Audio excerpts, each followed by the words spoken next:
And I think that's kind of been forced on I mean, it's kind of, like they said, supposed to serve about this thing to the mask. I went to New York City, 40,000 cops, days and circumstances.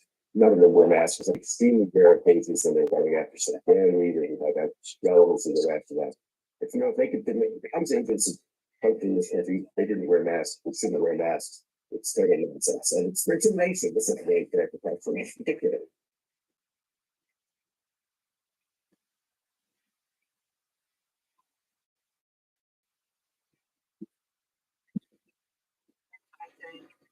your business, characterize the rate the housing market now. It's very strong. And preservation since COVID, it has created a lot of equity. It's right now, it's record at levels in the housing market. However, affordability is challenged. So near term, we do expect moderation, but the housing market is decelerating in 2025. We actually do expect a modest increase in 2026. But overall, the health of the housing market is strong. It's been shortage of supply. There's a lot of Like I mean, conversation. Well, some of the data, here's some of the anecdotes about, it's not enough inventory still, that's been a challenge that we've been talking about, I feel like for a couple of years now. And then it's incredibly expensive, especially given the dynamic of having, so holding on to their homes for longer. Millennial or younger, well, we can't get into the housing market. Okay, we have used since that the crews that carried it out. I'm not stopping saying that the Dixon National in the US illegally. There was first head appearance on Monday. He was accused of using a naked women slave in both kids. So the Bush gathered was exploded years later messages and guns injuring fair people. The authorities have taken him with a hit. He is also facing 16 pounds of attempted murder. And according to an affidavit, someone said that he had been for a year, but one man heard the sentence. Somebody just said describes how he was Siemens pre-reportedness as the story.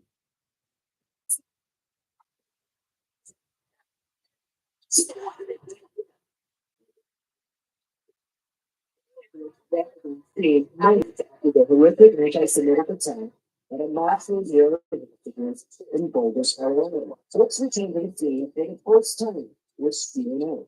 This here to be this because I'm not sure that. And this is the first I've been it definitely does because you can see, it's like these things happen and to just move on with life. So I don't want to get nowhere. So I want to make sure that we're even talking is. I don't want to make sure that the truth is safe. I want to make sure that people know clearly which was my person that's not in spirit. I think we can say it. People can clearly say you're burning my people as you burn my house. You cannot those days tell it all along. You can actually see some burn. It's one thing arguing. You can maybe see some burn still over there, but even standing right here.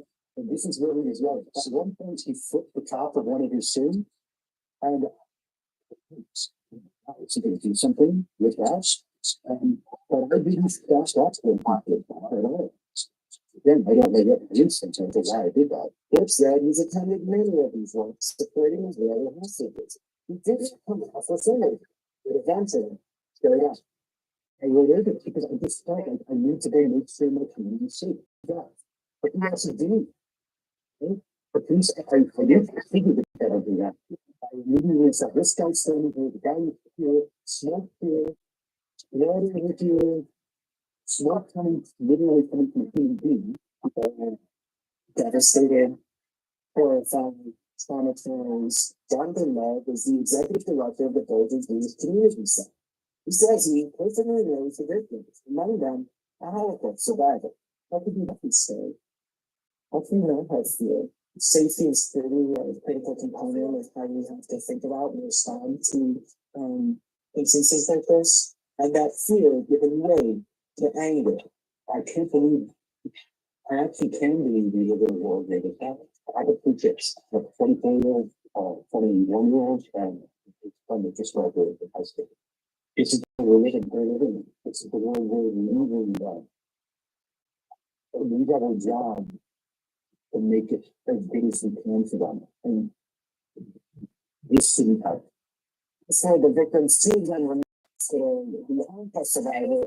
She suffered some injuries to her legs and bones, to her legs. Her daughter was seriously, so for now, that is where the focus is at. She's just trying to take care of her daughter. And as you can imagine, everyone in this community wants to hear from her, wants to hear her story, because she has a strength for many of them in this community as they begin the steps of coming together and she may take it as CNC, Boulder, Colorado.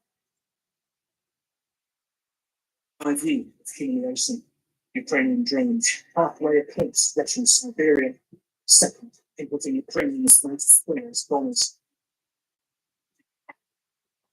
The data was bad for Moscow. 117 drones, 41 were damaged, 6 Ukrainians to the Senate. Team of scouting their life exactly what Moscow dreaded. Ukraine needed a boost to its dragon, damaging Russia's will to pursue it. But maybe also its confidence in peace stakes. Area creating spider web yesterday did without. Russia must feel what its message meant. That is what reduced it towards the dinosaur. Was a race in Ukraine where people are still shown similar to open, but they also start condemning right on the Arctic Circle, similar plans also. Another example of something that just is not meant to happen in Russia's case. The power was asked to speak. Ground Security Service head, Bastian Aliet, we've seen these images of the leading mobile homes and brief factories. Will they release once Ukraine said all their operative Russia? Ukraine's head, cleaning the triple of 95 and triple of 22, Ukrainian source says leading Ukraine. They follow the plan. It says Ukrainian civilians. Whether these friends make a friend and is daily told. They may also damage the women, a warrant from the front lines, its pride, its house. The next state TV from fears to slow, but why Russia is being defending point so the vacancy. They may also change their thinking, stands booster, continuing to have a Istanbul. How long Russia can sustain this war if Ukraine keeps throwing painful surprises. CNN. Follow this year, and some big brands have gone viewed as a major marketing opportunity that some retailers are now shying away from public support of the LGBTQ community. It's down their power displays, Target, Claire's, Macy's, Nordstrom, a Gallup poll released last month finds that Democrats support for same-sex marriage remains strong. Republican support has dropped by 14%. And we have recommended a new product. Here's the president of Bradley Research. This is him. That's consumer this morning. This celebration of the LGBT community, but as we just pointed out, retail chains and brands have been quiet about that. Talk about your research and how they've been scaling that. The AI stack integration again. Yeah, I agree with you, Rob. Really This is well. absolutely They what are we've seen free building and over the last couple of and years they as LGBTQ issues have just beyond become more that, where it's place. So even we did a survey of executives who are responsible for public education, these are heads of communications, heads of corporate affairs. And what they tell us is that 65% of you this year. And so how are they responding? 39% of the respondents said they have seen overall engagement. 41% say no change. But interesting, nobody's said that they have some increase in overhead engagement this year. Interesting. Is it coincidence? I hear you say this has been a trend for the last few years, but is it coincidence that this is continuing to happen during the administration? You know, we said this cracking down on DEI initiatives, reasons for the poor performance of your research. Yeah, so it is made for sense. I would say there's two things. We've seen companies engaging in this point. This is explained to today for murder George Floyd, for example, companies for a broad range of things. So we've seen a general decline in engagement. All health issues. That's true by this year for Black History Month. We saw this engagement last year. It's engagement for about same thing with women's history. However, all of these forces have really been amplified during the Trump administration, only because the administration's focus on DEI, and not just DEI in the federal, actually going for private sector DEI. It's trying to get companies to vote these things. So when we asked our surveys, it's how they felt the state pressuring. 69% of them said that one of the top sources of pressure that they would feel was the new administration, and 39% of them said that conservative activists and consumers were also a huge driver of their decisions today. June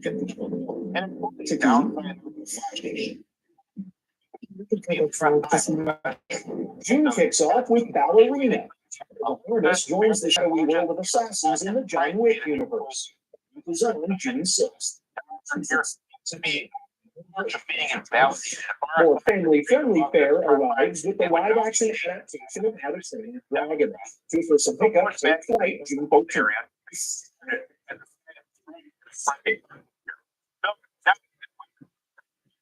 Pixar's latest animated adventure finds a way hoping to be abducted by aliens. The truth is out there when Ariel lands in theaters June 20.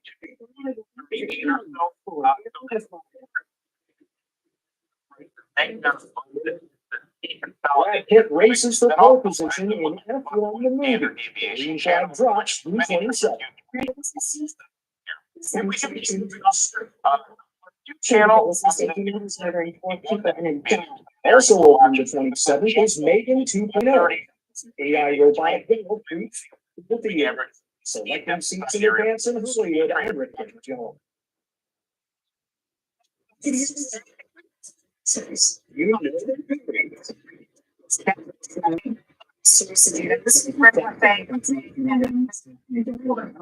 this group of friends is going big and making New York City their home.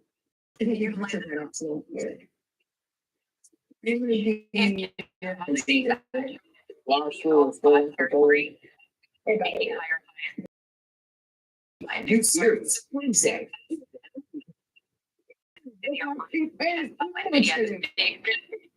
Narratives, yes, narratives, not just growth and humility.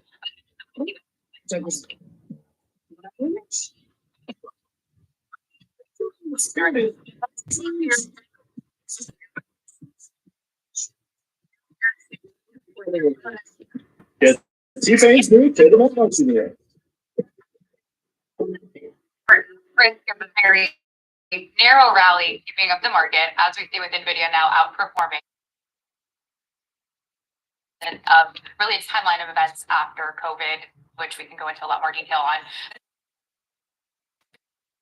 Now, Kinder Morgan, and then the next one, I'm looking again for lower beta and some higher income, so a higher yield.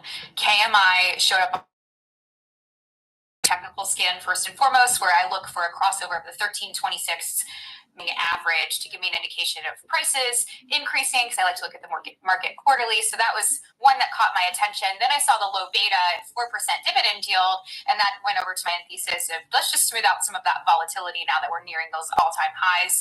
They are in energy security. They have strategic energy exposure. They've got presence in key U.S. basins. They've got some export growth. They've got some recent acquisitions. So there's a lot of value-driven expansion that's happening there. Natural gas is a key catalyst for Kinder Morgan, so something to pay attention to. So it definitely is something behind its long-term growth potential. But really, the reason why I chose this one was one, the technical view, and two, the low beta and high yield that it can offer to the overall portfolio. Okay, Rick, you're up. Tell us about this chart that and the technical take that you. a stock that's been in a bit of a holding pattern here for maybe half of the year. A lot of the gains came during the first half of the past year. Here you can see we made a big push above this level here near 2021. From there, though, after we had this earnings event, we hit a high near 25.50. Once again, this was a low point during the tariff news cycle. It was also roughly where price stayed. In terms of its closing prices, we made a little bit of a dip below that, but for the most part, we also held up at the purple 250 two-day exponential moving average, then regained our traction, tested that 25.50 level once again and held on. Now you could draw an upward sloping trend line, a shorter term white trend line there going across our recent lows, and we are approaching another resistance level, 29, our red line here. Earnings gap down gives us the boundaries to watch of 29 and about 30 or so, just above 30. 29 was where we topped out once again. That's where we're approaching now. 30.17 to be more precise would be where our gap would be closed. So traders often look for gaps to be filled. I'm not saying it's going to happen or that it's guaranteed to happen or anything, just a common situation that many traders stay on the lookout for and keep track of these notable gap levels. From there, the next high is 31.48. Our 52-week highs come in. We can see RSI was exhibiting a triangular pattern here, perhaps one of shrinking volatility, as is the case when a stock is more range bound. But now breaking out to the upside, making new relative highs along with price recently. The next step would be looking for that overbought area and for price to break out. So if we were to look at our volume profile study, much of the trading is really right around where we've been. We had this range bound area. The point of control is at 26.77. We're fairly comfortably above that point now. Our moving averages are within that same general range as well. So a move below $26 or so, $26, $25.50. That would be the supportive area to keep an eye on. To the upside then, a push above 30, 31.50. That would be the areas many traders would be watching out for. Okay, Jessica, I'm going to yield the floor back to you. Any final thoughts on Kinder Morgan before we get to your last stop? Yeah, this varies from the growth picks because it's an income pick, just like my next stock. So we even segue into that. And I'm looking for something that adds yield, smooths out volatility, which means we're not going to see a larger growth trend because that's not the intent of the trade. Okay, all right, let's talk about your last one on your list. Verizon, you've got it on your list. I'm curious to know your view, especially because I look at it's been trading neck and neck with T-Mobile year to date, but AT&T has been the outperformer here. What's your view on Verizon?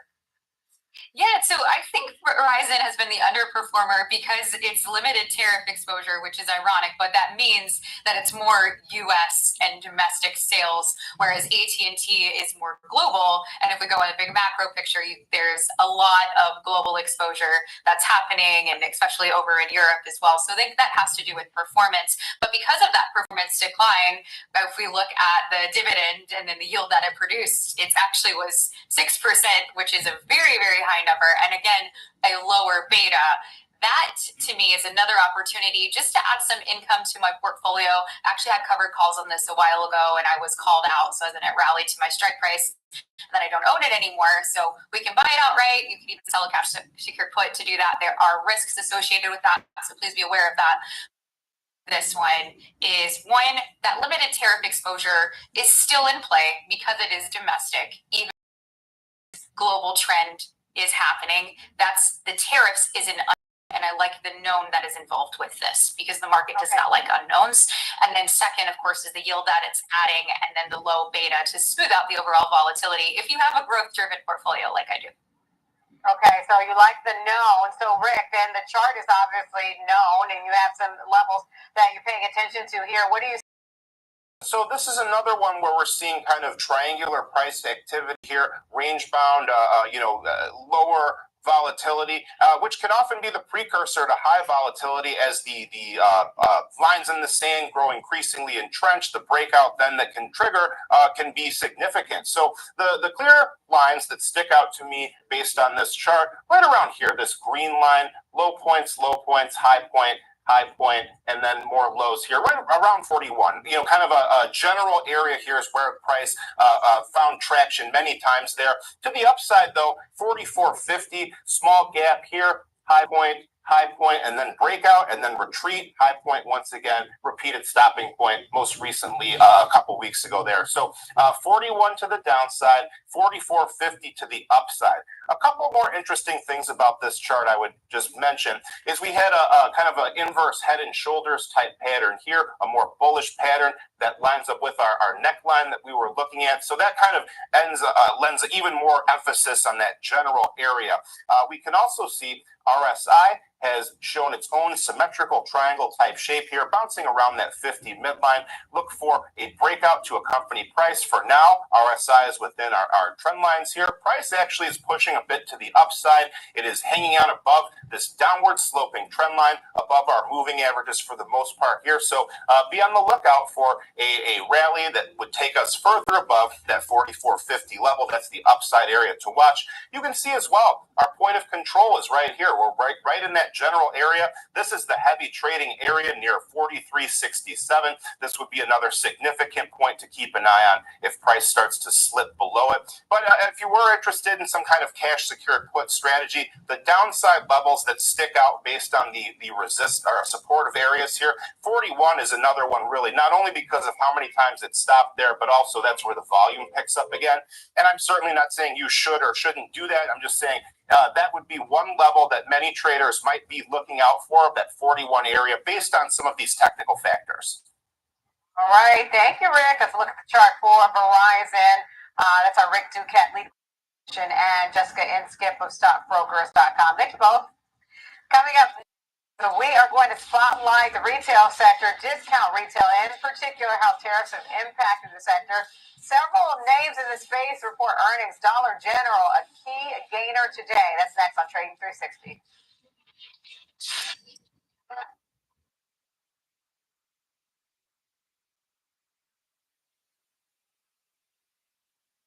You're an experienced investor or just getting started, Charles Schwab offers a webcast that's right for you. The Platforms and Tools webcasts are designed to help you broaden your knowledge of platform features and resources available from Schwab. You'll learn tips and tricks to help navigate Schwab.com, Thinkorswim, and mobile-based platforms. Best of all, you can ask questions by chatting directly with an education at its finest. Tune in live or watch on demand. Head over to schwab.com/coaching and start learning today.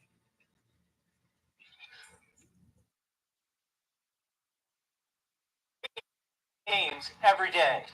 I'm Tom White, host of Fast Market, ready for you, ready to go at 12 p.m. Eastern on the Schwab Network.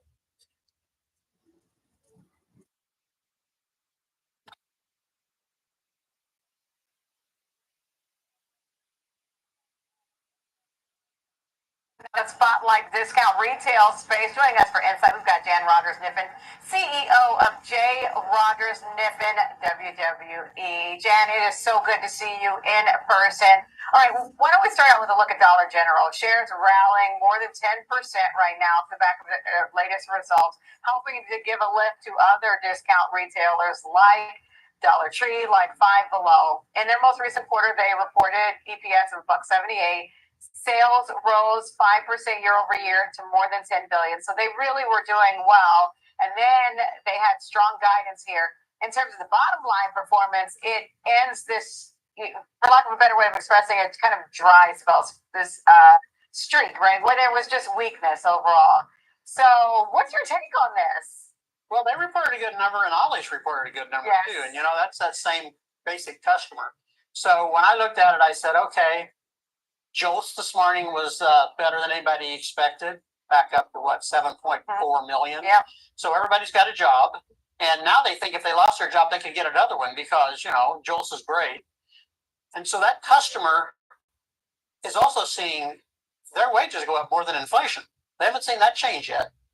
So far, wages are good, jobs are good, that customer is outspending. And Dollar General is one of the places they go, just like Dollar Tree is, Ollie's is as well. I think that what we're seeing here is just a nice, solid consumer. And we haven't seen any real negative impacts yet from anybody really on the tariff question. Everybody that's released in the last week. Mhm. As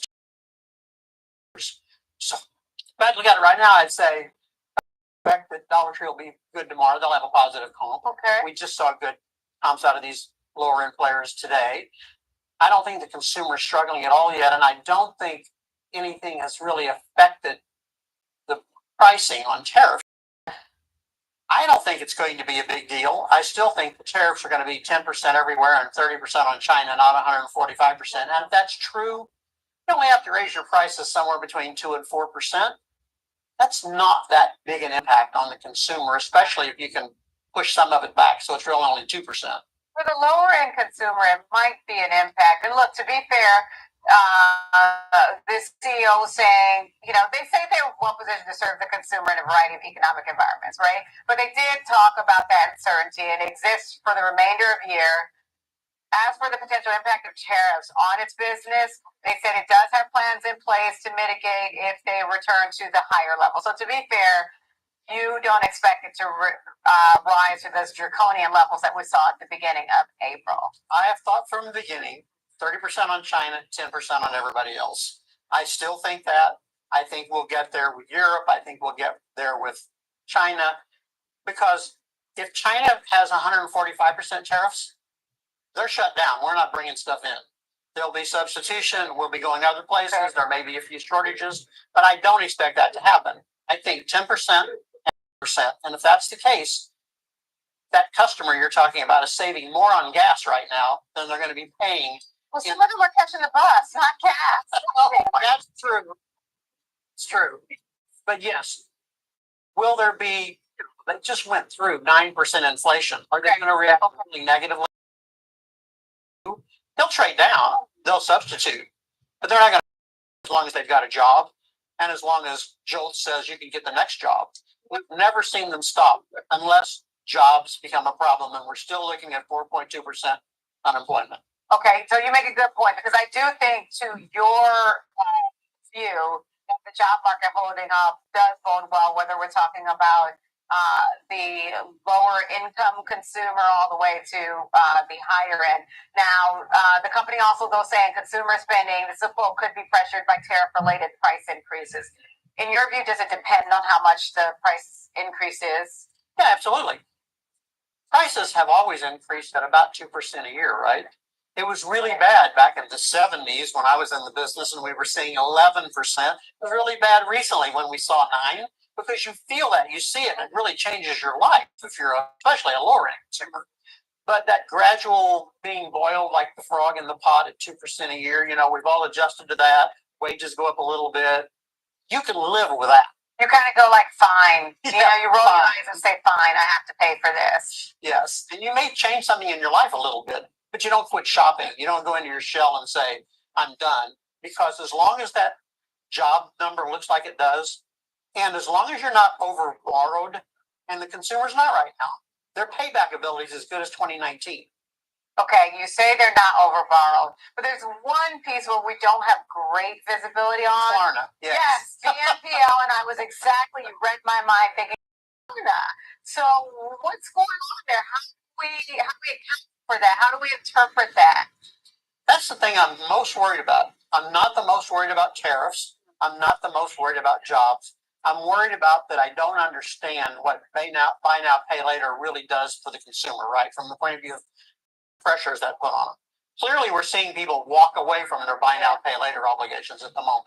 We've always seen that, especially if things got a little tougher. But in this case, I wonder if it's not the vehicle they're walking away from. They look at it and go, the consequences are low. It's not like it's going to show up on your credit. Not all of them. There's some visibility on credit scores, but not all of it. Right. So I wonder if that's not the first thing to go. So that might tell us, it's going to get tougher with the credit cards as well. But it also might just be telling us, gee, this was an easy thing for me. I did it, and I don't really feel like paying back, and student loans are coming due, and I'm done. Okay. And if that's the case, that's a problem. But I don't think it's a problem for retail sales going forward writ large. Okay. All right. Well, we'll have to leave our conversation there, Janet. It's great to see you. It's always great to get your perspective. Got shares of Dollar General rallying more than 10% up, 12%. Dollar Tree also gaining some ground, up 3%, 5 below higher as well. Stores higher. different kind of retailer there. But great insight on the retail sector. That's Jan Rogers and Nippon, the CEO of J. Rogers WWE. Coming up next, the Disruptors will cover Constellation Energy following a long-term deal to provide nuclear power to Meta. George Stoltz will have an example trade. That's next on Trading 360.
You're an experienced investor or just getting started.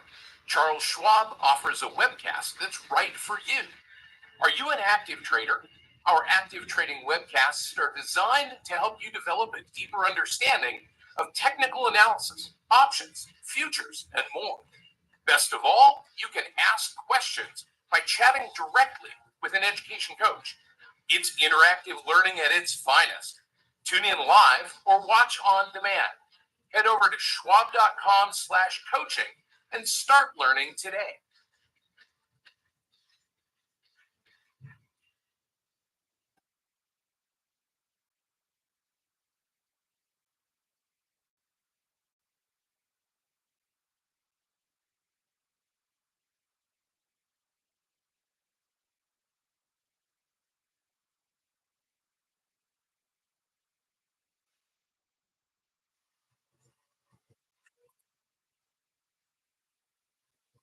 Welcome back to Trading 360. I'm Diane King, all live. The New York Stock Exchange. We're looking at stocks on the move. I want to bring in Schwab contributor Sam Vadas with a look at shares higher right now. What's going on here? Yeah, so the Evercore ISI and analysts are upgrading the stock as far as the price target now. They are looking at outperform with a price target of $75 from 58, representing 21% upside. So really, I think what we're seeing as far as the reaction in the stock today is that we are seeing some optimism coming from analysts and certainly around a couple of themes, and that is despite some of the macroeconomic challenges, so perhaps representing the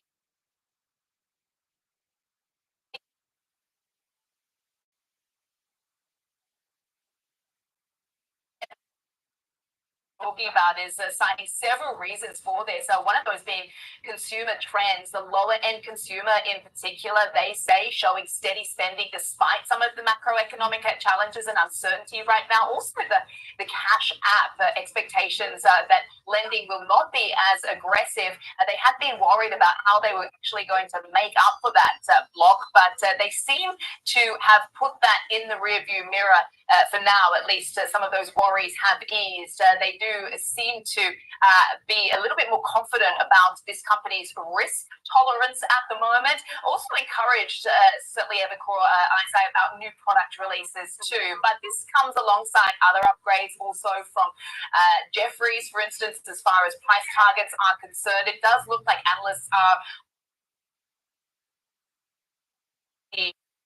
very much adapt and innovate.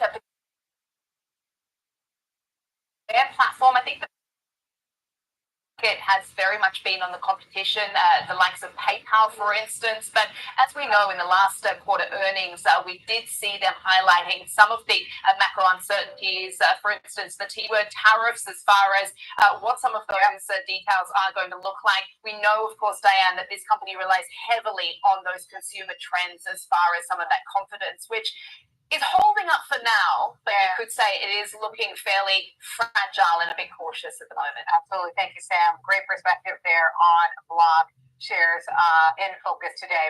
All right, time now for the disruptors. Joining us for Insight, we've got George Silas, senior markets correspondent here with today's company. That's Constellation Energy. It's made this big deal with Meta that is a multi-decade deal. Shares initially spiked on the news. They are still a little bit higher, but catch people up on what's going on here, George. Well, obviously, if you consider what's going on in electricity markets as a result of the demands for artificial intelligence and computing power, there's a tremendous increase in demand for power, electricity. But there are challenges because electric utilities can't really increase their total production as much as the demand has increased over time. But at the same time, we're also seeing this renaissance in nuclear. And this is, again, at the margin, an additional companies like Constellation Energy, which bought Calpine, which is one of the major nuclear power producers in our country over the past year or so. And this is actually a movement for them to increase their total purchase power agreements to major hyperscalers, which includes Meta Platforms. They actually signed a deal, a 20-year deal, which is a long-term deal for about 1.1 gigawatts of electricity coming out of their Illinois production facilities. And this has been a huge move for Constellation Energy, which has really been, historically speaking, a traditional core utility company that's now morphing into these areas in the electricity space, where at the margin, we're going to see sort of two-tiered structure of pricing. You're going to see the public utilities price, households at a certain level, but at the same time, they're signing specific purchase power agreements with companies like hyperscalers and Meta Platform, to which they can actually increase their total supply to them at much higher prices than they can the overall consumer. So that's why we're seeing these electric utility companies really move like technology companies, because they're essentially signing these specific agreements where they can actually increase the prices based upon the willingness to pay of these major hyperscalers. Okay, so then, George, what's the approach from here for an example trade? Especially, we've come off the highs that we saw earlier in today's session, but it's been an outperformer year to date. So how would you? Yeah, Diane, so it's a good evaluation to bring up, because you'll notice that there was a huge gap to the upside and a pullback in the stock after this news announcement. So we have to look at the trend, which is still positive. We also have to consider year-to-date performance, which is still higher by about 40%. But there is a pullback, but you'll notice that the pullback corresponds to the 10-period moving average, which is trading above the 20-day moving average, and the price is above that. So we are still trend positive. I think the pullback to the 10-period moving average presents opportunities for those who are looking to potentially get in. So in this case, what I'm going to do is I'm going to create a long synthetic combo trade going out to July with 46 days to expiration. I'm going to basically buy a 310 call, then sell a 310 put simultaneously. So altogether, this would cost you about $7 a share or $7 a contract. So in essence, it's a bullish trade. It's close to break even, because 317 is your break even by expiration. But at the same time, you have to consider that there's unlimited profit potential, but there's also risk, because you can be assigned the shares at 310, but your cost basis is 317. So essentially, this synthesizes a long stock position. Your outlay is $700 versus over $31,000 position. Okay, all right. Thank you, George. That's an example trade for Constellation Energy. Today, got some news around it with its deal with Meta. That's our George Silas, senior markets correspondent. Coming up next time for our 360 round, we'll bring in our panel to preview CrowdStrike's earnings. Those are due this afternoon after the closing bell. Trading back.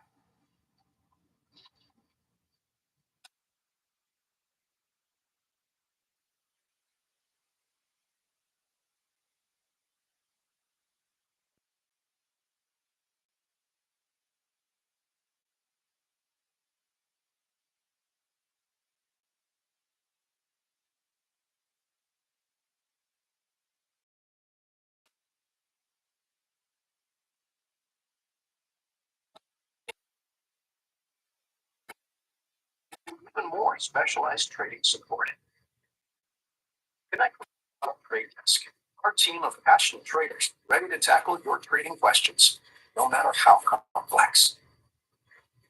Plus, get 24/7 live help and access support by phone, email, and in-platform chat. Trade brilliantly. Schwab. Believe me, when it comes to investing, you'll love Carl's Way. Take a left here, please. But there's a Carl's Way is the best way. Is it? At Schwab, how I choose to invest is up to me. exactly. I can invest and trade on my own. Yes, and I let them manage some investments for me too. Let's move on, shall we? No can do. I'll get out here. Where are you going? Schwab. Schwab, a modern approach to wealth management.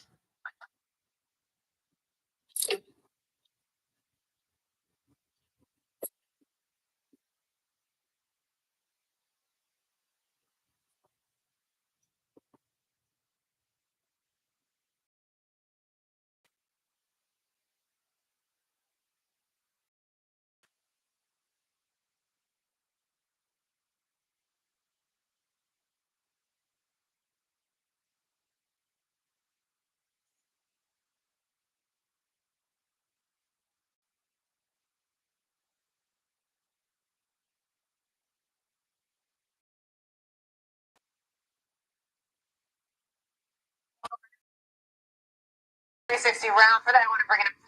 We're going to preview CrowdStrike earnings, talk about the state of cybersecurity. We've got Ken Mahoney, CEO of Mahoney Asset Management, Ivana Delesta, founder and CEO of Spear and Evans. Thank you both so much for joining us today. Ivana, I'm going to start with you. In your perspective, CrowdStrike, the expectation that we have, we're expecting to see revenue grow by nearly 20%. EPS expected to come in at 66 cents a share. Does that make sense to you?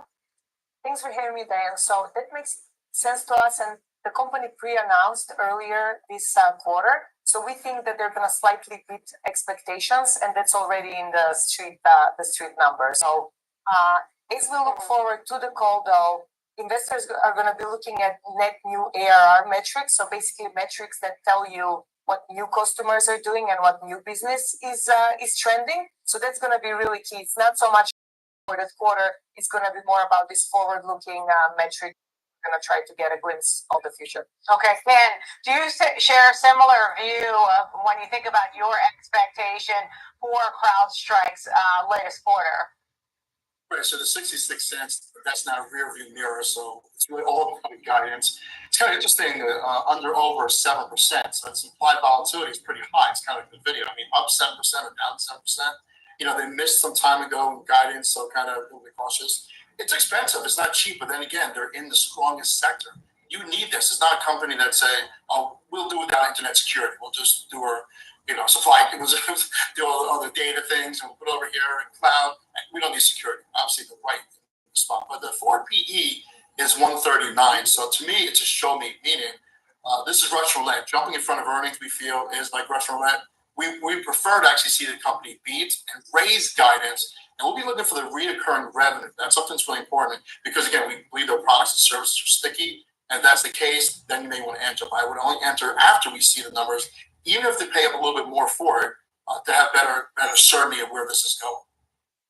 Ken makes a great point, Ivana, about it being the strongest sector, especially when you think about the context of there are different things that companies will give up, especially in the face of tariffs and rising costs, but they're clearly not going to give up cybersecurity. And I feel like we already see that playing out given the recovery that CrowdStrike has had. I mean, shares are up more than 50% this year. Do you think that there is strength to come?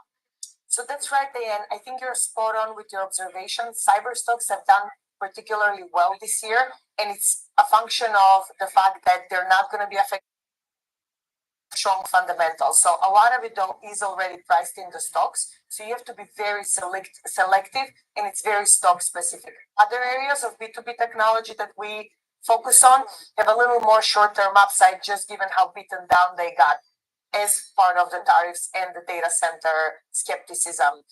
But cybersecurity is a little bit stretched here as a sector. Can you elaborate a little bit more about where you see other upside beyond cybersecurity then really quickly? So Diane, we focus on B2B technology, which is very much levered to the AI trade. And a lot of the data center companies got very hard hit as part of tariffs. So companies in the semiconductor space like NVIDIA, but also companies in networking and power generation. So we think these two areas offer pretty attractive investment opportunities. Ken, I want to go back and get your perspective. When you think about the outage that happened last summer, we're almost a year away from that. Just talked about, how shares have done since then.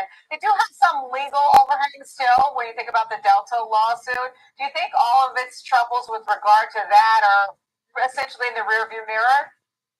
I think most of those priced in. Look, Microsoft, they're also a culprit here. Also, they had old systems. I mean, CrowdStrike basically said it's on you. This is your system, and we protect security and so forth. No, I definitely think that's rearview mirror. However, that would come up again and again. I think most investors can deal with aberrations like this almost on anything else that comes out of that field.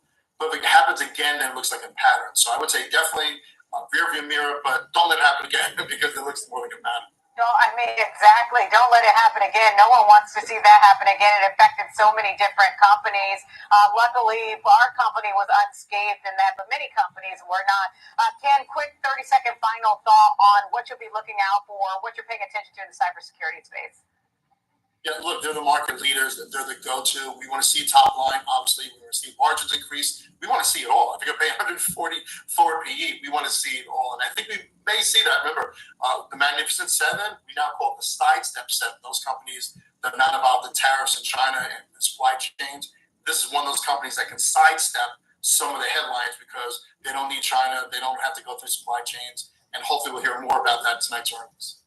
All right, Ken, thank you. That's Ken Mahoney, Mahoney Asset Management. I'm joined as well by Zalewska from Sphere Invest. Thank you to both of you all. And thank you so much for joining us here on Trading 360. I'm Diane King Hall. Download the free Schwab Network app. It's available in the Apple App Store and tune in 24/7 on SchwabNetwork.com. Stay with us. We've got Fast Market up next.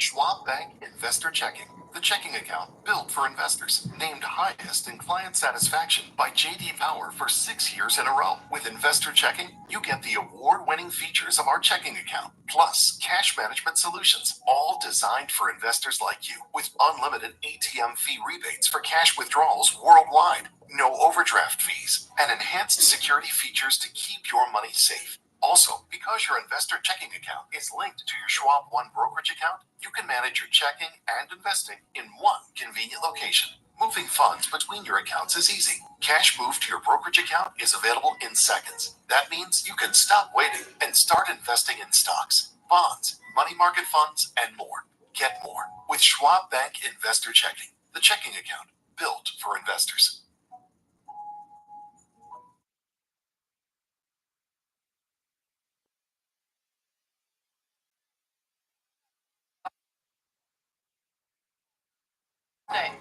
Granddad had an account with Schwab before there were branches in the area.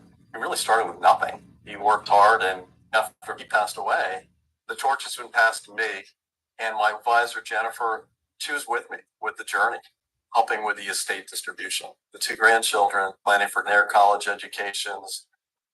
Someday it'll be their turn. Opportunities don't stop when the market day ends, so neither do we. Schwab gives you round-the-clock access to over 800 of the most popular stocks and ETFs, plus a wide variety of futures markets. All with 24-hour support from trading specialists who understand the ins and outs of 24-hour trading. No matter the hour. Schwab.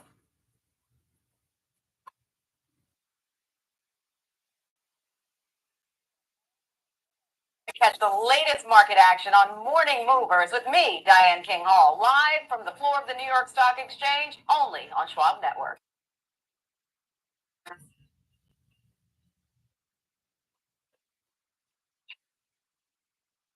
Accelerate your market knowledge and shift your perspective into full real-time example trades, a full hour of trading. I'm Tom White. I'm Kevin Hicks. Catch me on Fast Market, weekdays at noon on the Schwab Network. Fast Market, ready for you, ready to go at 12 p.m. Eastern on the Schwab Network.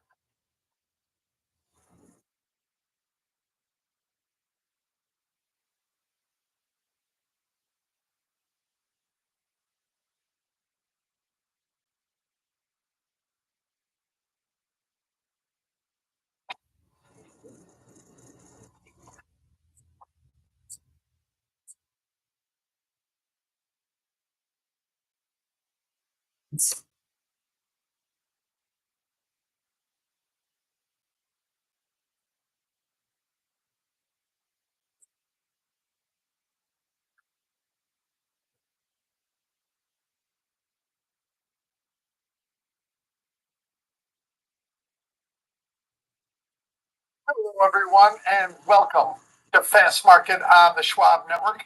I'm Kevin Hicks. I'll be your host for the next hour. I've got Kevin Green also spending the next hour with me. We've got Landon Swan coming on. We've got George Tillis coming on. We're going to talk about CrowdStrike, which has earnings after the bell today. And then we'll look at Meta Platforms and Constellation Energy, two names in the news this morning about another big nuclear energy deal. And we'll look at both these stocks, see which ones are moving, which ones aren't. Before I bring in my co-host for today's show, Kevin Green, let's take a look at the four major indices and see where they sit at 11 o'clock Chicago time, 12 o'clock Eastern. The S&P 500 up 0.5%, 31 points to 59.66. The NASDAQ 100 up 0.7, 154 points to 21,646. The Dow Jones Industrial Average, we'll call it 0.4%, 159 points to 42,464. And the Russell 2000, the outperformer of the day, up 1.5%, 30.5 points to 2,100 on the nose. Now let's bring in my co-host for today's show, Mr. Kevin Green, coming us live from somewhere in the state of Colorado. Kev, we're starting to get into the week. We got JOLTS data that was more job openings than we thought and more than last month. Good sign for the economy. It looks like a slow to hire, slow to fire economy that we find ourselves in. Factory orders were a bit of a miss. But Kev, this is another week where I think CrowdStrike's earnings are important. We'll cover them in the next segment. But it's about payrolls data on Friday, and it's a summer trading week, right? Don't get too crazy about a summer trade, even though the VIX is still an 18. Kev, your thoughts? I would agree with you. I think also the market is really kind of trading on this news headline that Trump and Xi might be talking on Friday. So I think you're seeing some build up action happening there. And you're right. We're in a low volume type of environment. We do actually have a fair amount of liquidity in the market as well, but we are grinding higher. But I think that obviously we will be focusing on the jobs data. If you kind of look at the manufacturing data that we've had so far, I would say for the most part kind of mixed. You're looking at ISM's manufacturing, that was a little bit light. Obviously that's a sentiment data set. And when you're looking at durable good orders, ex defense, that came in also a little bit light. Kind of aligns with maybe some weakness that we are seeing in the industrial sector as a whole. Kind of also aligns with the import-export data that's coming in fairly weak as well. But it is about jobs. And tomorrow, actually, we will get the ADP report. It's not going to be a one-for-one read-through as to what we're going to see on Friday, but it'll give us some really good insights. And I think following the trend of that report is really the key, not so much the number that's being printed. And then we'll also get some wage data along with that print as well. And then as you kind of talked about, initial claims, we'll have that on Thursday, and then on Friday we'll have the jobs report, which everybody obviously will be focusing in on. And we might actually have a little bit of a low bar when it comes to jobs report. So if we exceed that expectation, maybe that's going to be bullish. But I think for right now, the market's still looking at the news headlines and looking for maybe some promising signs that we can get over some of these hurdles with China if a discussion between Xi and Trump actually can come to fruition here. Yeah, Kevin, remember last month the ADP number came out and it was a pretty significant miss at 62,000 private sector jobs. The expectations are for around 110,000, but as you know, we love to look at different parts, the breakdown by the size of the company, the breakdown by the sector of the jobs, and then wages. They do a pretty nice job of reading wages based on job stayers and job movers. They break down the wages. They do a real good job there. But remember, last month we had a very weak ADP and a pretty strong jobs number. The core. I'd love to introduce these two groups, Kev, because it's amazing how they diverge from each other sometimes. 110,000. I don't know. Is that a good number? It's a lot less than the expectations for payrolls on Friday are around 129,000. But these estimates continue to come in on the muted side of payrolls. But ADP was a miss a month ago, Kev. So your thoughts there? Why doesn't the correlation work? I get it's just private, so it's only one part. It doesn't give you the vast look at jobs. But boy, the ADP, sometimes I just like to introduce the two groups, Kev. Yeah, actually there is some reasoning to the difference. So the ADP report itself looks at the customers that they also have in-house because they are a payment processor. And so they take a small subset of their customer base, and then they basically have an equation in order to map out how many jobs are being added or lost.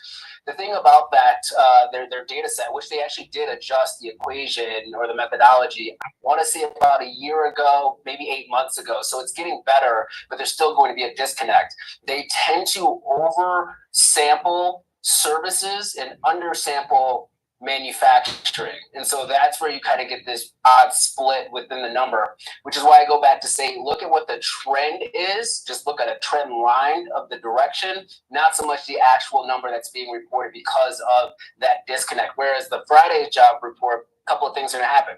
A lot of survey data there. I haven't never been called, but it doesn't seem like a lot of people are actually responding back to that survey. So it seems like that's where we get a little bit of the headache here.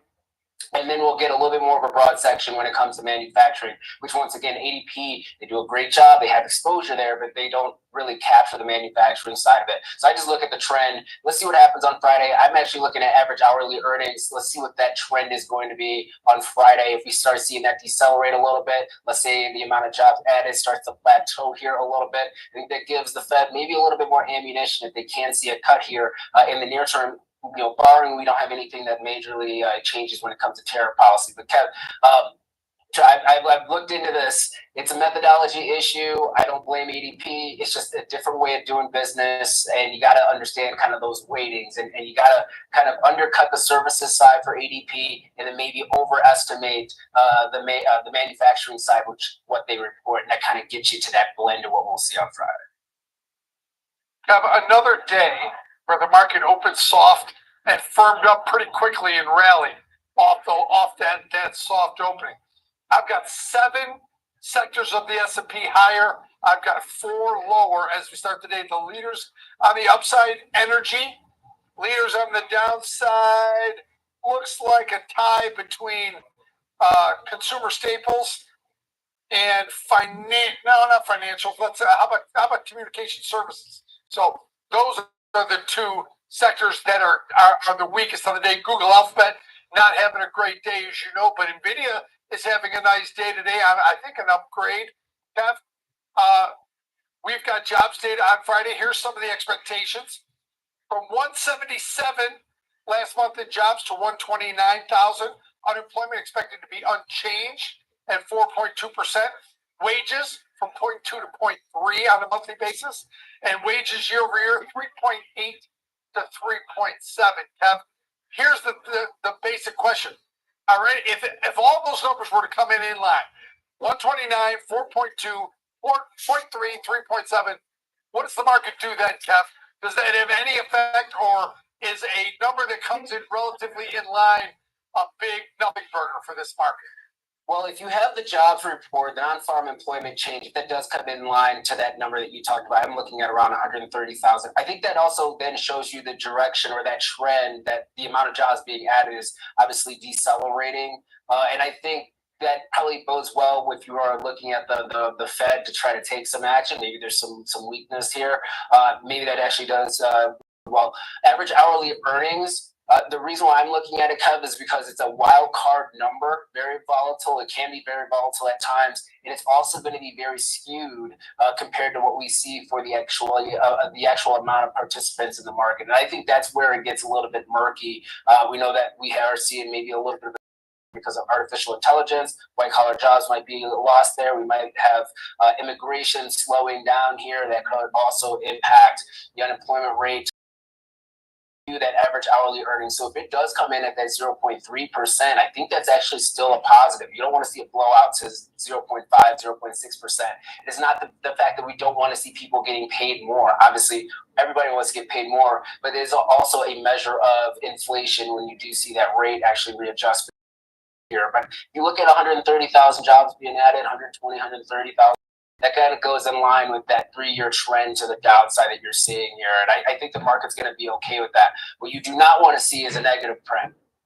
If we see a loss of jobs being added for whatever reason, sometimes that does happen, that's where I might get a little bit spooked.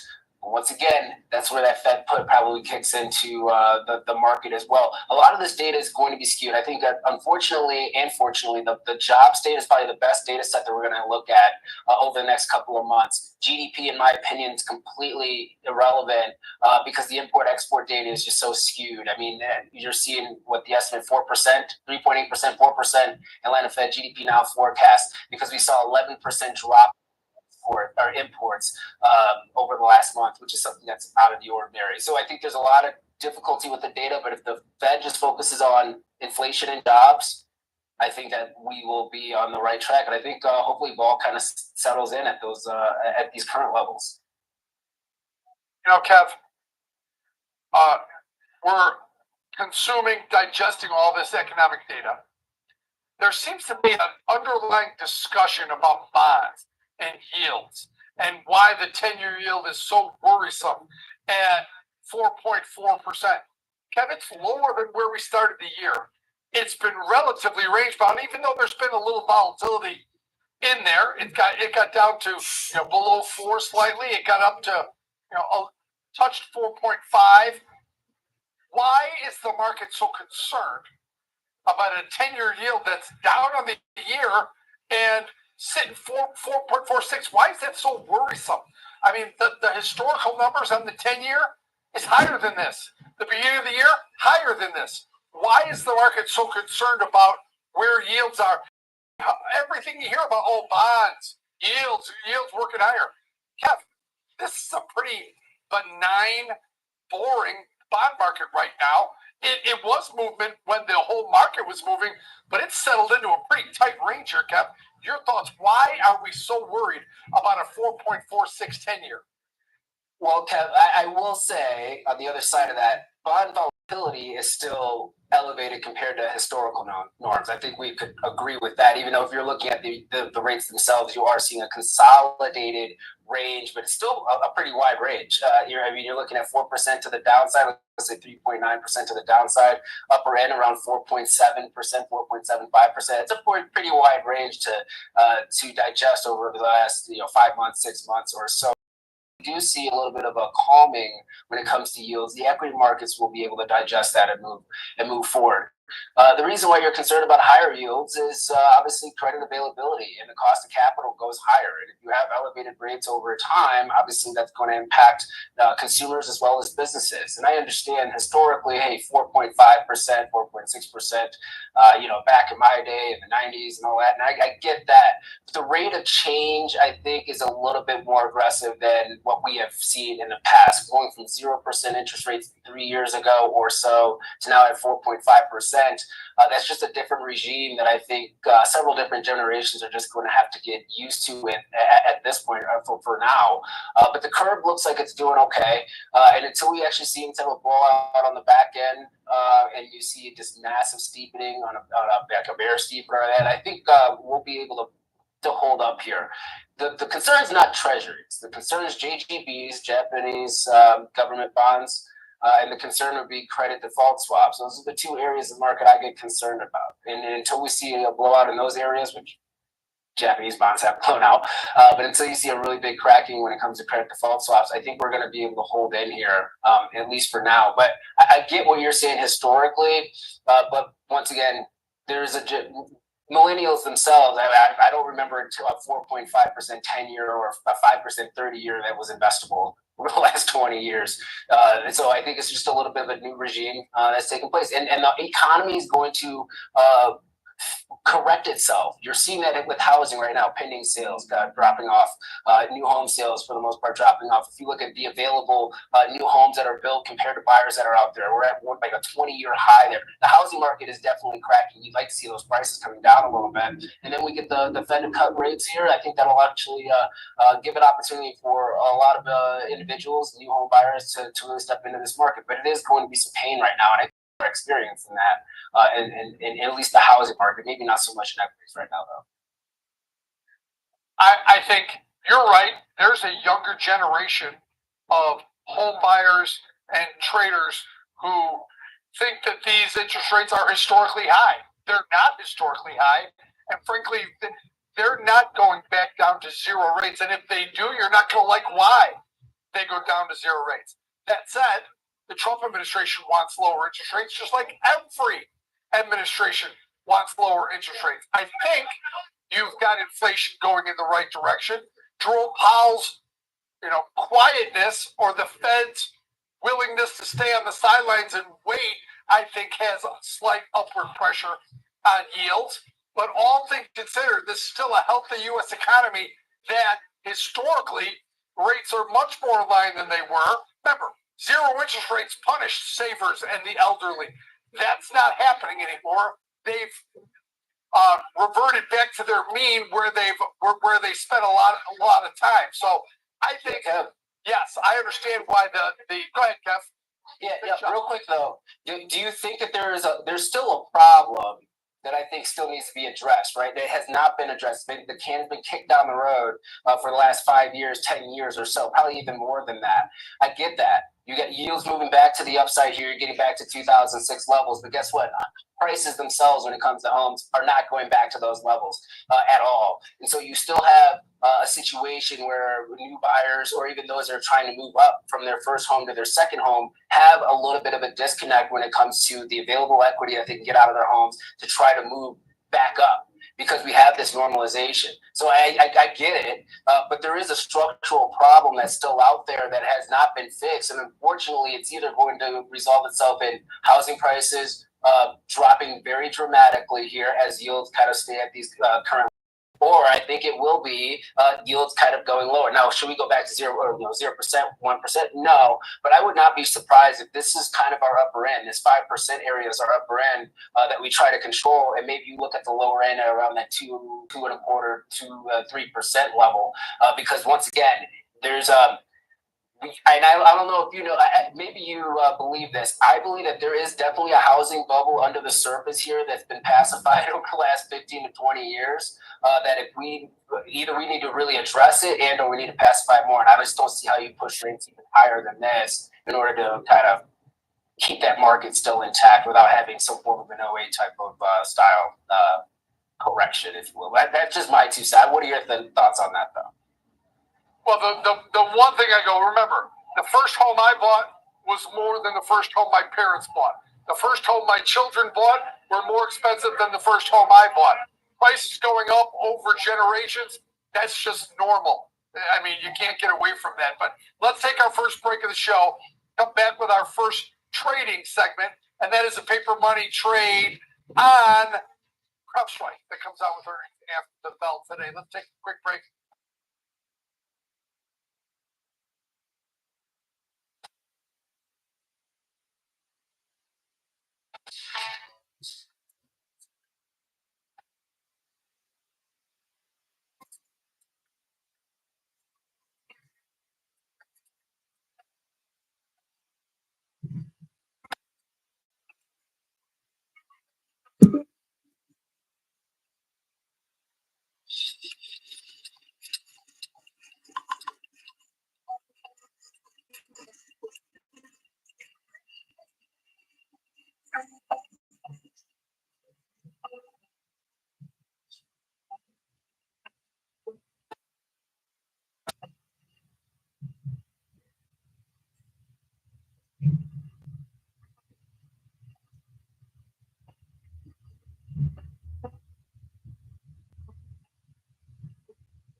You're an experienced investor or just getting started, Charles Schwab offers a webcast that's right for you. Are you an active trader? Our active trading webcasts are designed to help you develop a deeper understanding of technical analysis, options, futures, and more. Best of all, you can ask questions by chatting directly with an education coach. It's interactive learning at its finest. Tune in live or watch on demand. Head over to schwab.com/coaching and start learning today.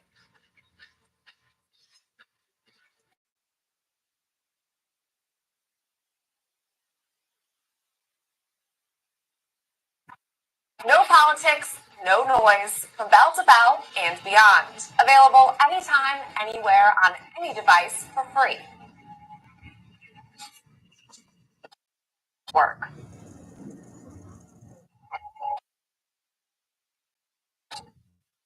Back to Fast Market, everyone. Kevin Hinks and Kevin Green back for our second segment. We're going to look at CrowdStrike, a paper money trade in this cybersecurity name that has been in the news a lot in the last year for a big sell-off on a software update that caused a lot of problems around this country and the ensuing large rally coming back. The stock got at or below $200, now sitting at $485 going into an earnings report. Kev, what a ride this thing has had. The last 6 months, up 39%. Last 3 months, up 24%. 12 months, up 53.5%, Kev. This thing, what we learned mostly, in my opinion, what surprised me the most, Kev, how big their footprint was. That we only learned because of the outage, Kev. Your thoughts on CrowdStrike? Yeah, I would agree. And then also the fact that they did not lose big customers because of that outage. I mean, at the end of the day, they did have to provide some discounts to their current customers, and that ate into margins for about 2 quarters or so. But it seems like the street has actually looked past that, and we have not seen any residual impact here because of that outage. And the demand for the products and services continues to rise, and you're seeing this across pretty much all of the cybersecurity stocks, the major ones, for that matter, continuing to see not only deal flow being brought in during the current quarters, but also their backlogs moving higher here. And then you have this breakout to the upside at that 450 level, where you are seeing extend here. Now you have the next level at $500. Let's see if it's going to be able to hit that. But Kev, this is one of those stocks that continues to make higher highs as well as higher lows. And even in the bad times where the news flow is really not helping it out, it seems like some buyers are still stepping in and believing in the long-term vision of this name, and rightfully so. It's been able to prove it not only from a price action standpoint, but also when it comes to the fundamentals when they report quarterly.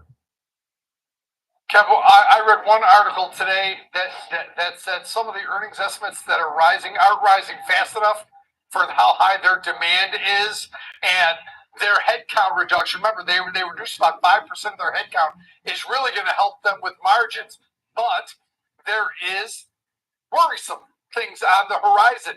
They have stock-based compensation that is risky and big and expensive and worrisome to some people trading this name, but you can't argue with the performance of this stock, Kev. Anything else that we should look at before we get into a paper money trade? Well, yeah, the stock compensation, when you look at that line item for a lot of these companies like a CrowdStrike, let's say CrowdStrike is going from, I mean, it's still a growth company, but it's a little bit more of a mature growth company at this point. That stock compensation over time will decelerate.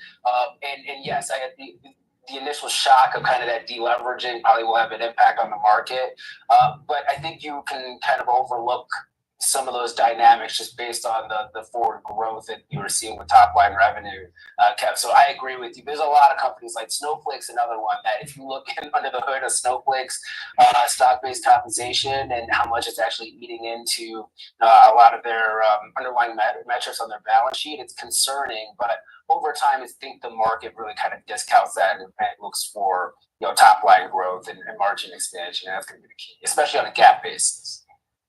At this and say, is the growth, is the margin acceleration better or keeping pace with that high valuation and the stock-based compensation? I think they're going to weigh the positives and negatives. We'll see how it plays out. But Kev, the paper money trade we looked at here is because this name has been, pretty strong, pretty incredible run. It's currently sitting on the RSI right at 68.7, so approaching overbought. That's just one tool that they pay too much attention to. But Kev, I took that expected move of about $32. Looked where the stock is right now, about $4.85, Kev, and the paper money trade I put on, selling the 510, 515 call vertical. So a high probability risk defined, collecting theta call vertical on the upside. We placed that trade in for about 135, trading about 155 now as the whole market has rallied since this morning. So it's now trading over 155. Do you want to move those strikes up a little bit? Maybe you want to. But Kev, looking at a short call vertical, fading that move, daring the stock to get back up where it was a while ago, around the $500 level. Kev, I don't know if it's been up there, actually. Your thoughts on a short call vertical here? Yeah, that would be an all-time high here. And you're doing this going into the earnings announcement, Kev. So this is a little bit risky, if you will, but it also is risk-defined. And you actually are looking at a pretty decent credit compared to the spread itself. You're getting $135. It's a $5 wide spread. So let's say the credit's about 20% of the width there. So you are getting some decent premium for the potential exposure to the upside. And what you would like to see is the stock closing below that 510 level at the time of expiration here. And if it does kind of rally through, goes above 515, once again, you have a max loss that's sitting at around $365. Can't lose any more than that. But you could also manage the trade post the event because obviously we have earnings today. This is expiring on Friday, so you have a couple of days to also kind of work around it in the event that, let's say that the stock doesn't move at all for whatever reason. You're going to have an IV crush, and you can obviously take some profits off the table here. But there's definitely some risk associated with this, because given the primary trend of the upside that we've seen for the stock, but it seems like you're trying to get paid enough for that risk. Once again, having that 20% ratio of credit compared to total spread.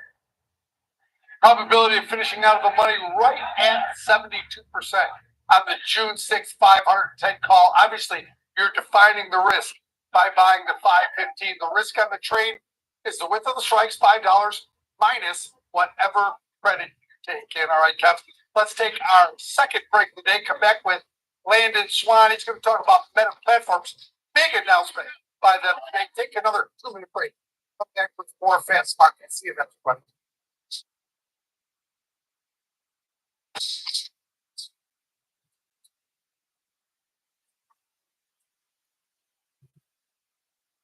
Trading at Schwab is now powered by Ameritrade, unlocking the power of Thinkorswim, the award-winning trading platforms. Bring your trades into focus on Thinkorswim desktop with robust charting and analysis tools, including over 400 technical studies. Tailor the platforms to your unique needs with nearly endless customization, and track market trends with up-to-the-minute news and insights. Trade brilliantly with Schwab.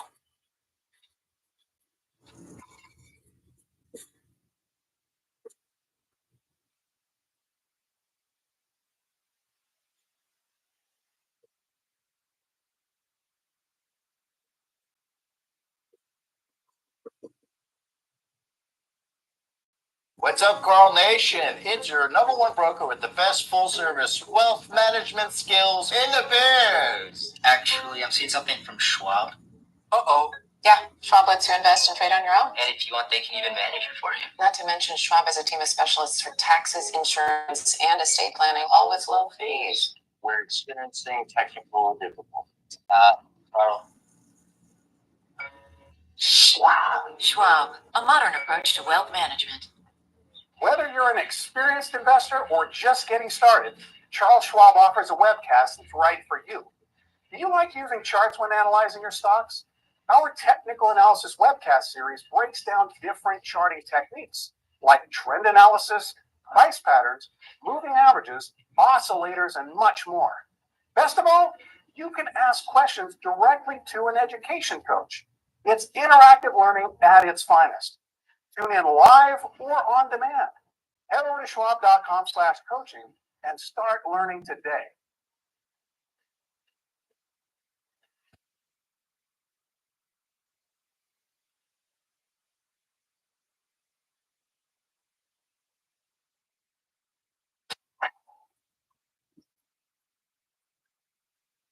Welcome back to Fast Market, everyone. Kevin Hinks and Kevin Green back for our third segment of the show.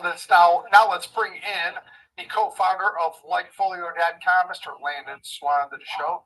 He's going to talk about our featured trade today, and that is Meta Platforms coming off a big announcement. Landon, you've got a lot of data on Meta Platforms and how well they're doing. Remember, Microsoft about a year ago coined a deal with Constellation Energy. Now it's Meta doing the same.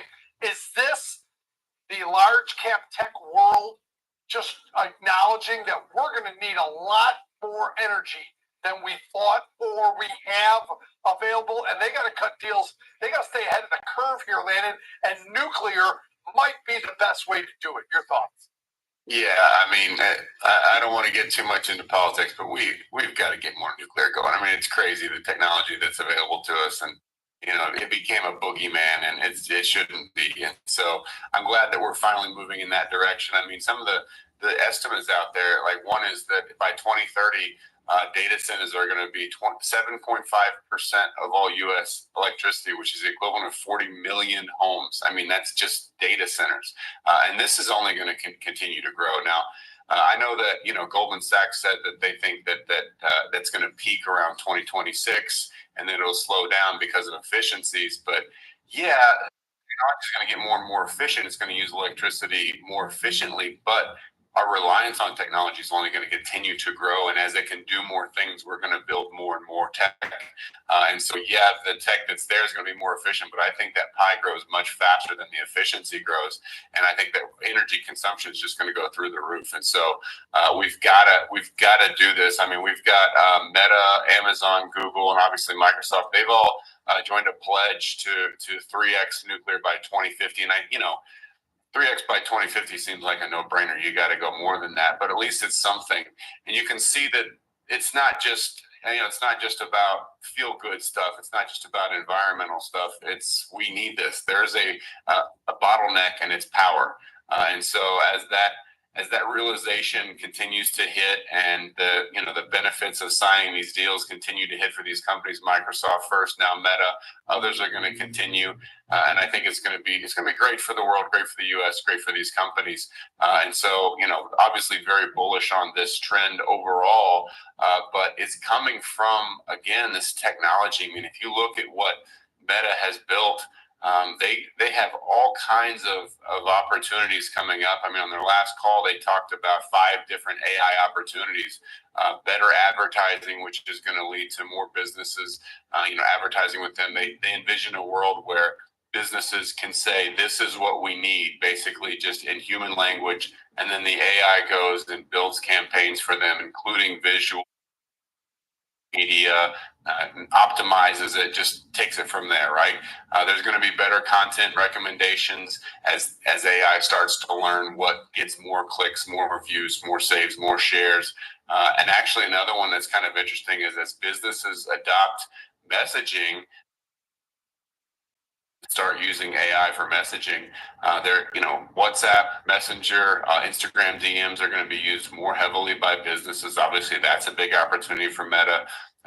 Their AI assistants already got 1 billion monthly active users. They're not really monetizing that yet, but they will as people get more and more reliant on it. It's going to be able to either push people towards different products or advertising, or they can start charging people as it gets more and more useful.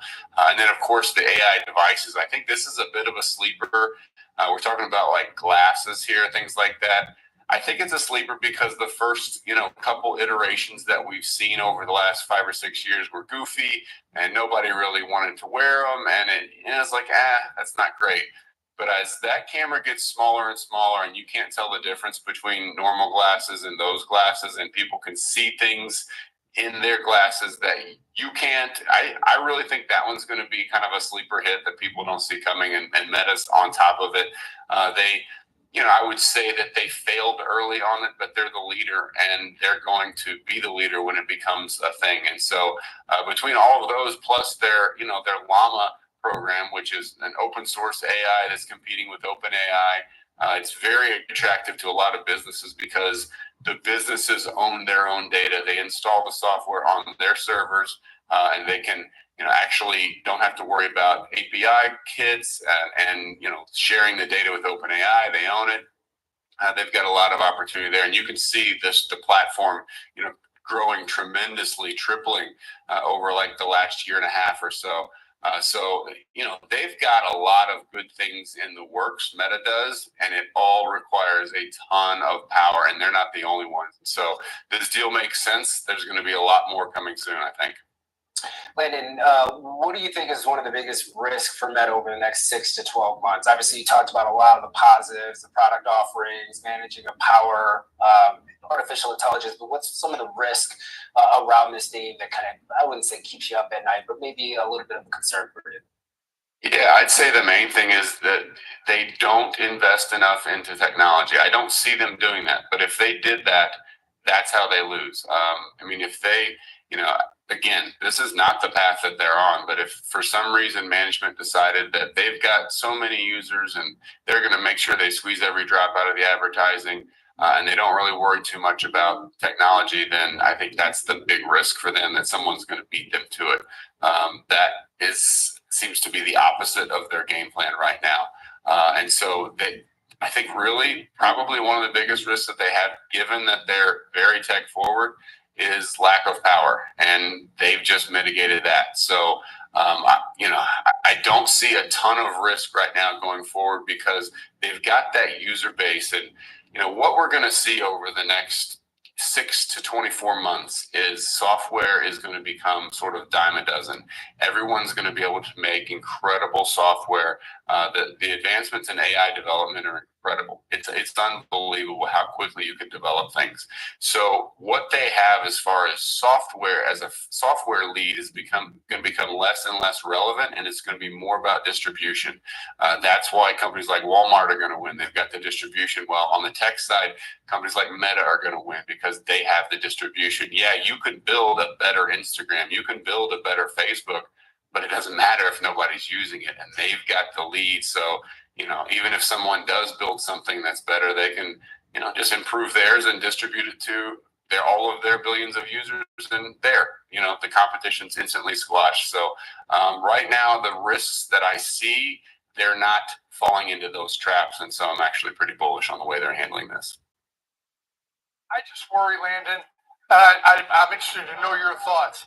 Remember, they just raised on AI spending, and now here comes another big ticket item, energy. Now, we knew they were going to need energy all along, and they actually may be doing the least expensive form of energy going forward. But at some point, is this CapEx going to become restrictive to them? It's a lot of dough they pay out, not only for AI and the servers, but now the energy component. And at some point, are they going to be able to monetize this big of a price tag? I think they will, but I think honestly, if they don't do this, it's a one-way path to failure. I mean, they have to compete on technology. They have to they have to compete with AI because everybody else is. It's an arms race. They've got a huge lead, and there's going to be people coming for them. So I think they have to spend like this. So actually, I'm actually encouraged. I understand the threat. I understand the potential problems, but it seems like the absolute best business decision. You've got to be aggressive, and you've got to keep that lead that they've got. Again, I think I've talked about Meta a year and a half, 2 years ago, and I was kind of neutral on them because I wasn't sure if they were going to be complacent with the lead that they had, or if they were going to continue to invest in technology.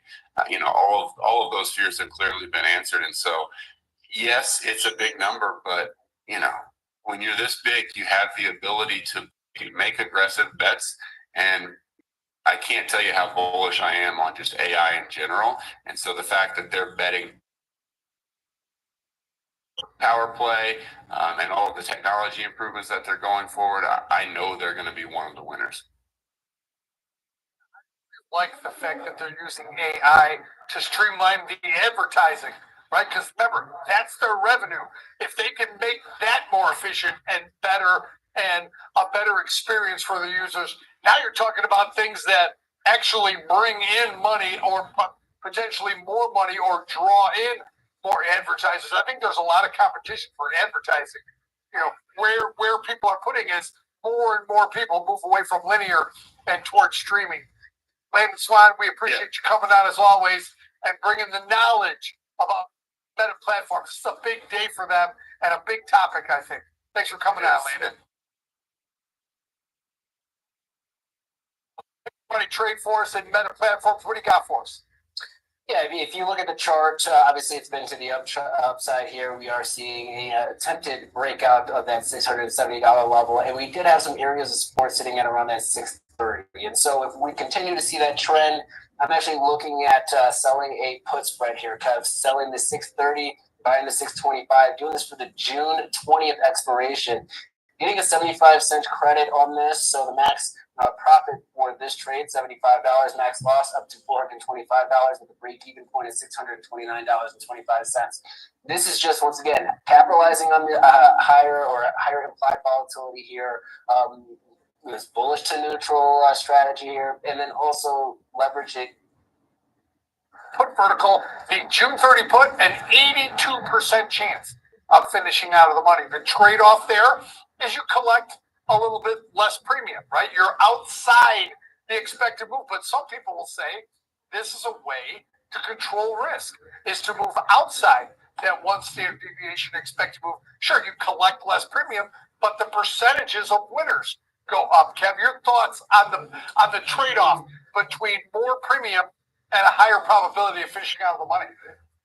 Yeah, it depends on the stock that you're trading. And I think you actually had a really decent example previously when it comes to CrowdStrike. You're willing to take a little bit more of a premium in because of the perceived level of resistance that the stock could have. This is kind of the same situation. I see a lot of gaps below here that could be tested or filled, but there is a support line sitting at that 630 level. So I'm going to go with the technicals first and then align the strikes with them. And unfortunately, yeah, there's not going to be a lot of premium coming in for this trade, but feel a little bit better that the technical structure could hold up in the event that we have a pullback. And then once again, you have the flexibility here of adjusting the trade if you need to do so. But I always let the technicals guide me to the strikes, Kev. So it just kind of depends on risk reward at this point.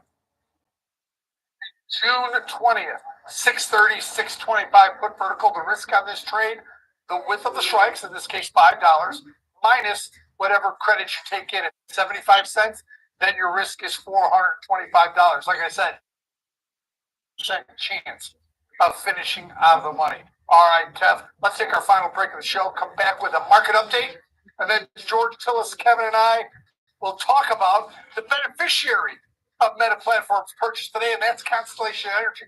Take our final 2-minute break. Come back with more Fast Market. It's going to be a good one coming up next. See you in a couple minutes, everybody.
Trading at Schwab is now powered by Ameritrade, giving traders even more ways to sharpen their skills with tailored education. Get an expanding library filled with new online videos, webcasts, articles, courses, and more, all crafted just for traders. And with guided learning paths, stacked with content curated to fit your unique goals, you can spend less time searching and more time learning. Trade brilliantly with Schwab.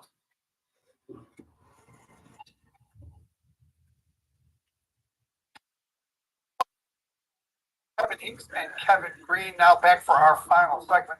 Before we bring in George Tillis live from Salt Lake City, Utah, let's do a quick market update as we get to the bottom of the hour here. The S&P 500 now up 0.5%, rallying here as we get through the show, up 37, almost 38 points to 59.74. The NASDAQ 100 up 15/16%, 200 points to 21,692. Dow Jones Industrial Average still up 0.4%, 175 points to 42,480. And the Russell 2000 backing off ever slightly. Up 1.5%, almost 32 points to 2101. Let's call it 2102. Now let's bring in live from Salt Lake City, Utah, Mr. George Tillis. He's going to talk about our final paper money trade of the day, and that is Constellation Energy. George, this stock traded as high as 342, now 316. How could it? It just signed a 20-year deal. Its second big deal. First was Microsoft about a year ago. Now Meta Platforms. Nuclear looks like it's getting slowly but surely more in favor. George, is it worth it to look at a company like Constellation Energy? Your thoughts on this name? Well, I think it's worth looking into. I mean, I was just looking at the pre-market. It actually ticked to about $362 in the pre-market. So we're seeing obviously a pretty dramatic decline from those initial reactionary pops in price for Constellation. And I think this is certainly a big deal for Constellation, which is one of the larger, power production and natural gas utility companies out there. They bought Calpine, which adds to their prowess and exposure to the nuclear energy, realm of supply for electricity in our country. I think the aspect behind the electricity business, and this is why I think nuclear is really, pretty prominent, it's probably going to be more prominent, is the supply of electricity just can't keep up with the demand. You have to think about traditionally either coal or natural gas fired electricity plants. They require a lot of transmission infrastructure, right-of-way infrastructure. And producing and manufacturing new utility plants is very cumbersome, and there's a lot of regulatory red tape getting around it. So nuclear power essentially can increase the yield of electricity production without increasing the total capital expenditure footprint for new power plants. And I think this is an area that's very interesting, and I think this is why we're seeing some pretty pronounced movements in companies like Constellation and Vistra Energy, which is an independent power producer out of Texas. But nonetheless, it's certainly a secure deal, at least when we see what we see right now from an information standpoint. We don't have the financial, projections here for this deal, this 20-year deal with Meta Platforms and Constellation. But nonetheless, it's a purchase power agreement. And these purchase power agreements are done through four major commercial customers, which actually have a different pricing structure than the utilities and electricity sold to households. This is essentially at the margin what these utility companies are going to be looking for to increase their profitability, because they can't necessarily increase the rates on a whim when it comes down to the households. They have to go through public utility commissions, and there's a lot of regulatory red tape to approve an increase in rates to the households. But the commercial side, especially the power production agreements, these rates can be quite a bit higher than what they charge households. And I think this is why we're seeing a lot of movement of utilities to help subsidize households to increase solar on site for households, while they start moving their pricing structures towards major hyperscalers in this case, which demand tremendous amounts of electricity because of artificial intelligence in these data centers. George, can you kind of break down the difference between a Constellation and maybe like an Oklo or a NuScale SMR? It seems like everybody kind of throws them in the same buckets, but they're not the same. So can you kind of give us a really quick breakdown of why Constellation is a little bit different than those other two? Very much different. It's a great point to bring up, because those other names like NuScale and Oklo are essentially modular on-site nuclear reactors that are mobile. These are not companies that are generating their own electricity through core utilities and transmission grids. But a lot of those other names like Oklo, they're still in their development and regulatory approval phase. They haven't generated any revenue. So that's important to keep in mind here if you're looking to play the power area of artificial intelligence or electricity area. That Constellation is a traditional utility company. They have a tremendous amount of infrastructure built out, number of customers, to the millions, plus, positive free cash flows and revenues. Adding at the margin, these higher price purchase power agreements just adds more revenue streams to Constellation without much additional cost. So that's quite a bit more profitable than what we see with Oklo and the other names, which have been moving in sympathy, by the way, with companies like NVIDIA from a semiconductor architecture standpoint, but also Constellation and Vistra Energy, which is an independent power producer that sells marginal supply contracts to major demand customers like Meta Platforms or Google or Microsoft for that matter. So yeah, Constellation is a traditional utility, and so they have the regulatory requirements that they're capped in terms of their pricing, but at the same time, regulation for utilities means they're regulated into profits. So that's important to keep in mind. But this is quite volatile, I have to say, for a utility company. I mean, just consider the movement from the pre-market to where we're at right now. That's double-digit percent, increases and decreases in a matter of, an hour or two.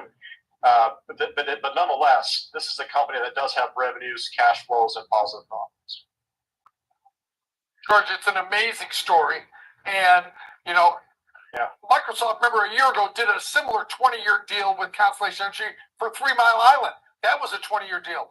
That's in Pennsylvania. This one's in Clinton, Illinois. It's just an incredible story, and it's got to be setting the tone for more deals in the future. So Constellation Energy, certainly something we should be paying attention to. George Tillis, thanks for coming on. As always, spend some time with us. Have a great day, George. All right, Kevin Green, the paper money trade we looked at, something. Now, we've done a short put vertical, short call vertical today. This one, we're looking at something in the call calendar spread family. Going out to the June 27th, buying the 350 call, and then selling this week's 350 call. The stock has backed off, and that's now $35 higher. The expected move, only about $15 this week. If you go all the way up to the 27th, it's about $30. So this stock has moved down considerably. We originally put this trade in about $465. It's trading about $435 now, Kev. But this gives you that calendar spread, chances to extend duration on this trade and chip away at the net debit. Kev, your thoughts? We got about 2 minutes. Your thoughts on a 3-week call calendar trading about $4.10 now. Yeah, you're obviously leveraging the short-dated call in order to reduce the premium for the longer-dated. So what you do not want to see is any type of really aggressive price action to the upside in the near term here. But this also, if it goes in your favor and the stock, say, is trading around 350 at the time of expiration on that short call, it allows you to get a little bit more upside exposure, and this once again kind of neutral and bullish. So leveraging the IV, a little bit tactical when it comes to positioning, and rightfully so. It's a very volatile stock. Yeah, you are buying currently in the June 27th about a 48 vol, selling this week about a 63 vol. But like I said, you can roll into the June 13th.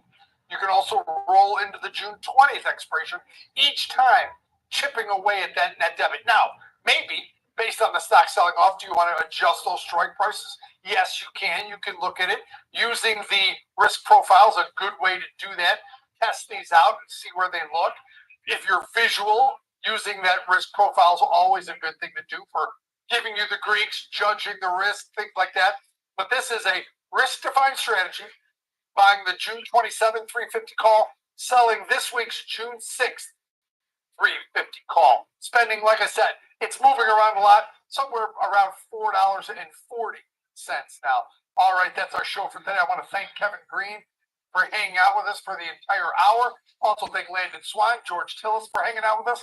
For all of us here at the Schwab Network, have a great day and a great afternoon. Next Gen Investing coming up next with Alex Coffey and Jenny Horn. Have a great day, everybody.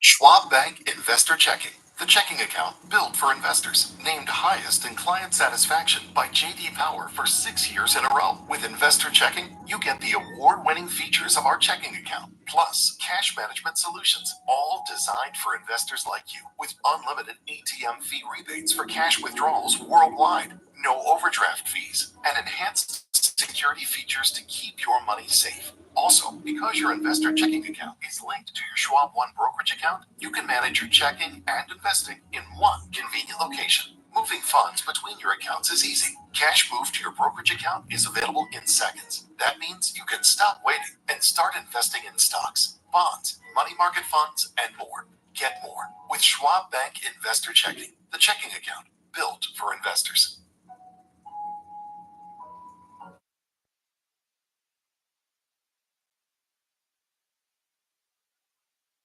No noise from bell to bell and beyond.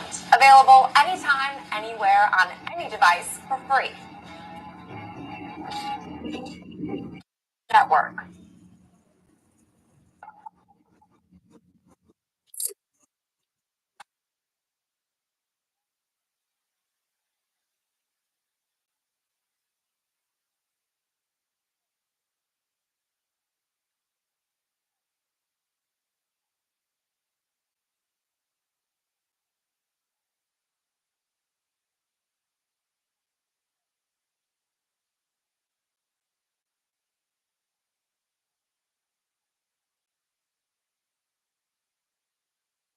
You're a bull or a bear. You'll want to catch the latest market action on Morning Movers with me, Diane King Hall, live from the floor of the New York Stock Exchange, only on Schwab Network.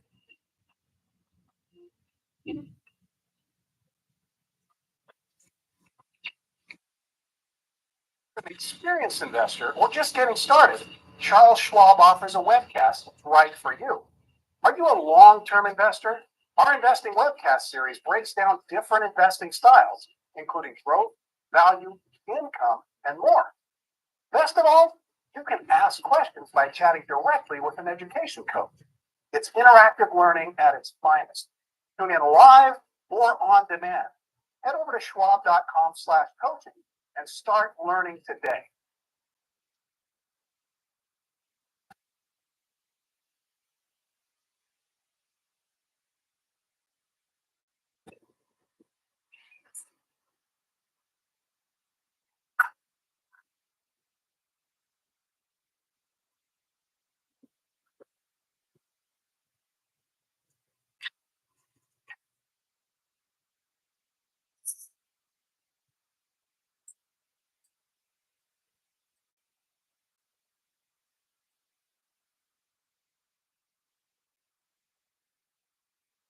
Welcome to Next Gen Investing. I'm Jenny Horn alongside Alex Coffey. And Alex, just like yesterday, it's very interesting how these low pre-market activities have turned into pretty decent sessions, although today definitely firming up more than around this noon hour here in Chicago. So even more strength today right now as it stands. But I have to say, Kevin Hanks called this because this morning when we were lower, he was like, well, wait till we open because it seems like these moves to the downsides aren't holding. Well, we've been kind of in a range. I don't know if the team can pull up maybe like a 5-day, 15-minute chart of the S&P 500, but what you'll see is really sideways and an attempt finally to break out of that range. So when I look at the S&P 500 now up, 40 or so points, it's impressive, especially given the fact that overnight you saw futures kind of break back into that chop range. Where if you look at, kind of where the price would have been, let's call it maybe 5,900 to about 5,915, where we've kind of grinded and spent a lot of the last weekend. You can see that finally getting out of that range in that chart that we have there. So impressive. The big question mark has been, was this break going to be to the upside or to the downside?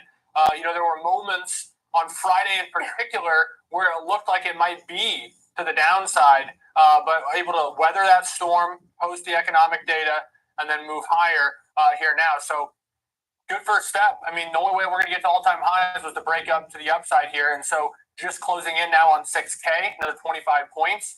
And then not too far from there to, you could say reasonably 1 or 2 more days like this, and we're flirting with new all-time highs. I know another failed move to the downside, another nice green session, and we will be looking at levels that we haven't seen in quite some time, or ever, I guess, essentially at all-time highs. But as always on this show, we'll step away from the overall markets, although we have some movers that are obviously linked to the overall market. We'll kick things off here with some things you should have on your radar today. We'll be diving more into some charts and trades than we're looking at 2 names with earnings still ahead, and we'll also be discussing for FOMO today Constellation Energy, which is an amazing one because we were up so substantially this morning, then fell actually. Now we are slightly higher, but signing a 20-year nuclear deal with Meta Platforms. We'll also be looking at the overall DraftKings and sports betting space, as one analyst says the shares of DraftKings, while underperforming, have remained attractive. And we'll close things out with HPE ahead of their earnings out after the close. So in that key software space, we'll have to see if they're going to perform, obviously different companies, more like their counterpart HPQ, or see some upside because HPQ got crushed on the back of its earnings last week. Yeah, HPE, at least software, and a lot of the software names have done okay. But yeah, obviously kind of a legacy tech firm, so we'll see if it's been able to kind of transition the same way others within that space have. I'm really excited for the sports betting conversation, so we'll welcome in that guest later on from Morningstar to have that discussion. Well, let's get to some of our movers, though. All week long, it's sort of built up, I guess, all week long. I mean, the last 2 days. It's been a long week. Yeah, on Friday as well, we started looking ahead to this week. All the chatter was, hey, Dollar General, value, consumables, staples, serving rural areas, recipe for success. And it looks like all the analysts largely had this one tabbed for a successful quarter. Yeah, and I do know that there was some degree of will they be able even to clear this low bar, because they're undergoing right now a pretty massive turnaround strategy, which can be expensive, frankly, in an already expensive operating environment. But obviously, based on today's move, they pleased those that were still enthused in Dollar General, those that held on to the volatility, because this name has not looked too sharp on a more long-term basis. But jumping today, really leading a lot of the S&P 500 gainers after seeing better than expected first quarter results and lifting now its full year outlook. So we did see a comfortable bump from a year ago, also an easy beat as far as the consensus was concerned. And their CEO did say they are uniquely well positioned to serve their customer in a variety of economic environments, noting they actually gained market share growth across merchandise categories in both their core customer base as well as these trade-in customers. So outlook was lifted from what they laid out last quarter. They did also say that right now they have plans in place to mitigate higher tariffs, which is encouraging. And also, we still have Dollar Tree ahead, but so far it does seem like the true discount, the legacy of the dollar stores, although I know nothing is $1 anymore, are somewhat in a league of their own versus then your discount names, like a Five Below, for example. Yeah, I don't even look at Dollar General in the same camp as those stores, just because, I mean, it's kind of grocery items serving rural communities. I almost see this more like a Casey's gas station or something like that serves suburbs, but in more rural communities. So hard to make the comparison. And because it is so much more consumable items, so much more staple items, and the lower end on that value scale in terms of price point, it is going to be in more of a position to act more resiliently. Now, the Dollar Trees, I mean, you're talking very discretionary, low-priced items. Five Below, we had a guest on yesterday was kind of going through that, which is, maybe looking for more of the teen sort of in the toy market, maybe on a slightly higher price point. But hard to compare these companies across the board, even though they all are sort of on that low end of how much you're going to spend. But same-store sales growing despite the efforts to turn the store around. They're still growing, even though there's probably distraction. Gross margins expanded despite the fact that they're working on some of those things, cleaning up the stores, and the fact that they're still planning to expand stores. This place has so many stores, and they're still planning to open 590 new stores amongst their 2,000 remodels just in this fiscal year. So this is the name of the game alongside Walmart when it comes to scale. I'm pretty sure they have like 20,000 and like 600. It's just over 20,000 locations. It's the most, It's right? the most, yes, of like a store of their footprint, which is why it's so critical. I fucking get such a good read on a consumer that is oftentimes not as important, perhaps, to at least. And to the point too, 80% of the stores are located in towns with 20,000 or fewer people. So it really does meet a market that's very different than, let's say, even a Walgreens or a CVS. And I know they got the pharmacy business, but you think about how those stores sort of act in urban communities. That sort of Dollar General outside the pharmaceutical stuff, how they're acting more in the rural communities. Yeah, and a great point there, because again, I feel like I know that most of the spending we watch as far as like metrics come from a very niche echelon of people, but then the vast majority of Americans are familiar with Dollar General. So I always think it's such a great read on that mid or rural size consumer. So next name today, though, also is taking me out to the suburbs a bit. That is Signet, which does have the brands Zales as well as Jared. So I just tend to think of malls, but having a nice day today, up almost 10% after we saw quarterly results beating forecasts, also raising its full year guidance. So adjusted earnings at $1.18 per share did come in better than also climbed 2% year over year, and they slightly raised their guidance for their fiscal year ending next January. Also, this reflects this acceleration in the company's share repurchase program. Year to date, they did say they bought back more than 5% of those outstanding shares. I think that some of their commentary, though, was so interesting, because this is just honestly a world I'm not too familiar with. But they did note that right now they are looking to move production further out of China to offset these tariffs. They currently import products in the high single digits range from China, so they're looking to hopefully change the production landscape, move more into the various regions like India, for example, which they've already begun doing. They did also say that they are doing quite well on the lab-grown diamond industry because of those lab-grown diamonds being so much cheaper than the traditional diamonds. They're able to right now raise prices while consumers are still willing to pay for it, which is interesting. Yeah, this is a pretty strong report across the board. I mean, if you look at both North America beating on same-store sale estimates and international really beating the same-store sale estimates, it goes to show that it's not one market or the other that's shining. And obviously margin expansion shows with the really tremendous EPS beat. I know the guidance was pretty strong as well, but this is just a really good quarter from a company that probably doesn't have as many eyes on it from a publicly traded standpoint as some of the others that we talk about. So when they do surprise, they get their time in the sun. They're getting rewarded for it today. They absolutely are, yeah. Name I haven't looked at, I feel like, since the last time they reported earnings. But hey, nice move today, and hopefully eating away at some of the losses on the year. Our next name today, though, is totally a shift of gears. Taiwan Semiconductor, as Barclays did raise its price target to 240 from 215 with an overweight rating, saying that the scope for upside in advanced logic remains, but downside risk is still in memory now in 2026.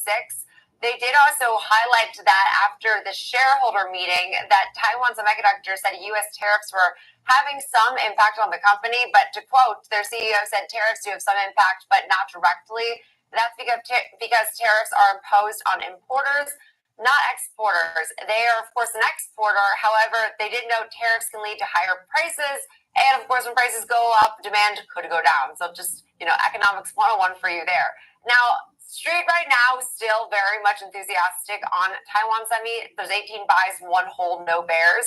But I do think it's also interesting of the group of similar peers in the semiconductor AI space. This name actually trades right now at a forward PE of just shy of 21 times. So that's cheap. I mean, it's not cheap for the rest of the market, but just given historical levels and given the way it's cheaper than NVIDIA, AMD, Texas Instruments, ASML, Broadcom, all on a forward basis, would make the argument that right now shares are relatively cheaper valued on a forward-looking basis. Yeah, it's interesting because the average price target, though, of those analysts that cover it, even though they're overwhelmingly bullish, is about $216 a share, which implies less than 10% upside. So certainly they are bullish in rating, but not necessarily in how much upside that they see possible. You did, of course, go through that Barclays note 240. The price target implies quite a bit of upside. And then Susquehanna just recently updated their note about a month ago. They have a 250 price target, Bernstein 251. So there are some bulls that have, higher price targets, but for the most part, 215, 216 is where the bulk of the analysts end up. Yeah, and that is interesting that, despite all that conviction, and I felt like a lack of analysts, just given how big of a name this is, but hey, still getting some nice news today from the sell side. Last name today, though, is Pinterest, which I know is an Alex Coffey favorite. Now, JP Morgan with an upgrade today to overweight from neutral. Price target raised by $5 a share to $40, which would actually put it smack dab in the middle of the average, which does imply some upside from where we're currently trading at $33.26 a share. But they did note, JP Morgan analysts, that while Pinterest shares have outperformed year to date, they do still remain down about 18% from the February market highs. They also believe the company has made progress across its 2023 Investor Day priorities to grow its users and deepen its engagement as well as improve its monetization. And they believe Pinterest is leveraging its full funnel advertising approach and automation capabilities to capture that greater right now share of ad spending among the next tranche of advertisers. So given all of this, they said in its lukewarm positioning, they actually see risk and reward perhaps now as a bit more favorable. This is another example of, we talked about this a couple times. I'm not sure if it's always been on NextGen or other programs that I've been on, but something as simple as like a 1 week moving average relative to a 1 month moving average, when they cross, and the shorter dated one is below the longer one, it can indicate kind of a trend shift. If you would have just used that in EMAs on this particular name, it would have gotten you out around late February, early March in the mid 30s, and it wouldn't have gotten you back in until 26, 27 on the way back up. So it goes to show sometimes just sifting through the noise and using some of these indicators to kind of help make some sense of these big moves, because this stock has certainly been volatile this year alongside the overall market, can make things easier. Doesn't mean it's always going to work, but that alone, and it worked for the market this time around as well, could have got you out, saved you some money on the way down, got you back in at lower prices than we are now. And especially for a name like Pinterest, like I know you mentioned this with the volatility, but a name that has not been able to see its highs now, and we're not even anywhere close to the highs in this name, which were just shy of 90 a share. So it's been a volatile ride, especially I think the importance of analyzing different time frames is huge there. But actually, not to steal our next segment, Thunder, we'll be diving more into the charts coming up next. We'll be looking at CrowdStrike ahead of its earnings out after the close today, as well as Dollar Tree, following Dollar General this morning, which releases earnings tomorrow morning.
Trading at Schwab, it's now powered by Ameritrade, giving you even more specialized trading support.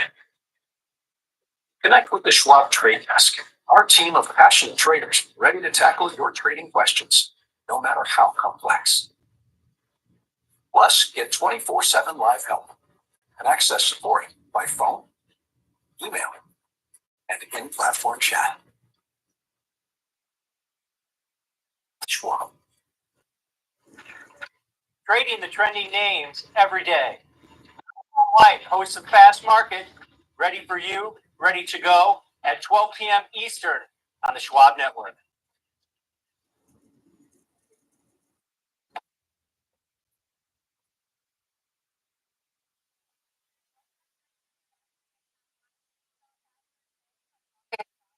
Of earnings out the close, as well as Dollar Tree. I'm going to try not to say Dollar General 100 times, as they have earnings out tomorrow morning, as we had Dollar General this morning. So joining us is Rick Ducat, our chart master. Rick, we'll start off with the name that reports first, of course, CrowdStrike, which did, I believe, touch new all-time highs today. We definitely touched them yesterday, but I believe now another all-time high today. I mean, the company that continues to surprise and really show momentum. I hope earnings are strong because they have a high bar set forth here.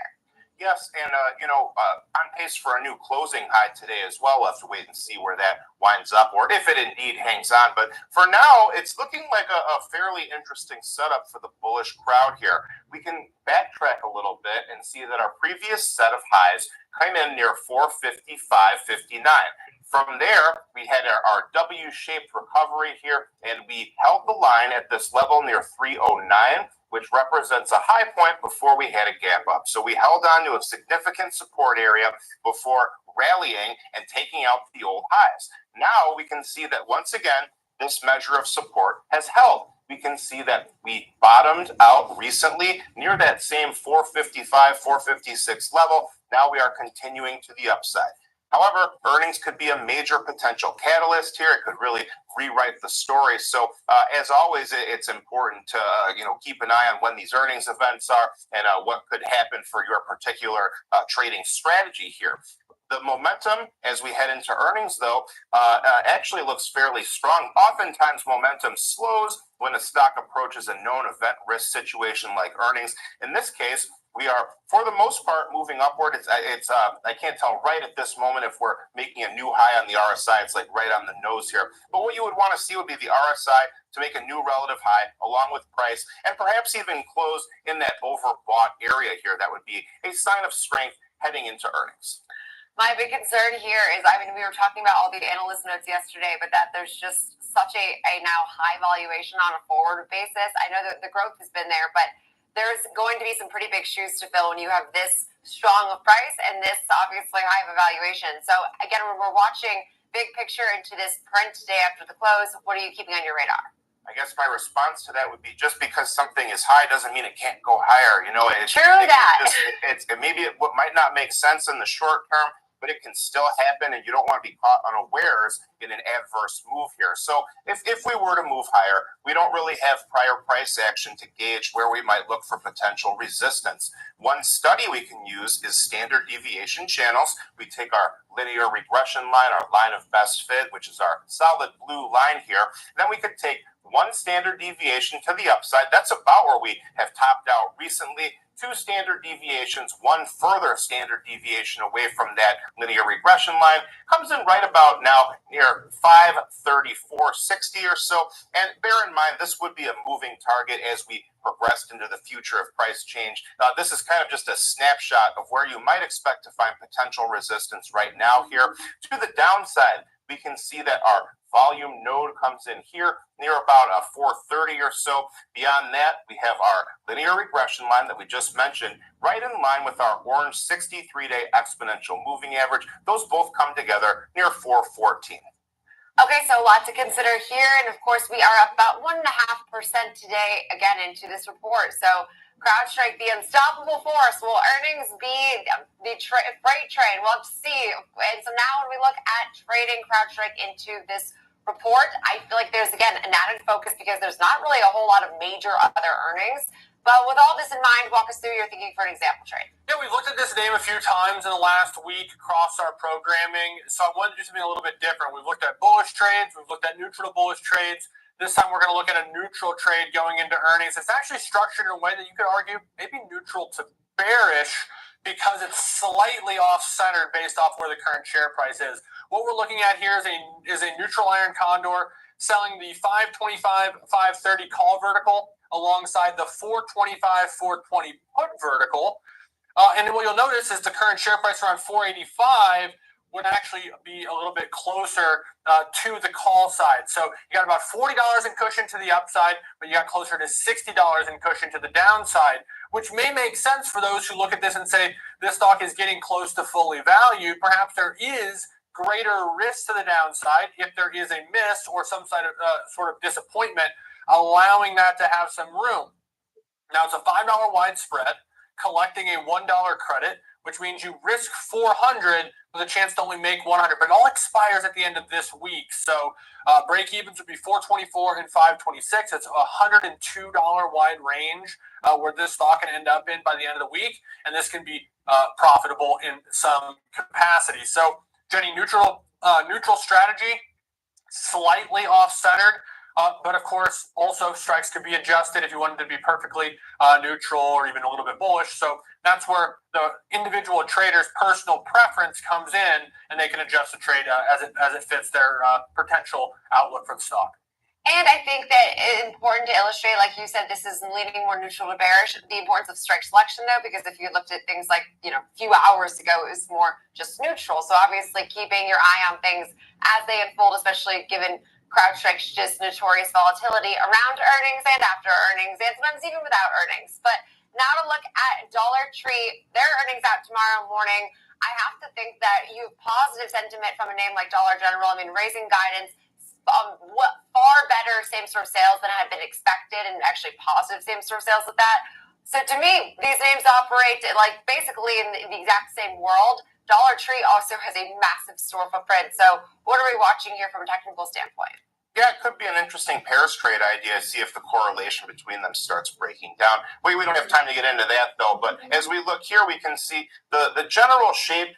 You could maybe argue as a cup and handle type pattern here. You can see that we had a long, a gradual bottoming out type of shape here, kind of range bound here for much of this time. Now we are making our way back up to an old resistance level here, which was the gap that formed on our heading into our earnings event there near 94.20. And we can see that for now we have pushed above it here.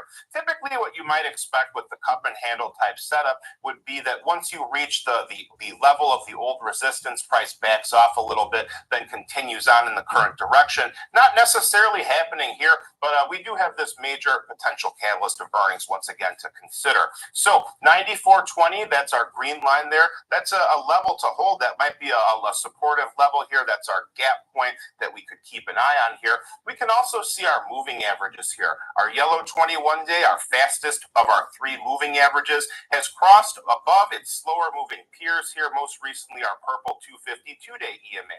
So that level, 88 to 85 are two moving averages. That could also be a supportive area to keep an eye on if a price does start to decline. If price breaks out of this upward channel in which it has been trading, we could look for support there. We can also see the RSI is an interesting, rather unusual situation as well. After a period of kind of sideways movement, which was still quite high on the chart there, we can see that the RSI has broken above its old trend line and pushed back into the overbought area. Typically, this is regarded as a sign of strength. So a more bullish setup as we head into earnings. Oftentimes, momentum slows down. Here, it's accelerating. Yeah, and I think definitely today, part in sympathy with Dollar General, because I've been getting a nice lift from their strong results. So again, now the bar is a bit higher because we're making a pretty nice move today at 5.4%. What else are we watching here when you zoom out and look at the big picture? So our big kind of range-bound trading period down here, we can see that this area near 72, that's our volume profile point of control. This shows that we had heavy trading, high volume at a relatively low point on our chart. So many traders might view this as a sign that there is a significant bottom that is formed here. So this now would be a supportive area to consider, but in terms of shorter term price movements, we're still a good bit away from there. Other volume nodes that you might look for include right here near 85 and up here near 90. Those little spikes there show heavy trading activities. The 85 level also lines up with our purple 252-day EMA, so that's another confluence to consider. If we were to keep moving upward, our +2 standard deviation channel just above current price right now near 97. Volume picks up once again up here near 106, 107, and then ultimately our red line here, 109, represents some old highs that we saw. So really that would be a significant mark to get above too, but pretty far above current price for now. Yeah, and I mean, I guess we could see, obviously, that it could happen on earnings. And, the important thing is never underestimate the volatility of these moves. But really great insight on two names that we have to look forward to. As I say, it's always earnings season if you are a believer, Victor Cat, our chart master. And now we look to trade Dollar Tree. And I do think that, again, given the fact that we got a pretty stellar report from its most closely linked peer, that's huge. But it's all about how you frame these earnings calls. As we've known from time and time again in retail this quarter, you need positive sentiment, you need raised guidance, and you also need, basically to completely reject the idea of tariffs weighing on your business model. Yeah, and it's also just hard to compare the companies despite the fact that we always try to. But nonetheless, if you're bullish this strategy or this particular stock, you're looking at the move that it's making already, and you want to be neutral bullish as a result, you can do it based off of strike selection, based off of support levels, or what you think might happen. But sometimes it can make sense just to do it based off the pricing of the strategy. And so in this case, expiring at the end of the week, I looked at a $3 wide spread, and I wanted to find an example that would collect $1 or thereabouts on that spread, because that creates a 2-to-1 risk reward. And it ended up being the 91.88 put vertical, selling that for a $1 credit expiring at the end of the week. That makes the break even $90. That makes the max profit $100. That makes the max loss $200. So relatively straightforward, but you still need the stock to at least maintain, its current price level down to 91, or even move higher for this one to work out by the end of the week. Yeah, and so we'll be, of course, I guess we have a lot of time left in this week. I keep forgetting it's only Tuesday. I'm like, well, it's expiring soon, but I guess not as soon as I'm thinking, as it's already Thursday in my mind. We'll leave it there, though. We'll be watching Dollar Tree and CrowdStrike as they report. But coming up next, time to talk another mover of the session, perhaps because it's been quite a busy session today for Constellation Energy, announcing this major 20-year contract with Meta Platforms, but initially surged as high as over $50 above where we're currently trading, now up about 1.5% on the session.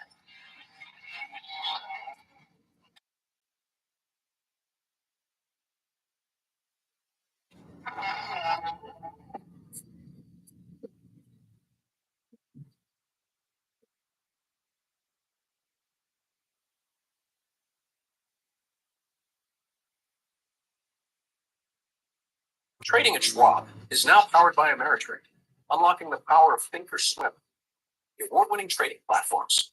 Bring your trades into focus on Thinkorswim Desktop with robust charting and analysis tools, including over 400 technical studies. Tailor the platforms to your unique needs with nearly endless customization, and track market trends with up-to-the-minute news and insights. Schwab. Get each and every angle, the whole picture, everything comes full circle on Trading 360. Catch us right here at the New York Stock Exchange on Trading 360, only on Schwab Network. What's up, Carl Nation? It's your #1 broker with the best full-service wealth management skills in the biz. Actually, I'm seeing something from Schwab. Uh-oh. Yeah, Schwab lets you invest and trade on your own. And if you want, they can even manage it for you. Not to mention, Schwab has a team of specialists for taxes, insurance, and estate planning, all with low fees. We're experiencing technical difficulties. Carl. Schwab, a modern approach to wealth management. Accelerate your market knowledge and shift your perspective into full real-time example trade, a full hour of trading info. I'm Tom White. I'm Kevin Hicks. Catch me on Fast Market. Weekdays at noon on the Schwab Network. Fast Market, ready for you, ready to go at 12 p.m. Eastern on the Schwab Network.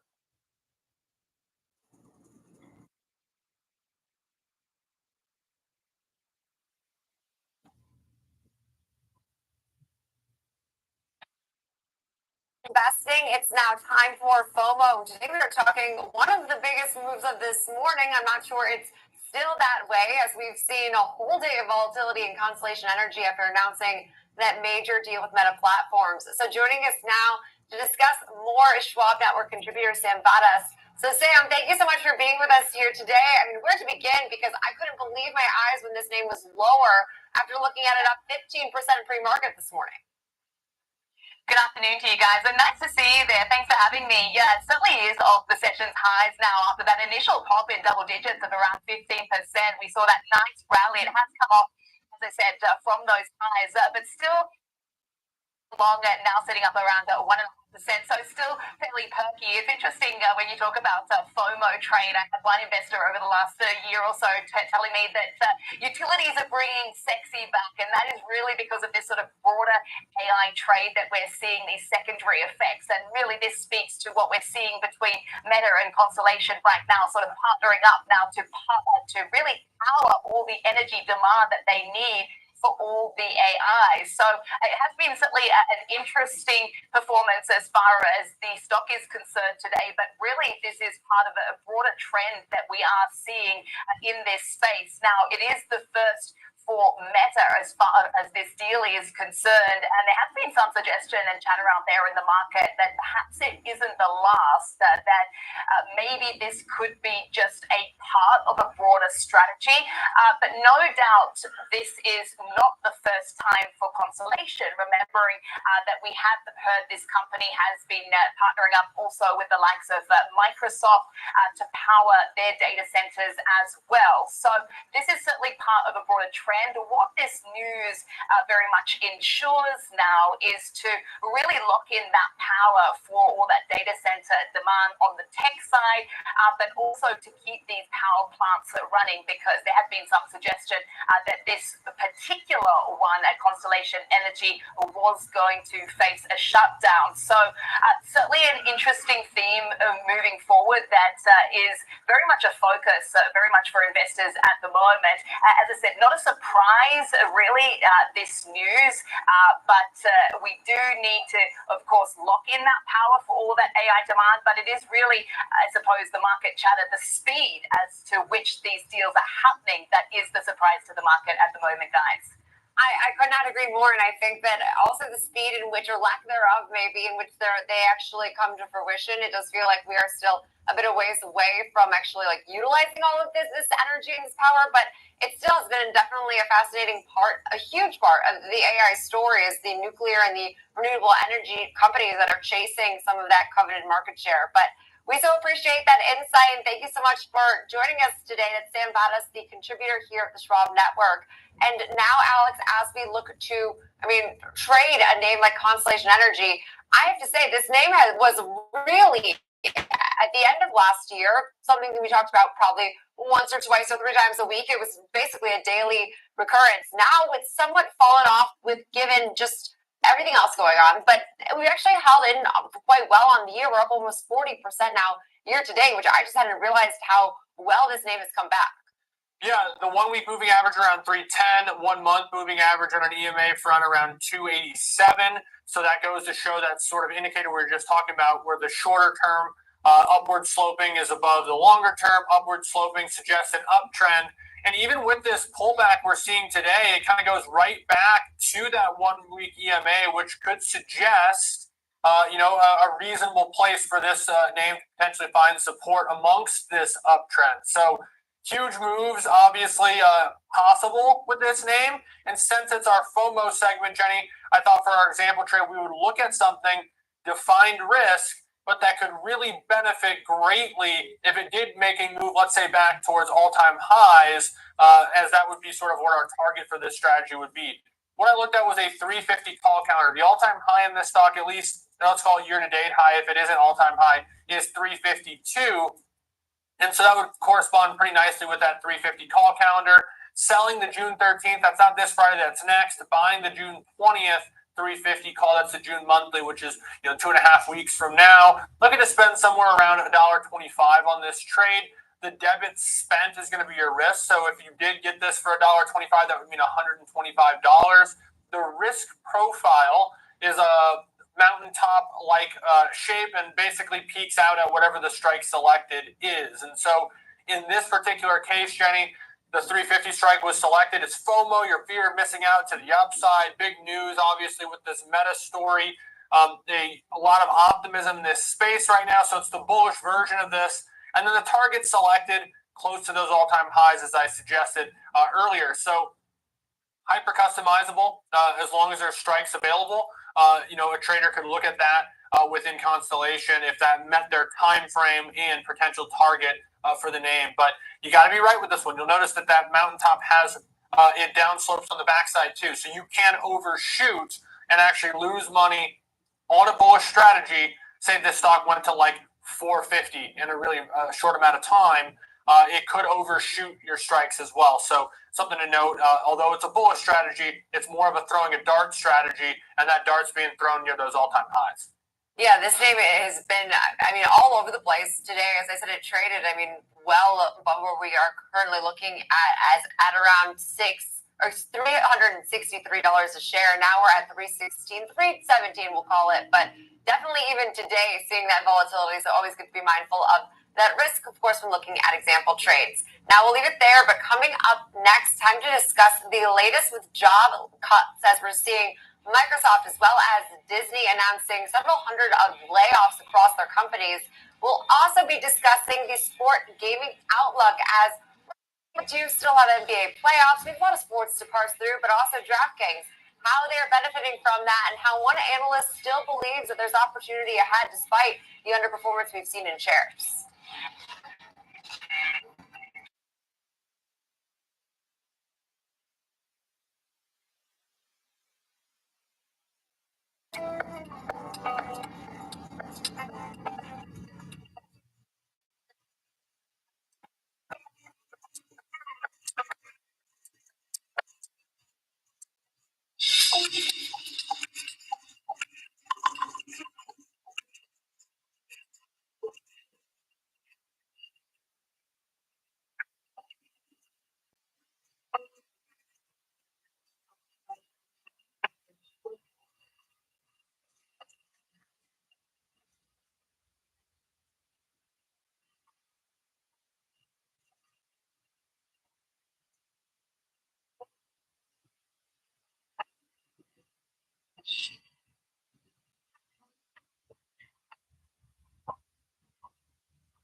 Experienced investor or just getting started, Charles Schwab offers a webcast right for you.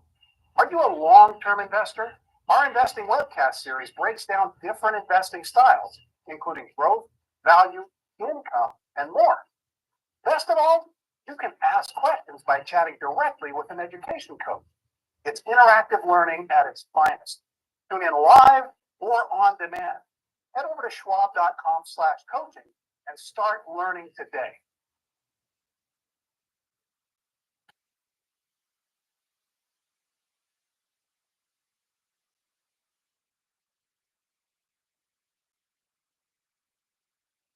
I'm Nicole Petalides, live from the New York Stock Exchange. Catch me on Schwab Network, available anytime, anywhere, any device, for free.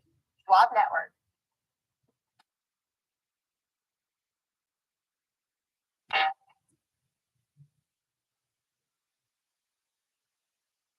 Next Gen Investing, it's now time to discuss the latest with some major corporations and layoffs. And here to join us now to discuss more on this is Diane King Hall, the host of Morning Movers. We will start off here with, we can start anywhere you want, Diane, but Microsoft, I was just doing some quick math because I saw 300 jobs that were added to I know the 6,000 that were previously announced, but it's still a very, very small portion of their near 230,000 workforce. So not to say that those jobs aren't critical and those that have been laid off, it's not a horrible experience, but it's also perspective because this is a massive company. Yeah, for both Microsoft and Disney, both of these massive companies, but on a percentage basis, it is a smaller percentage of their workforce. So hundreds of jobs on the chopping block at Microsoft and at Disney. We'll start out with the latest at Microsoft. This is obviously a smaller reduction in force compared to their previous, as you mentioned, the thousands of layoffs previously. But in this most recent round, this according to multiple reports, it's about a few hundred workers, more than 300 workers whose jobs were affected and eliminated as of Monday. The job roles range a variety of verticals, including software engineering, marketing, product management, legal, and research science. As you mentioned, this is the latest in a series that comes on top of the 6,000 job cuts that were announced last month. As you know, Microsoft's been shifting and adjusting its workforce to align with different priorities. And you've seen this overall strategic shift towards AI. Companies like Microsoft investing heavily in artificial intelligence, reallocating resources around those more AI-focused roles while using those tools to also boost productivity. And, we're clearly seeing this reduced reliance on people.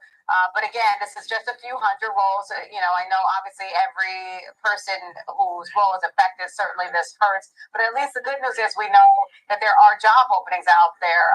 Alex has talked about this earlier, the JOLTS report, which came in better than expected. Disney also trimming its workforce. You've got a few hundred jobs on several hundred jobs on the chopping block there. This is globally. And we know there have been a series of job cuts and layoffs there. This is across various roles, including marketing, publicity, casting, development, and finance. It's not a wholesale restructuring when it comes to Disney. There's no entire team that's been eliminated, but they've been characterizing these cuts as part of this ongoing shift in efficiency that they've been trying to do efforts to boost efficiency here. It's a cost-saving push. As we know, Disney's been going through several rounds of this. Right now, you're looking at shares of Disney a little bit higher on the day. Microsoft also a little bit higher on the day, guys.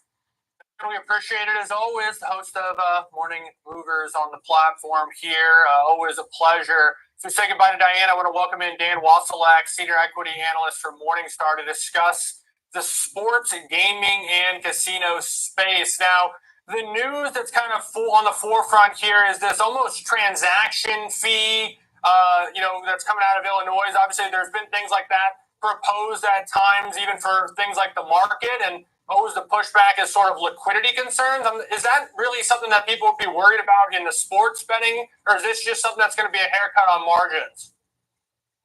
It's a haircut on margins, but we think it's manageable. So Illinois is one of the bigger revenue gaming states that has legalized the activity. It was announced that they are adding now a pro fee wager that equates to basically a $60 million headwind if that was instituted last year. It's going to be a little bit of a cut to the gross margins, but the impact to gross margins is maybe around a percentage point, and there's ways to mitigate that.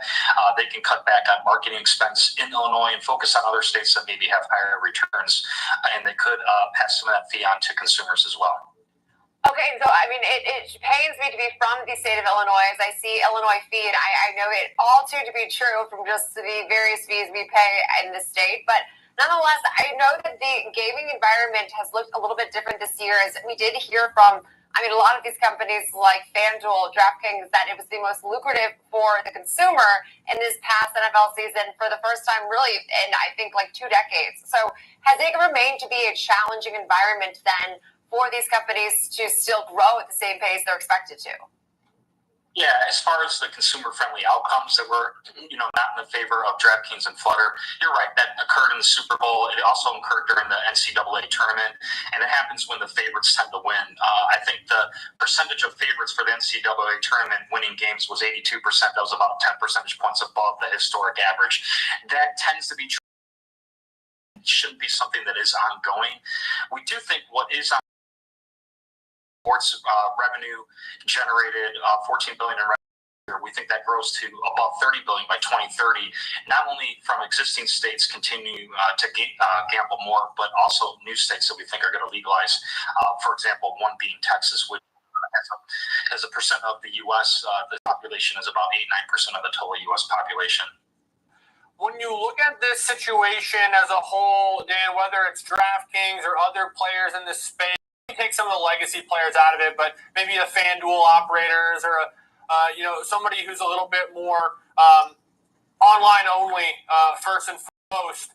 If there aren't new jurisdictions that come on line within the expectations, how much of an impact to kind of where your fair value estimate would that make a difference? Said another way, if we were just stuck with these operating areas, are we overestimating what DraftKings is worth? Yeah, sure. So in our discounted cash flow model right now, our fair value, our price target on DraftKings is $54. If we were to remove the handful of states that we think will legalize over, say, the next 5 years in our model, it would probably reduce that fair value by maybe around 10%, high single-digit percentage. But even in that scenario, you have a very big market growing, maybe not growing as fast, but the other part of the story here in the industry and for DraftKings, for example, is there's an inflection in 23 margin, EBITDA margins were -7 to +4. We think that over time can grow to 20%. And the confidence in that is when we look at mature markets like Australia that are heavily regulated, that have increased gaming taxes, that have marketing bans and limitations, the EBITDA margins for leaders in that space are still at 20%. The U.S. will be a bigger market than Australia. DraftKings, in our view, are going to be the two winners. So we think that there is, even if the market top line doesn't grow as fast as we expect, there's still a very interesting bottom line growth story with these names. So just to get your thoughts really before we go on, the macro and the strained consumer and the lack of consumer confidence, all of these various headlines we see floated around, does that have any impact, or do you see any material impact that has on then gaming and that willingness to make these sports bets? In my own experience, I know that those that are loyal to these apps are still definitely using them, but I have to imagine with spending right now of a concern, is that seeing any influx? Sure. These are not immune to any cyclical slowdown. Physical regional casinos in 2008, 2009, that gaming revenue dropped by a mid-single-digit percent. Las Vegas gaming revenue dropped by 10%. We haven't, in the U.S., been through a economic downturn while we've had kind of this evolution of online gaming. But if you, again, look at other markets that did have online gaming during the Great Recession, it was pretty resilient. And that could echo again this time. They won't be immune, but even in a slowdown, there is innovation here. There's convenience. You can do this straight from your phone. You don't have to spend gas money traveling. And it is a form of entertainment. Human desire to have some kind of entertainment. True, and it's one of those sort of like resilient, like the sin stocks. We say they have that resiliency when times are good. You tend to utilize these types of things, and when times are bad, you also do. So, good place to leave it. We so appreciate it. Dan Wasilek, Senior Equity Analyst at Morningstar. Thank you so much. Now, coming up next, it's time for Under 30. We are previewing HPE ahead of their earnings. As we do still have some of these last few tech names trickling in, we'll dive into the expectations with George Tillis coming up next.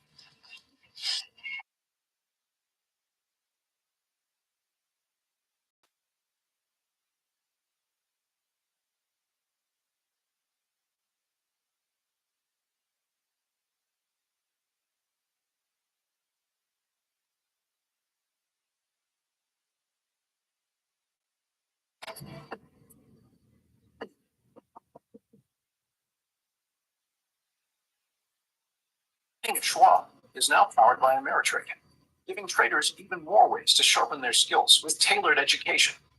Get an expanding library filled with new online videos, webcasts, articles, courses, and more, all crafted just for traders. And with guided learning paths, stacked with content curated to fit your unique goals, you can spend less time searching and more time learning. Trade brilliantly with Schwab. Whether you're a bull or a bear, you'll want to catch the latest market action on Morning Movers with me, Diane King Hall, live from the floor of the New York Stock Exchange, only on Schwab Network.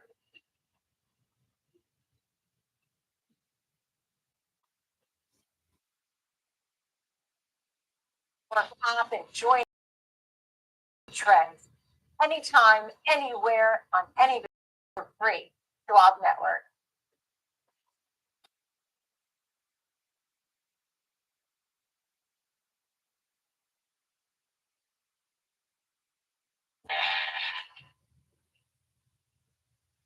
Back to Next Gen Investing. It's time for Under 30 as we welcome in George Tillis, Senior Markets Correspondent for the Schwab Network, to discuss Hewlett Packard Enterprise here ahead of earnings. George, a stock that's been, I would say, marred with some struggles over the last few years. It's trying to navigate its role as things are changing rapidly within technology, particularly infrastructure, as well as server software, which is sort of its wheelhouse. So, George, where does this company stand right now? Is it successful so far in its ability to, I guess, adapt to AI, or is it struggling with that? Well, I'm gonna say it's balanced. The reason is, and I was just looking at the chart. I mean, if you look at the chart, you'll notice initially from the January highs to the April lows, it hasn't recovered about 50% of that move. It's covered about maybe a third of that move. So I think the last earnings call going back to early March is rather telling. First off, if you look at what's happening with Hewlett Packard Enterprises, I mean, this is still a legacy IT infrastructure products and services company. They essentially have networking products, and they also have their services, leasing services. But at the same time, I think there's some challenges right now with their acquisition of Juniper. I think that's really telling, especially when looking at last quarter's performance. That was a $14 billion acquisition. What that essentially does is it brings additional networking components to compete with companies like Cisco, which in fact are also to the hybrid IT space for security. So the acquisition of Juniper makes Hewlett Packard a little bit more competitive from a hardware standpoint compared to Cisco. But they've had some executional challenges with that acquisition. And I think that's also perhaps why we're seeing this quarter's EPS estimates actually down about 22% compared to last year for the same quarter, because they're expecting about 34 cents for the quarter. Last year for the same quarter, we were at 42 cents. Sales are still expected to be higher by about 4% at $7.47 billion. But I think the story for Hewlett Packard is that it's really not necessarily a story of valuation compression here. I think it's really an executional story associated with the acquisition of Juniper Networks, which has essentially created some earnings challenges. Let's put it for lack of a better word, for the company, irrespective of the fact that you have to think about the mega secular trends, which include things like data, cloud connectivity, artificial intelligence, and Hewlett Packard Enterprises is, like I said, a legacy infrastructure products and services company, which is participating in that space, particularly in the data center and server, infrastructure markets. But we'll have to see what this quarter is, or the results are. I think the focus for analysts will be what's going on with the Juniper acquisition, how far along are they, and what other executional challenges do they see or not see on a forward basis because of the acquisition. Well, George, I have to say, I was so ready to ask you about the Juniper acquisition, and then you stole the words right out of my mouth. So to the next, maybe that's tariffs. And I mean, Aaron, the trade right now, negotiations still ongoing. But I do feel like we've seen that AI spending is less macro sensitive, and it's been fairly resilient for this quarter. And of course, that's just one particular part of spend in the overall space of IT. But doesn't that tend to bode well for a name like HPE, which really hasn't seen that degree of a recovery like we have seen with a lot of tech? Yeah, I think that's a great point to bring up. I mean, I think if you look at Hewlett Packard Enterprise as HPE, not Hewlett Packard Computers and Printers HPQ, HPQ is really going to be impacted, assuming the tariffs stayed where they're at. We saw a huge decline in that stock and a nice recovery because of the tariff, mitigation, let's call it. I think HPE is less prone to exposure for tariffs, even though it's still not immune to them. I think the stock really, the companies that have more growth and have less exposure to tariffs are doing very well. I'm going to throw in Broadcom as an example of that. That's near new highs right now, and it's in the AI infrastructure space, semiconductor space. But I think the tariffs are not necessarily a front burner issue for Hewlett Packard Enterprises. I do think that valuation, multiple compression, has actually occurred. If you look at the earnings estimates for next year and the PE for next year, it's around 8.5 times, which is right in line with its 5-year average. Price to sales, it's trading at lower than 1 times its annual sales. So valuation looks cheap relative to its own historical. But again, I think the challenge is the acquisition. So I think that's going to be sort of a game changer for the stock either to continue higher or potentially pull back and retest some lows. Yeah, and I think a good point, and I do think any update on that acquisition will be very much welcomed by investors. That's been echoed by every analyst I saw. But appreciate it, George Telles, as always, for the wonderful insight. That'll do it for Alex and myself for Next Gen Investing. We have the watch list coming up next.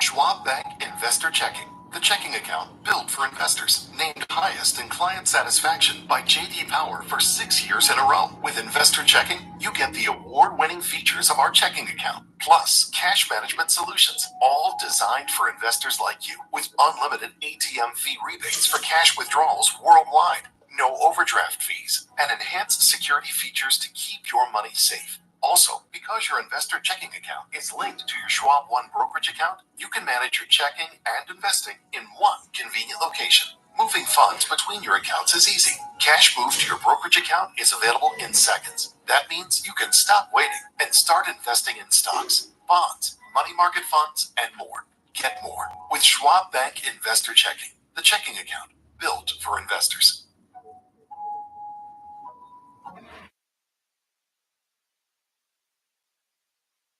Whether you're an experienced investor or just getting started, Charles Schwab offers a webcast that's right for you. The Platforms and Tools webcasts are designed to help you broaden your knowledge of platform features and resources available from Schwab. You'll learn tips and tricks to help navigate Schwab.com, Thinkorswim, and mobile-based platforms. Best of all, you can ask questions by chatting directly with an education coach. It's interactive learning at its finest. Tune in live or watch on demand. Head over to schwab.com/coaching and start learning today.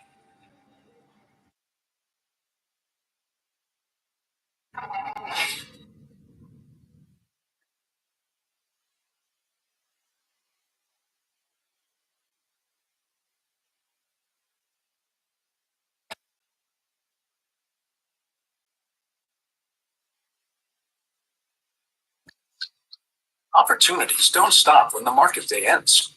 So neither do we. Schwab gives you round-the-clock access to over 800 of the most popular stocks and ETFs, plus a wide variety of futures markets. All with 24-hour support from trading specialists who understand the ins and outs of 24-hour trading. No matter the hour, you can trade brilliantly with Schwab. Morning movers, be the first to find out what's shaping early market action. Check, Options Corner, Futures Focus, Technical Analysis. Morning movers covers it all. Grab your coffee and tune in every trading day at 8 a.m. Eastern, only on Schwab Network.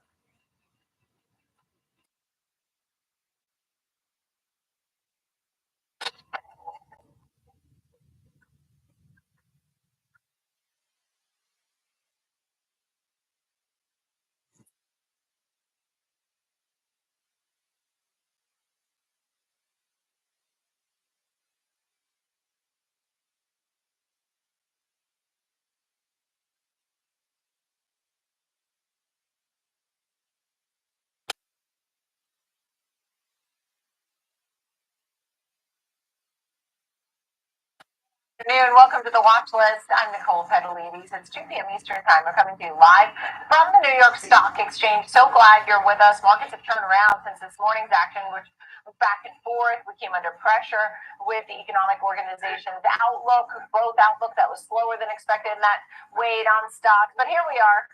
Higher once again. We'll dive into Meta's 20-year nuclear energy deal with Constellation Energy and what it means for the future of nuclear energy powering the AI revolution. So it's Technical Tuesday. Kevin Warner will join us. We'll look at charts for the S&P 500, Astera Labs, Nevis Group. We will break down the latest on the jobs data, those JOLTS openings, right? Jobs open. And ahead of Friday's key payrolls report. So we got to jump into the labor picture, big picture. And here's a quick look at the markets. As I noted, we had some back and forth action earlier, but we're certainly seeing a better picture here now. The S&P's at 5,971. This is higher levels that we've seen in some time since Liberation Day. It's up 0.5%. The Nasdaq 100 is up about 0.9%. The Dow is up 0.5%. The Russell, the small caps, have been higher already, 1.7%. Oil and gold. Gold's been down, and it's down about $20. Oil gained about $1. It's at $63.57 the barrel. The VIX 87, and the 10-year bond yield has crept up ever so slightly to 4.46. Kevin Hanks, host of Fast Market here on Schwab Network, is with me to take a look at all that is going on. Dollar General, for example, came out with some good numbers, a good outlook. That was a winner, right? Yeah, Dollar General up 15%, Nicole, on the day on earnings that beat, revenue that beat. If you listen to FactSet, earnings per share 178 versus 158. Revenues 10.44 billion versus 10.29 billion. If you listen to FactSet, revenue growth 5.3%, same-store sales plus 2.4%, operating profit plus 5.5%. Then they raised guidance for the year. Earnings per share from around 510 to 580 to 520 to 580. They raised the lower end of the guidance up higher. Raised sales from up 3.4 to 4.4% to 3.7 to 4.7%. Raised same-store sales growth from 1.2 to 2.2 to.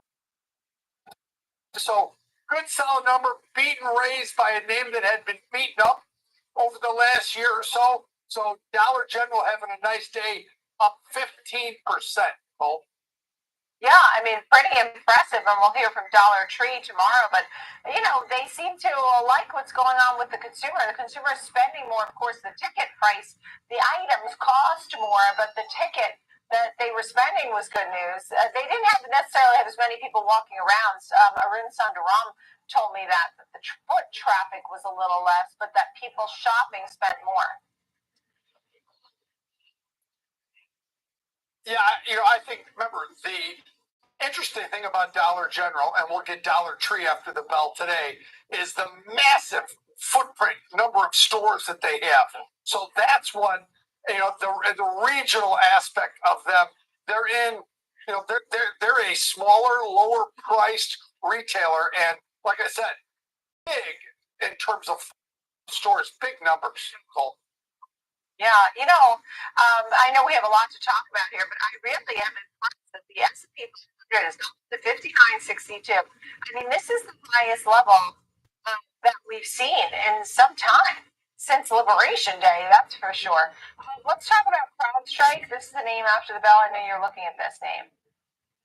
CrowdStrike after the bell, you know, it's amazing from the problems they have with that software update a while ago to where the stock is run to now. The stock was under $200.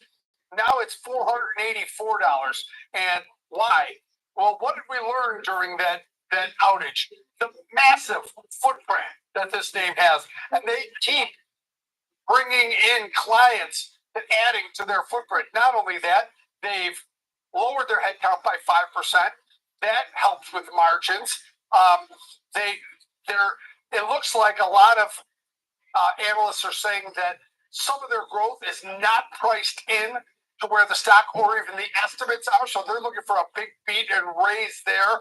Some of the problems, it's a lot of stock-based compensation that you have to be cognizant of. Here's what it is, Nicole. Today's discussion about CrowdStrike is going to be growth and margin expansion versus valuation, because the stock is not cheap by any stretch of the imagination. But if growth and margins can overtake the worries about stock-based compensation and the valuation, then this stock can move higher. But as you know, it's run a long way. Here's the numbers. 12 months up 53%, 6 months up 39%, 3 months up 24%. So big recovery here in the clear leader in cybersecurity. Oh. Yeah, look, huge recovery from the lows of the IT outage. And tech itself has been very popular and driving the markets anyway, right? I mean, there's been an appetite for tech too. Yeah, exactly right. All the Magnificent Seven. Remember, this is a market that has recovered back from its lows based on the Magnificent Seven. Those are the ones leading the market back. Now, the rally has broadened out some, but you can only look at NVIDIA is now back in the 140s after going below 100. Look at Meta Platforms. Look at all these names, how far they rallied. Microsoft, Google Alphabet still under pressure, not participating in this rally, but it's been a tech-led rally for sure. Just look at the names up today, Nicole. If you hit the visualize, NVIDIA, Broadcom, AMD, Qualcomm, Micron. You know, you've got sectors of the S&P right now. You've got 3 down and 8 up. And of all things, you know what's leading? Energy, of all names, with not only more supply coming on the market, OPEC Plus talking about that, but futures are actually higher today. So energy stocks leading today's rally, but 8 or now 7 of 11 sectors now higher, Nicole. All right. Thanks so much, Kevin Hanks. Great to see you. So what's in store for June? June could be a turbulent month, says our next guest, Melissa Armo, founder, owner of the Stock Swoosh, joining me now. Good to see you, Melissa Armo. Some of your thoughts here. I think June is going to be a wild month. I really think it's going to be even this week. I thought that a couple of days ago, but Trump now has made a new deadline tomorrow that he wants all of these countries to put in their best foot forward for a tariff deal. So I always thought June was going to be a particular volatile month coming into what was supposed to be the July deadline for the 90-day pause for tariffs. So even though we are up today, we were actually down very early this morning in the gap, then we flipped, then we were up, then we rallied. Now we're selling off. Why? Because one of the Federal Reserve members came out just in the last half an hour and said that she's feeling like maybe she will hold rates steady, that the Fed shouldn't do anything with rates because they're concerned about tariffs, that tariffs could cause inflation. And my perspective is that tariffs are going to cause inflation because not all businesses are going to absorb the cost. They're going to increase prices. In fact, I personally have seen prices go up just since all of this has launched, even though it isn't totally done yet or through. Or settled. I've seen particular prices on things that I buy that the prices have gone up. In fact, I'm getting emails saying pre-tariff price, where you buy now before we increase it kind of thing. So I think that at least half of the businesses are going to pass them on to the consumer. And even the ones that don't may not right now, but may eventually, depending on how this all flushes out. So I think with that, the Fed may not expected twice more this year. Remember last year, they were supposed to cut them 5 times, and then the whole year went on. They didn't cut until September. Again, maybe they don't even cut rates at all this year in 2025. And eventually, that's going to come back to bear in the market because the market is building in. At first, start 3 rate cuts, now 2 rate cuts, and we don't get any of that. Depending on the tariff outcomes, I think the market will react negatively to that. Yeah, understood. I mean, look, yeah, I agree with you. I mean, I've already seen stores implementing rate tariff increases ahead of the tariffs and just saying, look, we know the prices are going up, buy this before the price goes up. I don't know if it's the game or what they're doing, but I would agree with you that I've seen prices going up without a doubt. For whatever reason, I can't be 100% sure. But the uncertainty and volatility in the market, you think that's here to stay? Does that make it difficult to invest? What should you do with your money? Well, it does make it it difficult because you can't deny the market is in an uptrend now. I mean, we're not that far off the highs, but you know, I've been trading for a long time now. I've traded very bullish markets. I don't feel like going long this market right now. Like you're like, okay, yes, we're in an uptrend. Yes, we're not that far from the highs, but you're just not getting the same lift. You're not getting the same poof, you know, where it just goes. You know, again, this is not the typical bullish market. We had that big fat bar green day, the tower pause day. But if you look at every other day since then, it's like tiny little rallies or a gap up that fails or like a baby little bar. We never seem to really just go where we just gap up and run up and just rally for like a week. We're not really strong. It's not really feeling like institutional money is buying the market here. And then when I look at all the different sectors, so many things don't match up. Apple, you know, Apple's in a downtrend. That's actually one thing I'm very bearish on right now. Definitely affected by tariffs, China, inflation, everything that's going on right now. That's in a downtrend. And that's one of the leading stocks. You're saying, well, wait a minute, you know. So when you look at all of these things right now, you're not seeing the same symbiotic cohesiveness where you would see normally in a bullish market where all the sectors are going together. We had NVIDIA earnings the other week. That was like a bust to me. I know it's rallying today, but that gapped up only a tiny little bit and then sold off. Didn't really go anywhere at all. So again, it's like, what are we getting excited about here? People are worried. I think big money isn't coming in really buy the market. Are we ready to be over the highs? You have people that went long at the bottom, that bought the dip, that are like debating should they sell? Maybe they're waiting. You have the shorts that are trying to come in. We have one gap down, it sells off, and then we flip. So I think there's a lot of uncertainty that's happening here. And, you know, getting back to inflation, which is the prices of things, once a company raises their prices, like say the tariffs get settled, say they're lower than everyone's talking about, say they don't happen at all, they're not going to lower their prices. That's not going to happen. So like companies are going to take advantage then of this whole thing if the tariffs end up being less and prices then are not going to drop.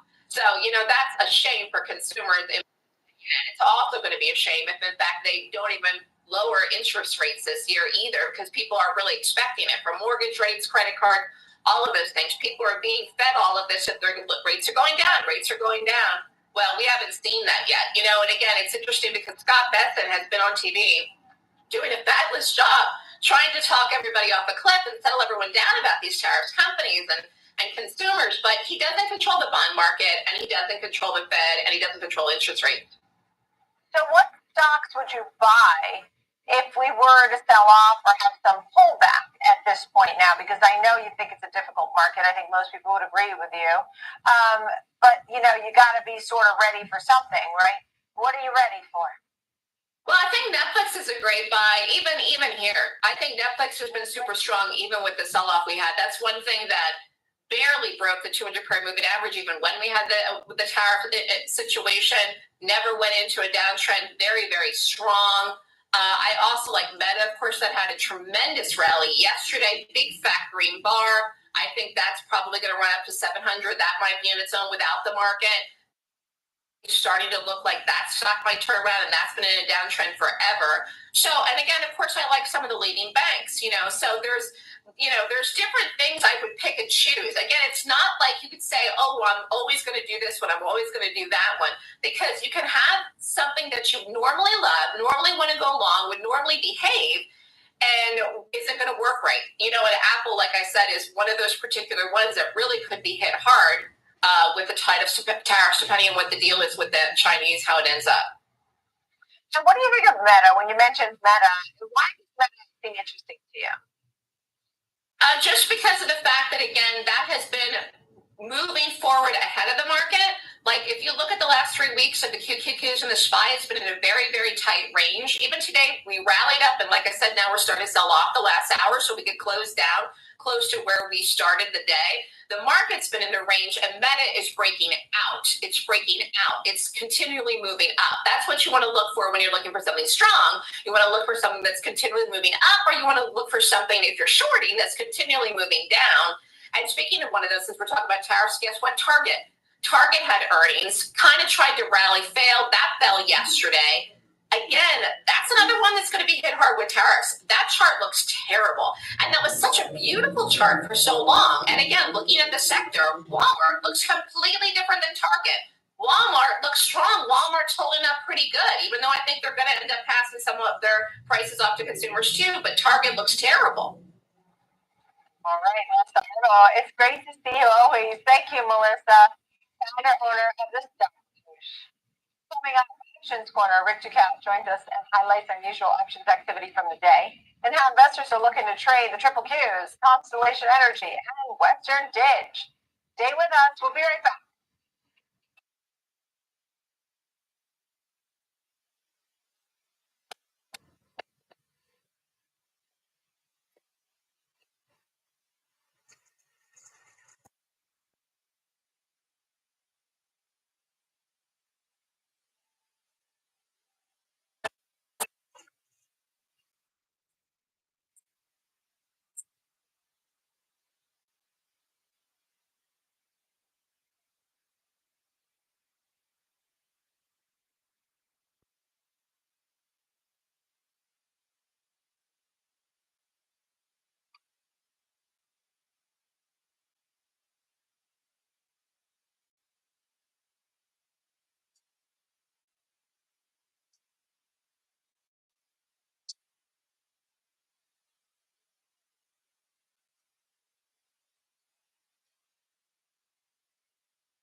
Whether you're an experienced investor or just getting started, Charles Schwab offers a webcast that's right for you.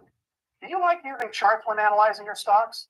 Our technical analysis webcast series breaks down different charting techniques like trend analysis, price patterns, moving averages, oscillators, and much more. Best of all, you can ask questions directly to an education coach. It's interactive learning at its finest. Tune in live or on demand. Head over to schwab.com/coaching and start learning today.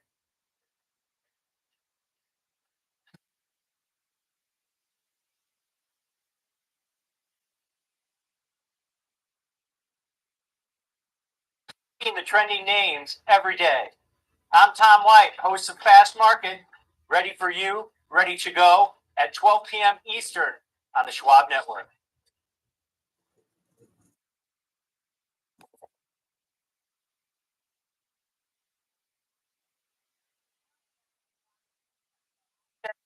The unusual options trades we're seeing throughout the day. Rick Ducat joins me, lead market technician here on Schwab Network. I'm glad you're here because we're about to talk about the triple Qs, and I can't wait to see what you say there because obviously well up off those April lows. But I couldn't believe, even just looking at the S&P 500, how we are really at the highest level since the end of February.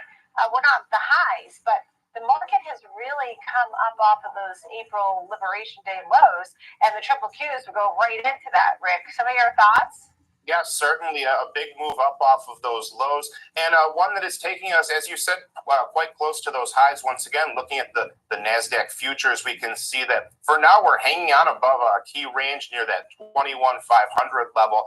But to get more to our specific trade here, it's a big one in terms of the dollar amount here. We can see that it is also a bearish play on this overall tech sector ETF here. The trade in question, plus 15,000 September 30th quarterly, 490 put at a 1216 debit here. So this equates to about a $18 million debit. So really quite a large trade, both in the scale of its number of quantities as well as its dollar amount here. This is an opening trade, as I try to do all of the trades in this segment here. It seems the volume is greater than the open interest, so it seems to be an opening position. 119 days until expiration here. So you can see from our risk profile there that the break even would be 477.84. That would be about 9.5% to the downside or so. So looking for a rather substantial move lower here. Max loss would be the debit paid, $8 million or so.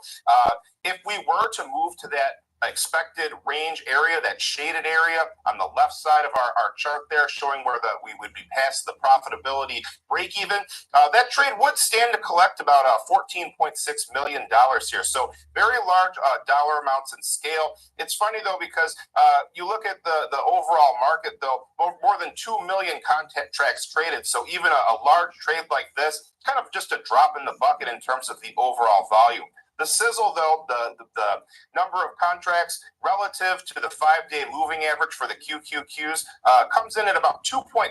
So very elevated activity in this index today for the options market. Yeah, it's pretty amazing. And as you said, a big amount too.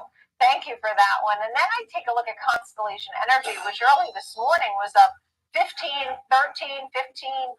really jumping in the pre-market. You know, started off with some up arrows. Now I see it negative, but this big deal with Meta, it's a 20-year deal for nuclear power. You're watching the options market. What stands out to you? Yeah, quite a turnaround. The broader market has kind of turned around as well here. And, this was a very notable story that we saw here today.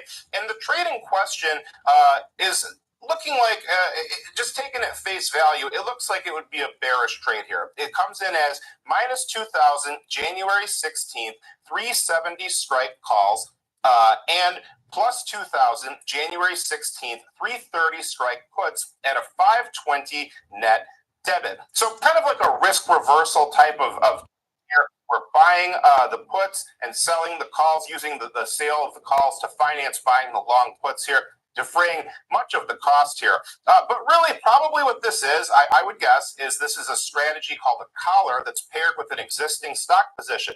The covered calls finance the purchase of the protective puts. If the stock does go up, you are able to sell your stock at a profit here thanks to the covered call. If the stock goes down, the put protects you here. So it seems like this trade on its face would be bearish, probably is paired with a stock position though.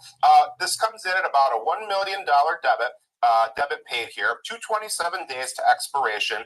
The break even would be 324.80, so that would be roughly 1.2% to the upside there to start losing money on that call position. And if this were just a position that was not paired with stock, it would have unlimited loss here because of the uncovered calls. So always important to keep in mind if you have that kind of naked short call position, that it can be quite risky there. So in terms of the total volume for this name, the trade size 4,000 was about 7% of the total options market here today. The sizzle was 10, so very elevated activity at the time I checked. Yeah, pretty exciting too for a name like this. And last but not least, we're watching Western Dig. Why is this one on your radar? So this is a trade where news. There's no news I could find that goes along with the company within the past several. But the trade is very outsized relative to its market. I was talking about the sizzle, 3.5, so elevated activity, but also this particular trade was more than 50% of the options volume for the day here. So the total was a 6,000 lot spread here. So minus 3,000, December 19th, 55.65 call vertical at a 332 net credit. So a short call vertical.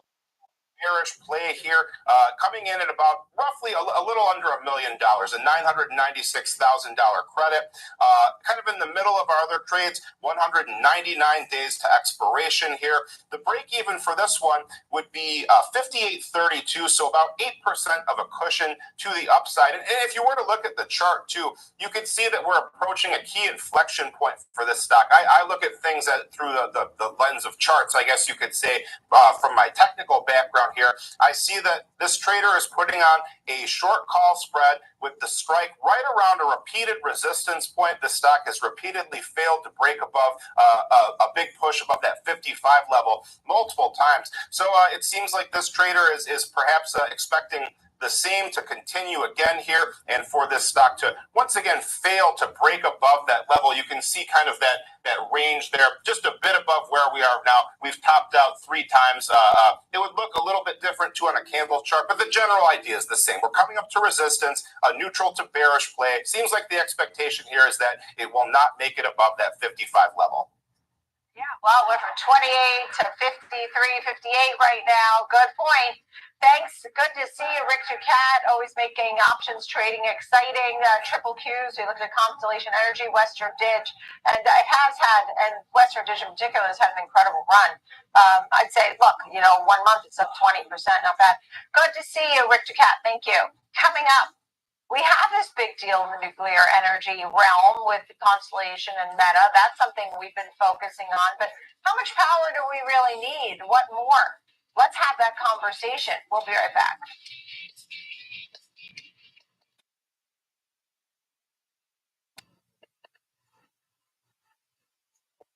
Trading at Schwab is now powered by Ameritrade, unlocking the power of Thinkorswim, the award-winning trading platforms. Bring your trades into focus on Thinkorswim desktop with robust charting and analysis tools, including over 400 technical studies. Tailor the platforms to your unique needs with nearly endless customization, and track market trends with up-to-the-minute news and insights. Trade brilliantly with Schwab. Reading the trending names every day. I'm Tom White, host of Fast Market, ready for you, ready to go at 12 p.m. Eastern on the Schwab Network. Trading at Schwab is now powered by Ameritrade, giving traders even more ways to sharpen their skills with tailored education.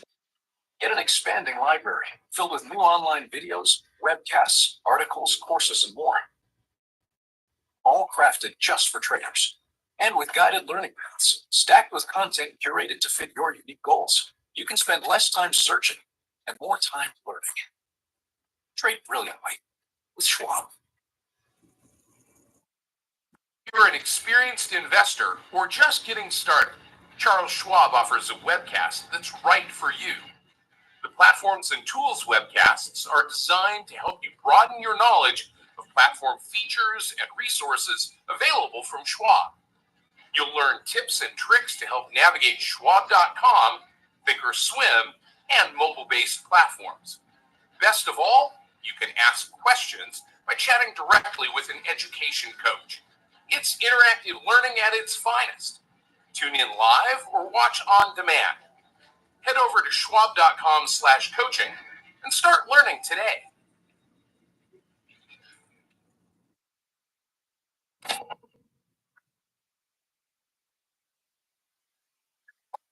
Watch List Guide here with us. I'm Nicole Petalides. We're live on the floor of the New York Stock Exchange. A lot of movers in action right now. How about Lululemon? Those shares are higher today after multiple firms raising price targets ahead of the Thursday earnings report that's due. Evercore raising its price target to $400 from $320, maintaining an outperform rating on Lulu. Piper Sandler raised its price target to $315 ahead of Thursday's report, remaining neutral on the stock. It's at $337. One was higher than this current level. Ollie's Bargain Outlet is trading lower after we did see it beat earnings. Estimates on the top and bottom lines did reaffirm the guidance. Their quarter revenue more than $575 million. The company opened 25 new stores in the first quarter, many of which were former Big Lots locations. Well, we talked a little bit about Constellation Energy and Meta Platforms announcing a 20-year deal, nuclear energy deal. Now, Constellation shares initially surged. I saw them up about 15% this morning, now down 2%. What's the real story here? Travis Miller, utility and energy sector strategist at Morningstar. Let's talk a little bit about this. The synergies, was this a good deal? And what kind of deals are we going to need in the future? Your thoughts on this particular deal? Yeah, hi, Nicole. Thanks for having me. So, I think you really made a big statement that this is a huge deal. Now, huge in terms of size is not necessarily huge in terms of profitability, huge in terms of the stock, huge in terms of the industry. What I think is huge again is the number of megawatts or the size, the amount of electricity that Meta is willing to buy from this. To put this in perspective, the nuclear plant, Clinton nuclear plant, about a gigawatt of capacity would be enough to serve about 1 million homes. So this is confirming the fact there's a lot of demand out there for electricity, a lot of demand from the tech companies for electricity, and literally city-sized demand for electricity out there. Amazing. The number of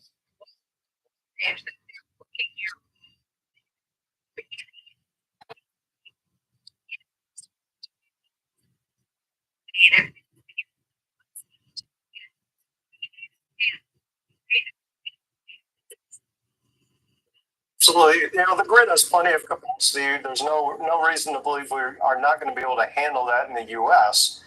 The key distinction we are trying to make is that this is going to happen in only certain areas, because there are areas of the grid. The grid is very regional.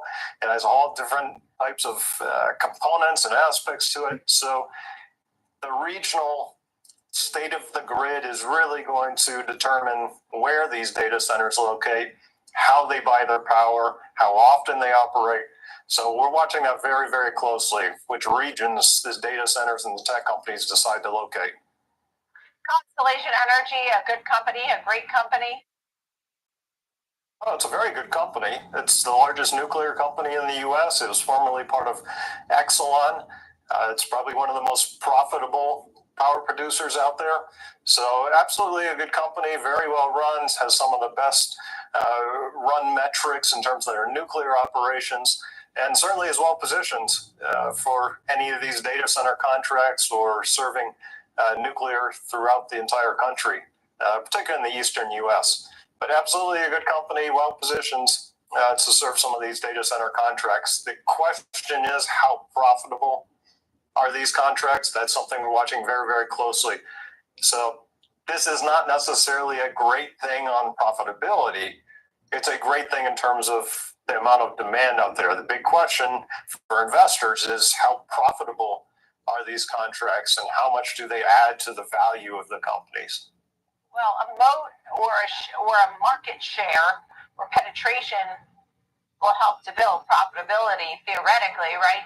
So if all these tech companies keep calling Constellation Energy over the other nuclear power producers, and then they start to have this footprint, this foothold, then it becomes, they can sort of, raise prices or brag about the number that are involved, right? But isn't there sort of a power play that could be set up there? Certainly scale is very important in this industry, in the power production and the retail energy supply industry. That said, there's a lot of competition, and there's a lot of competition from all types of players. There's competition from the trading operations, from banks, from energy companies, from power producers, from other utilities. It's a very, very competitive space right now to serve some of these contracts. So it's not just Constellation that's in the mix here. There are dozens of other operators and power providers and energy providers out there that are competing for these contracts. And they're competing against very sophisticated clients. And Meta, Google, Amazon, these are companies that are used to signing and negotiating very, very large, very expensive deals. So it's a super competitive industry. Constellation is not the only one and not the only player. That said, Constellation does have slight advantage in that they have a huge scale across, especially, again, the eastern U.S. relative to some other competitors. Let's talk about some of the other names. I mean, first of all, what's your rating on Constellations? The 313 stars do you have? Do you have a fair value price target? This also, I see Vistra here. I see Nano Nuclear, and also NuScale would go into this, right? Yeah, a bunch of those nuclear plants and nuclear industry companies would be involved in these kind of potential deals. For the entire power producer industry, when we think about the big ones, Constellation, Talon Energy's in there, Vistra Energy, NRG Energy, those big four publicly traded ones, we're very bearish on them. We think that the market is way overpriced, the amount of growth, the timing of that growth, and the profitability of that growth. Most importantly, again, the profitability. I want to hammer that home, that these contracts, as large as they are, might not be nearly as profitable as contracts we've seen in the past and contracts that they have for their existing assets. That goes again for NRG, for Vistra, for Constellation, for Talon, other players in this space as well. 5 stars, in your opinion? We're bearish on all these. So we think the real opportunity for buying is in the regulated utilities. So again, I talk about competition. Regulated utilities, the old mom and pop, grandma and grandpa stocks, they're also a part of the competition for data center contracts. And they have an advantage. Yeah, which names? Names like what that you do like? Yeah, right now we like Evergy is one of the stocks we like. Duke Energy, one of the stocks we like. Alliant Energy. So look at the Midwest mid-cap regulated utilities. We think that they're certainly competing for projects, and in certain ways they have an advantage over some of these power producers and retail energy suppliers like a Constellation or a Vistra Energy. We just think way too much excitement is priced into those names like Vistra, like NRG.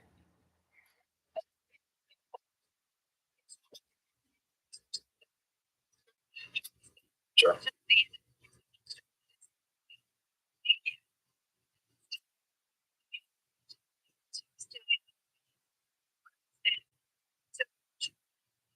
Things for us and break down some.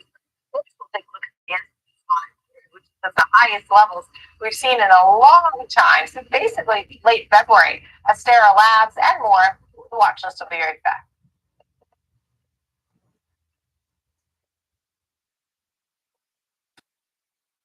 Teams every day.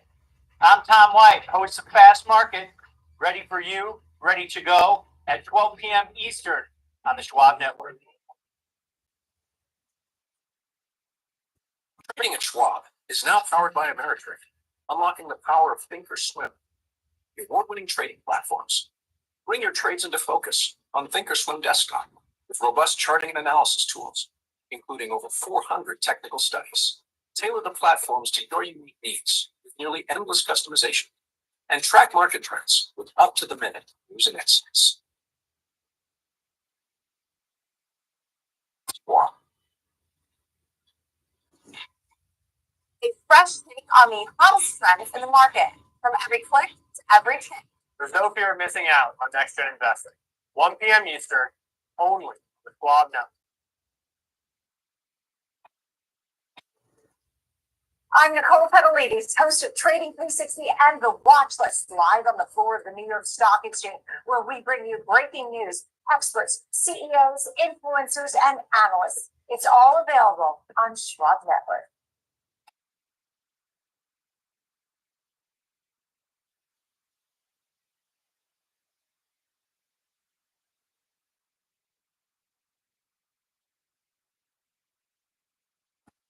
What's up, Carl Nation? It's your #1 broker with the best full-service wealth management skills in the biz. Actually, I'm seeing something from Schwab. Uh-oh. Yeah, Schwab lets you invest and trade on your own. And if you want, they can even manage it for you. Not to mention, Schwab has a team of specialists for taxes, insurance, and estate planning, all with low fees. We're experiencing technical difficulties. Carl. Schwab, a modern approach to wealth management.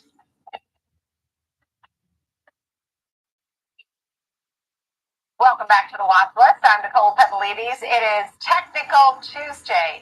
Good day to have Technical Tuesday because I'm watching some of these charts. Pretty incredible.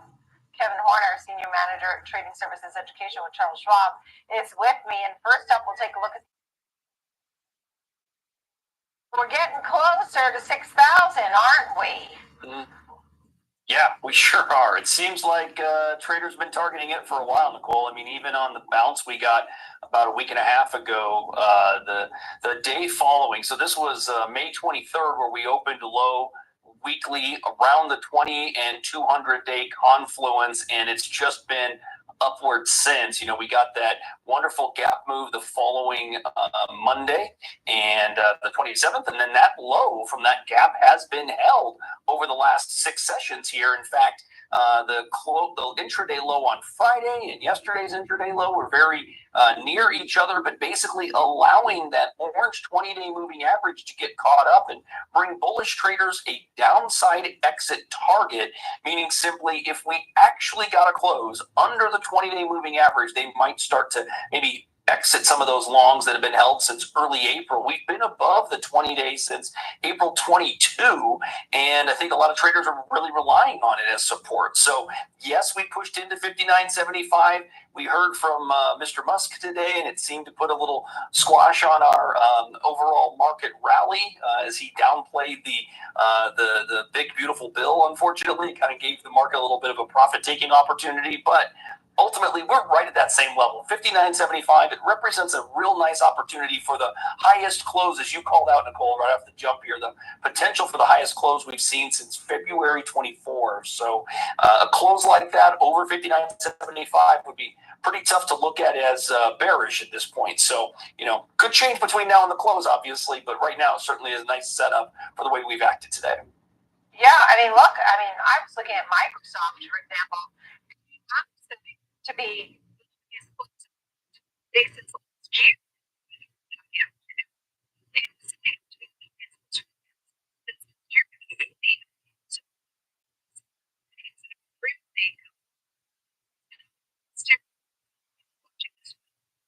I'm always interested in stocks that make pretty significant developing moves, and this one is certainly at the top of the list like that. It's up more than 100% since April 4. Stock has showed its 20-day moving average getting caught up finally. It's basically been dancing between 88 and 100 for the last 2 weeks, but you'll notice the speed with which that 20-day moving average has had to rise just because of the price action that's been under play here. So we made that low in early April, under $50 a share, and this thing has just been rushing to the upside since. So new traders who want to get started could look at below the 20-day as an exit strategy and potentially targeting that 110, 111 area up above. That represents a gap zone opportunity, and commonly, if you're a trader and you're looking at a current trend underway, a lot of traders will target that gap level as an opportunity for a pause in the trend. Doesn't mean that the trend has to stop there, but it at least gives short-term traders an area to eyeball to take some profits off if it gets there. So new traders are going to note the fact that today we made a short-term high through the high we made on Friday of last week. Now that has not held today to this point. So the question is, can this hold a close that exceeds that high from Friday, which was 94.79, and right now we're below it by a little less than $1. So it looked a lot better earlier this morning when I was looking at this chart, but nonetheless, the improvement and that rising 20-day moving average sure looks as though it's offering even new traders to this brand new trend an opportunity to participate potentially. Yeah, understood. Yes. You're right, and you're not going to count me among them because it took a scan tool to bring this one to my visual. It came up for me a few weeks ago when it made a new short-term high. We moved through a level at $29. It was a resistance band. And again, much like we saw with Astera just a second ago, you've got that real speedily rising 20-day moving average. It's moved into a new range, basically 35 to 42. Today, it is well above the low day yesterday's high. So that high has been taken out with conviction today, giving some traders the belief that we're getting that close above the high of the low day, potentially the first day to join a new trend after a brief pullback. And that's exactly what we could be seeing here. So under 35 and the 20-day moving average, surely short-term bulls get a little more defensive. But I'm looking at it at this point, and I'm sure there are many out there saying 42 is a short-term target. and then moves through 42, present the opportunity to get back to the previous high, which is just shy of 51 percentage-wise. All of this stands out exceptionally well if the trend is apt to continue. So risk reward on the side of the bulls once again. The question is, can we maintain these speedy rising short-term moving averages as the market just continues apparently wanting to drift upward, it would seem. All right, Kevin Horner, great to see you. CNO Trading Services Education. Thank you every single week. He takes a look at reach here in Typical Tuesday. Thank you. Standing right here with me at the exchange today to take a look at the JOLTS data, those job openings. We'll be getting kinds of prints, claims, and ADP and non-farm payroll and more. We'll be right back. Our labor market panel is ready.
What's up? Your number one broker with the best full service wealth management skills in the biz. Actually, I'm seeing something from Schwab. Uh-oh. Yeah, Schwab lets you invest and trade on your own. And if you want, they can even manage it for you. Not to mention, Schwab has a team of specialists for taxes, insurance, and estate planning, all with low fees. We're experiencing technical difficulties. Carl. Schwab, a modern approach to wealth management. Whether you're an experienced investor or just getting started, Charles Schwab offers a webcast that's right for you. Do you like using charts when analyzing your stocks?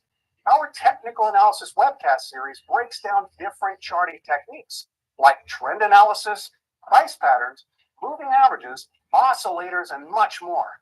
Best of all, you can ask questions directly to an education coach. It's interactive learning at its finest. Tune in live or on demand. Head over to schwab.com/coaching and start learning today.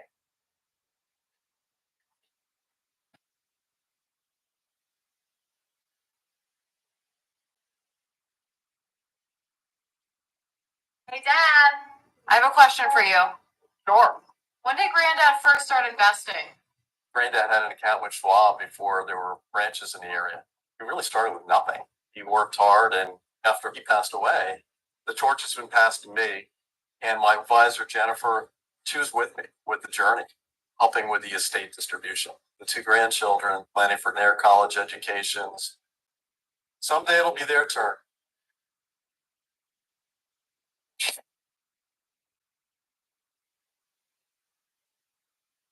Welcome back to the watch list. I'm Nicole Petalini. The April JOLTS data was released this morning. It came in above expectations, more job openings than what were expected. So we want to talk about the state of the labor market, and we have our panel ready. Sitting next to me, Jake Clifton, economist and president of Buckman Capital, and Jordan Rizzuto, managing partner, chief investment officer at Gamma Road Capital Partners.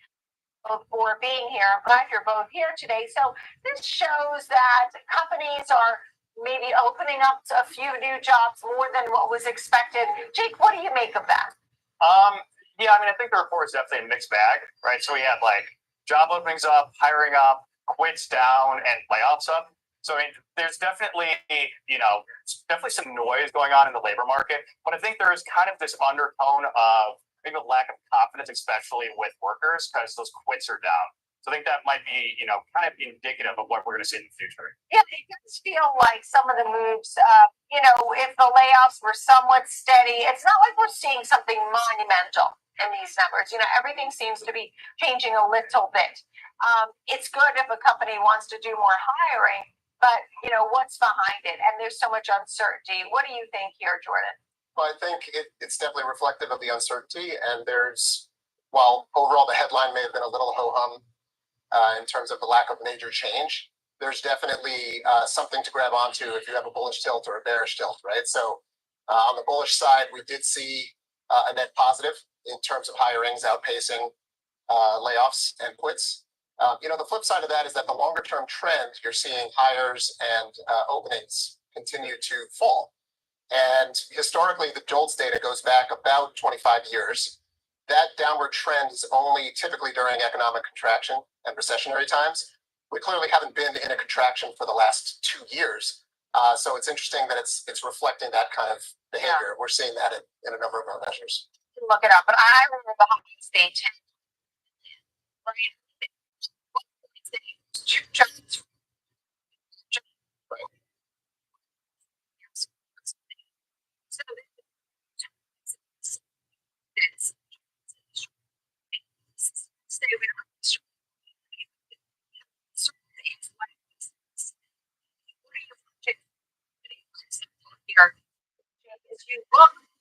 We are expecting maybe more inflation, maybe more unemployment. We don't know, but I think the estimate for Friday is about 130,000 non-farm payrolls, 4.2%.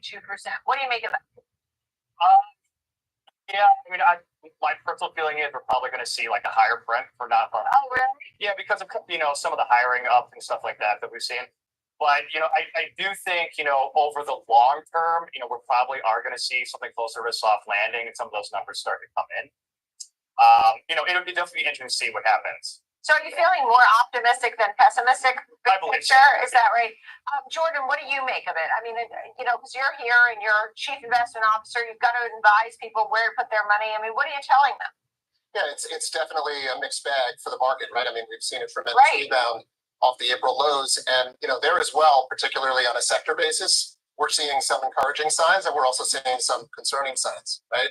So on the concerning side, consumer discretionary has been the laggard, or one of the bottom laggards now, really year to date. Bull runs are typically not driven by consumer discretionary lagging overall in such a meaningful way, and especially relative to staples. So that's one concern. Utilities have been a leading sector, which is typically speaks to more defensive, risk-averse positioning. The flip side of it, since those April lows, industrials have had a very nice surgence. You've seen firming up in basic materials. Those are some of the areas you like. Well, we don't take a particular view on a sector basis. We're looking at S&P 500 overall. Yeah. But the point of all of that is that sector mix on an underlying basis is giving a mixed picture. I think that speaks to a lot of the uncertainty that Jake was just about. Well, you did, Jake. Some of the claims come in, and some of those were because of the end of the school year. So we thought maybe some of the numbers last week may have been a bit skewed, but continuing claims shows that there's still folks that have been looking for some time. It's my understanding it's taking longer for folks to change a job or get that job, and that maybe grads this year will have a harder time finding a job, that everything's just slower. Right. Is that right? So the job openings number is really interesting to me, because I hear all the time that, hey, there's all these jobs that are posted and there's openings, but a lot of them just aren't real. You know what I mean? So that is something Right. you're consistently out there from a lot of different people. Right, exactly. But there's so many job openings. So it just really, I don't know, for some reason, I have a little bit of a hard time, like believing some of the job opening numbers. Right. Just because of that. And you're right, it is taking a lot longer to find jobs. And that's why we saw that quits number down as we did. We need, people are not quitting as much, or they're taking longer to do so because it's taking longer to find a job.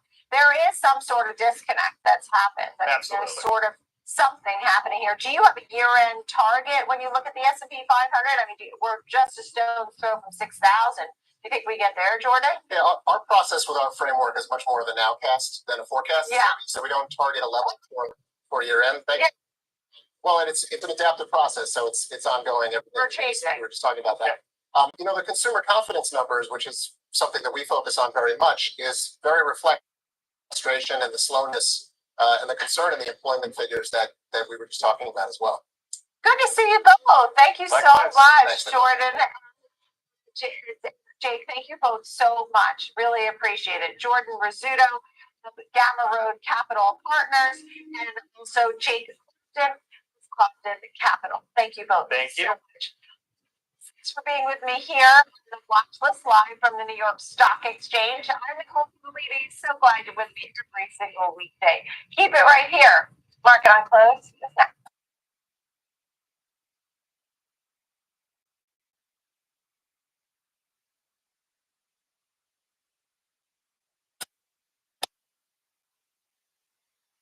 Schwab Bank Investor Checking, the checking account built for investors, named highest in client satisfaction by JD Power for 6 years in a row. With Investor Checking, you get the award-winning features of our checking account, plus cash management solutions, all designed for investors like you, with unlimited ATM fee rebates for cash withdrawals worldwide, no overdraft fees, and enhanced security features to keep your money safe. Also, because your investor checking account is linked to your Schwab One brokerage account, you can manage your checking and investing in one convenient location, moving funds between your accounts.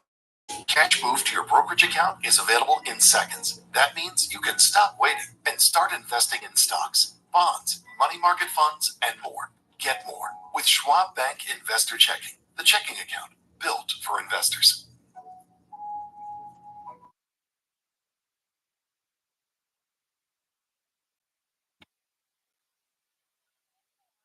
The next trend.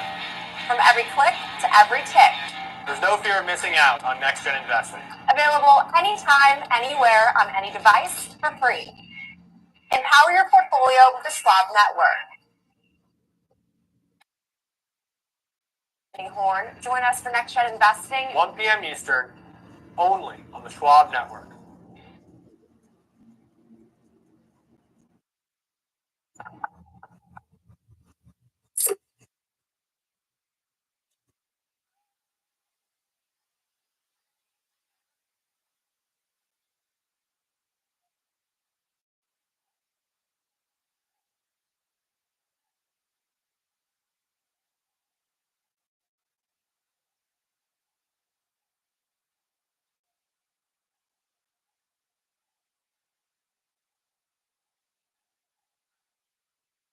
Trading at Schwab is now powered by Ameritrade, unlocking the power of Thinkorswim, the award-winning trading platforms.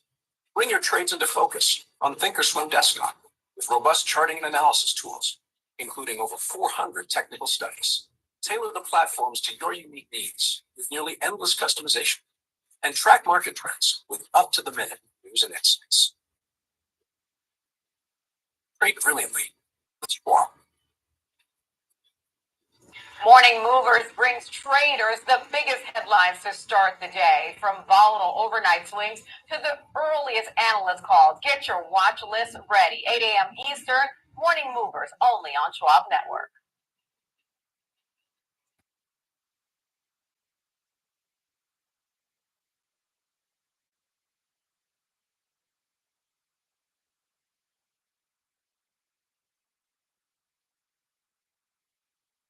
Schwab Bank Investor Checking, the checking account built for investors. Named highest in client satisfaction by JD Power for 6 years in a row. With Investor Checking, you get the award-winning features of our checking account, plus cash management solutions, all designed for investors like you, with unlimited ATM fee rebates for cash withdrawals worldwide, no overdraft fees, and enhanced security features to keep your money safe. Also, because your investor checking account is linked to your Schwab One brokerage account, you can manage your checking and investing in one convenient location. Moving funds between your accounts is easy. Cash moved to your brokerage account is available in seconds. That means you can stop waiting and start investing in stocks, bonds, money market funds, and more. Get more with Schwab Bank Investor Checking, the checking account built for investors.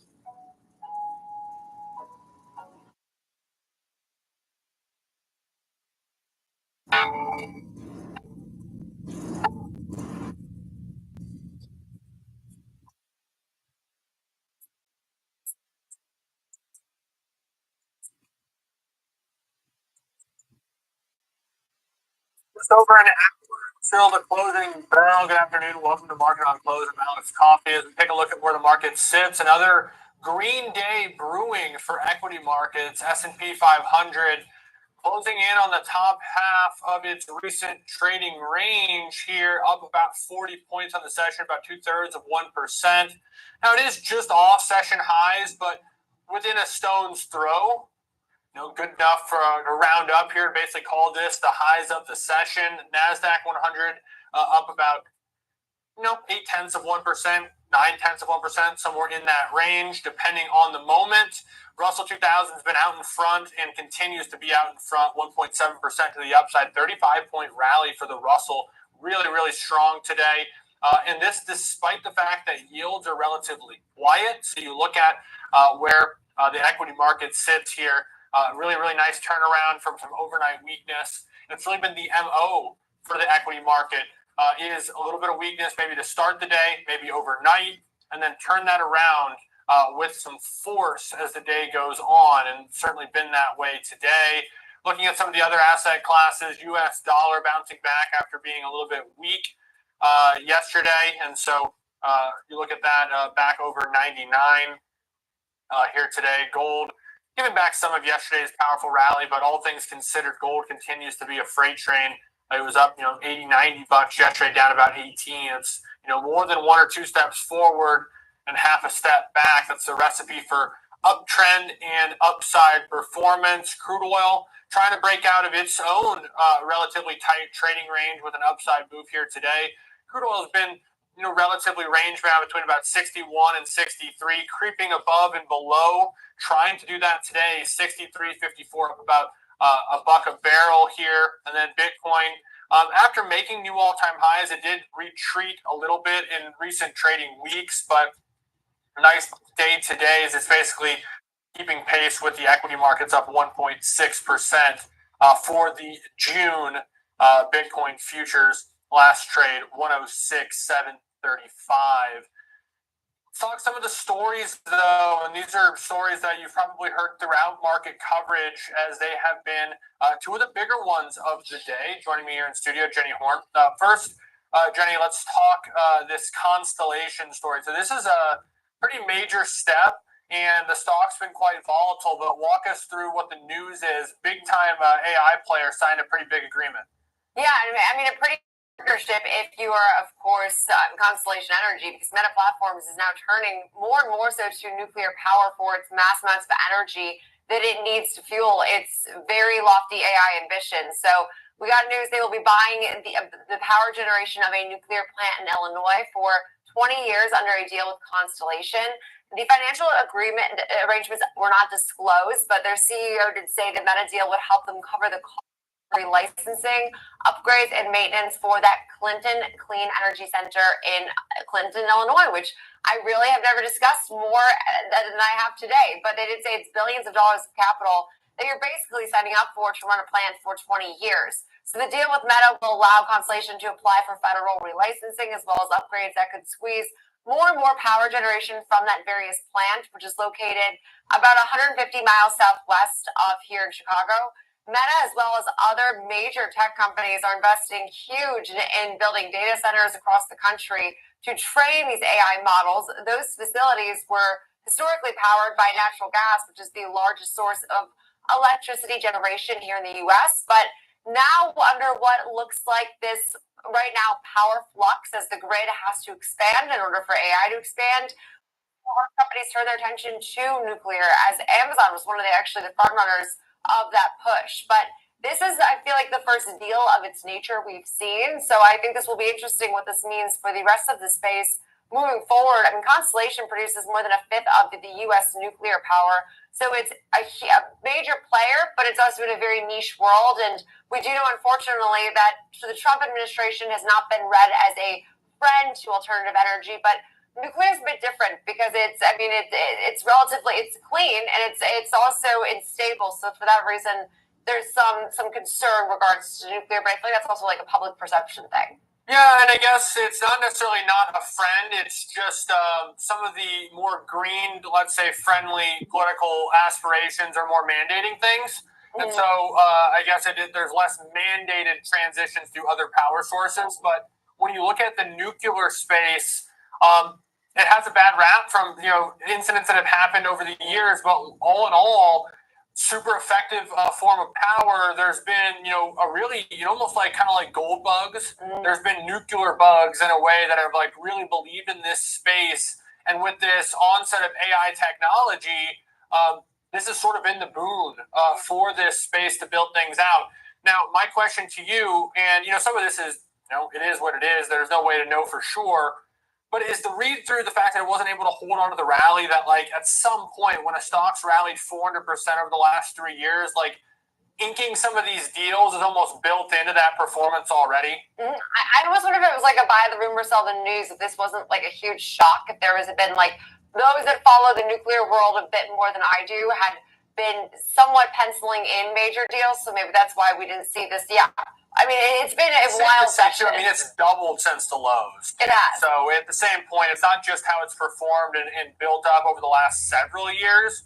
Just in the last several months, this stock has gone, I have to say it, nuclear to the upside. And it's a great way to use it. I mean, this is one of those charts, as you can see, actually, I had that up at, right? As we pulled it up, the 3-year weekly chart, I think, illustrates the strength because it hasn't felt always that way. We saw nuclear be one of the major themes to close out 24, then saw a pullback substantially with the overall market and the concern, not actually the action, but the concern that the Trump administration would not be as lucrative to some of these companies.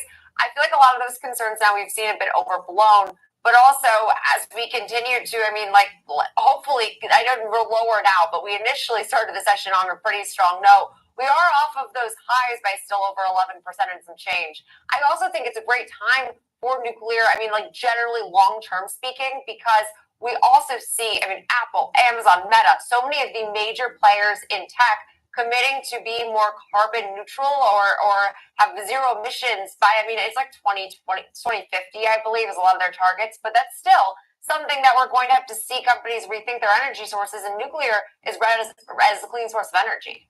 Yeah, no doubt. And, hopefully able to do it safe. So a lot of research and things to suggest that you can do it pretty safely nowadays. I think it's important too. We think of alternative energy, we think of green energy and things that are a little bit more clean for the environment. We lump it all together. There's a huge difference between like solar stocks and some of these nuclear names, and especially a name like Constellation Energy that's already really operating in the space. And something like Oklo that has like a cool idea that they hope is going to work, and at some point make them, a really powerful name. So knowing a little bit more than just, hey, it's a green energy stock, I think helps us get there. But definitely impressive performance, despite the fact that it's given back some of that rally today. Pre-market, it made a jump that would have been new all-time highs.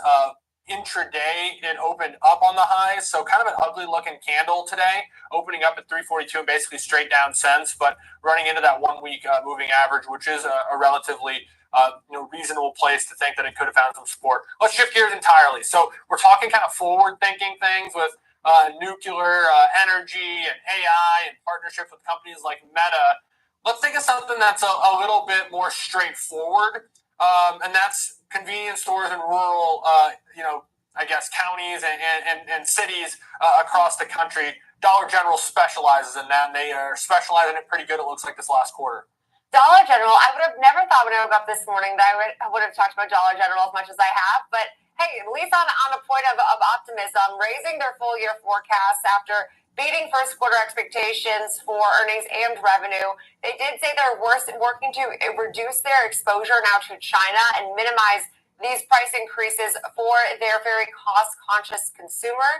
Also, their CEO did say they're attracting more and more of these middle and upper income consumers that are now seeking value. So that's actually what we've seen be a huge source of Walmart's success. It's not so much the blossoming middle class that's supporting. It's more of this trade down effect for those that perhaps weren't historically shopping at a Dollar General, Walmart, what have you. So the company did highlight the fact that, well, yes, these current forecasts are given no major changes in trade or pricing, but they did also say that right now the direct imports make up about mid to high single-digit percentages of their overall purchases from China. So they're working to right now sort of mitigate that. They said the tariff landscape remains dynamic and uncertain, and they do expect some price increases as a last resort, though they tend to minimize them as much as possible. And as we know, I mean, what is their strength is also their weakness, that they have such little wiggle room to work with their margins, and also you commit to being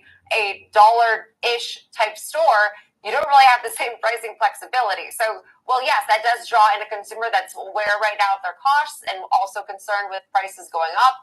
It also then it makes it difficult for Dollar General to still be a profitable and a growing company at that, which has been part of, unfortunately, their weakness as of late. But we talked about this on our show earlier. I do think it gives such a good read on a huge portion of our country that does have access to a Dollar General. I mean, there's over 20,000 of these retail locations. That's more than Walmart, Costco, Target, Foot Locker, and Dick's Sporting Goods. I don't know why I threw Foot Locker in there, but I tried to get closer to 20,000, but it's more than all of them combined. Yeah, when you look at this name, and in the near term, it's sort of how, like, in a very different space, like TJ Maxx, in sort of the, I guess, the Nordstrom Rack model of the kind of discount, wholesale, almost like it's almost a treasure hunt. Go to the store. It's hard to recreate that online, and it's allowed companies like TJ Maxx to do well despite so much e-commerce success of other companies. When I think of Dollar General, what they have right now that is ultimately their moat is that they are in some of these communities that are more rural. We talked about 80% of their stores being in towns that have less than 20,000 people. No other company can say that. And so when you look at that, they have this moat around the fact that this is the store that serves communities that other stores aren't serving.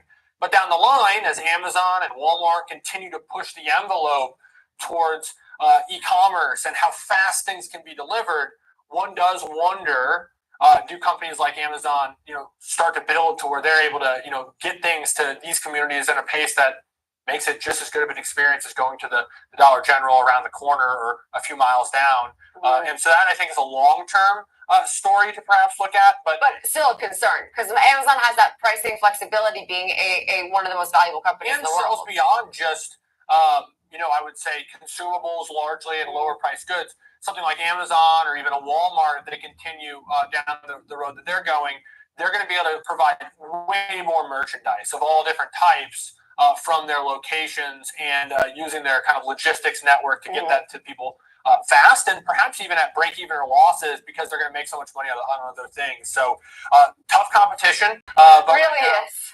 Dollar General having a really nice, not only week, not only day, but really the last 6 months or so as the stock has crept off its lows and having a nice little year to date so far. Jenny Horn, I really appreciate it as always. And a couple stories that, maybe we can leave these in the past for now, but we'll see if they come back up. A lot of Dollar General, a lot of Constellation here intraday. Thanks to Jenny Horn, as always, co-host of Next Gen Investing. We're welcoming in our next guest. That's the Chief Investment Officer at Advisen Investment Management, Brian Huckstep. Brian, good afternoon. Happy Tuesday. Thanks for joining me. Let's start kind of big picture. How do you assess things right now with all the uncertainties and the fact that we're basically back to highs? We feel that it's time to take some risk off the table. It's time to be defensive. When we get close to those all-time highs, history has shown us that's often the most prudent path to protect value. We're not suggesting people go from stocks right to bonds or to cash, but we're suggesting a little bit of defensiveness across their asset allocation. When you look at things, Brian, and you start thinking about the risks that are out there, I see in your notes, obviously the returns are front and center. Valuations, perhaps you talk about price performance of the equity market, particularly off the lows. Is there more beyond that? Is it just simply one of those situations where perhaps a recession's around the corner and tariffs push us over the edge? Or do you think tariffs are kind of the sole reason for some of these concerns that you have? Well, there are three main concerns. Tariffs are just a short-term impetus. Tariffs might be here in 6 months, 1 year, 3 years. We'll find out. But more important, we think, is valuations. Growth has had a fantastic run. U.S. stocks in general, PEs are relatively high. So we've had concerns for a little while that tech might be in a bubble, bluntly. Price to earnings ratios are still very, very high, never turned back to those high levels we saw back in February when it was at the all-time highs. And we've been waiting, watching earnings to see how much earnings are going to grow into those multiples, and have not yet been real impressed. I know we're early in AI, but concerned about that. And the other concern is debt, the U.S. debt. The President Trump is trying to do everything he can to cut spending, and maybe using tariffs to increase some revenue to decrease the annual deficit and the net debt. But he's having a hard slog of it. So we are still concerned about that. Right, as someone who's making investment decisions and is a steward of capital, you're always kind of faced with that tough decision of looking for performance, but also trying to be prudent. And, in hindsight, obviously, I think the points you make about the tech valuations, perhaps the bubble-like activity we've seen in a lot of those names tied to AI, I think rings true with many of our viewers and guests that we talk to. But quite frankly, obviously, being in them has been really, lucrative and appreciative to portfolios. How do you navigate the fact that perhaps even being early in this call, despite being prudent in it, when you're having these conversations with clients, if they point to the NVIDIAs, they point to these other names, how do you have those conversations with clients? Well, what we're finding at Advizon, a lot of the advisors that we work with are adding downside protected securities. So there's been a proliferation of things like buffered products, structured notes. Clients and advisors are finding those relatively attractive today. So when we get to all-time market highs, those can be attractive additions to portfolios. They tend to, they're all very different, but for the majority of them, they tend to protect downside. They'll use put options to protect it against a really down type of market. Yet the people who use those strategies can participate in the upside. So that's one way that among equities, if you shift a little bit of your exposure over to those kinds of downside protected products, that can be one way to protect your portfolio and get a little more defensive. Talk to us about your fixed income exposure. I see in your notes you're preferring TIPS, basically the inflation protected treasuries. Talk to us about why that's an attractive place to park maybe some fixed income assets as opposed to the traditional kind of treasury assets that oftentimes make up a portfolio. So I think that the tariff conversations are still in only the second or third inning. I think a lot of market participants think that maybe a lot of the tariffs have gone by the wayside, but I suspect that's not the case. I think after the 90-day cooling off periods end, I think the president's going to keep a lot of the tariffs in place, and that the market, when it thinks about the likelihood of various levels, of various percentages of tariffs that could be in place for the next 3 years, I think they're underestimating what we might end up with. So, when you think about those tariffs, I think we have a lot more to worry about. And that, for the long run, is a good thing for our economy. That helps bring in revenue and balance the deficit. So, in some ways we applaud those efforts, and in other ways, there could be better ways of doing that, like with taxes. For you, kind of along those lines, because I can hear from what you're saying, I see in your notes, like you feel there's growth concerns. You feel some of these trade policies, even if warranted, could lean on that growth concern a little bit. One of the things I've heard Treasury Secretary Scott Bessent talk about was the idea of, if Apple could charge $3,000 for an iPhone, they'd be charging $3,000 for an iPhone. And despite the fact that Meta suggests, consumers are going to eat these tariff costs, maybe the reality is it's more going to be a margin pressure for companies. Not to say there won't be an impact, but maybe that impact is more of a growth impact. When you look at that and you think about, I see as well, you have sort of this value tilt. You talk about the priced maybe nature of tech.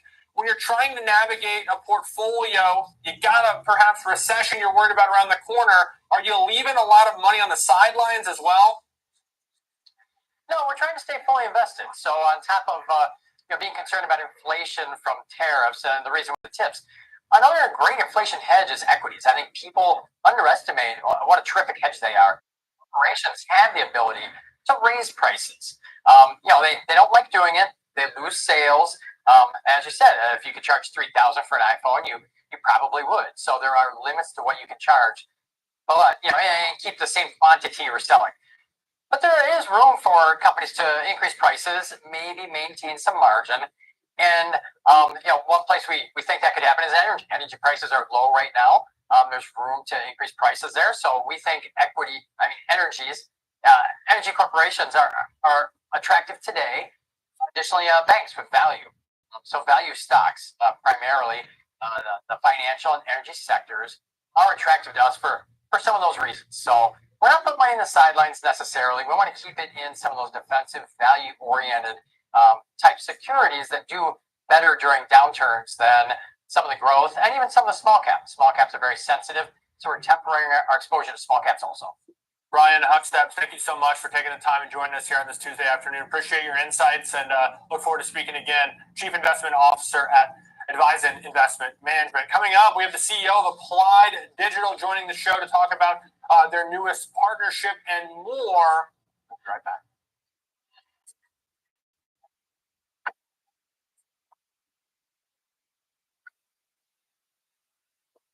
Download the Schwab Network app and join in on the latest market trends.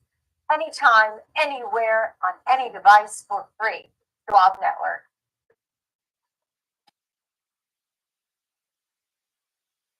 Hey, Dad, I have a question for you. Sure. When did Granddad first start investing? Granddad had an account with Schwab before there were branches in the area. He really started with nothing. He worked hard, and after he passed away, the torch has been passed to me, and my advisor, Jennifer, she was with me with the journey, helping with the estate distribution. The two grandchildren, planning for their college educations. Someday it'll be their turn.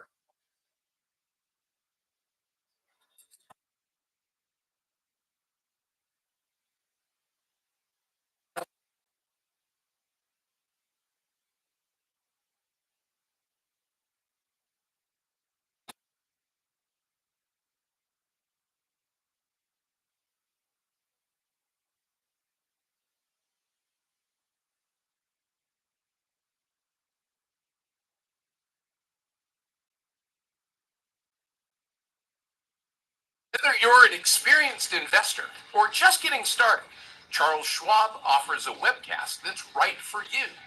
Are you an active trader? Webcasts are designed to help you develop a deeper understanding of technical analysis, options, futures, and more. Best of all, you can ask questions by chatting directly with an education coach. It's interactive learning at its finest. Tune in live or watch on demand. Head over to schwab.com/coaching and start learning today.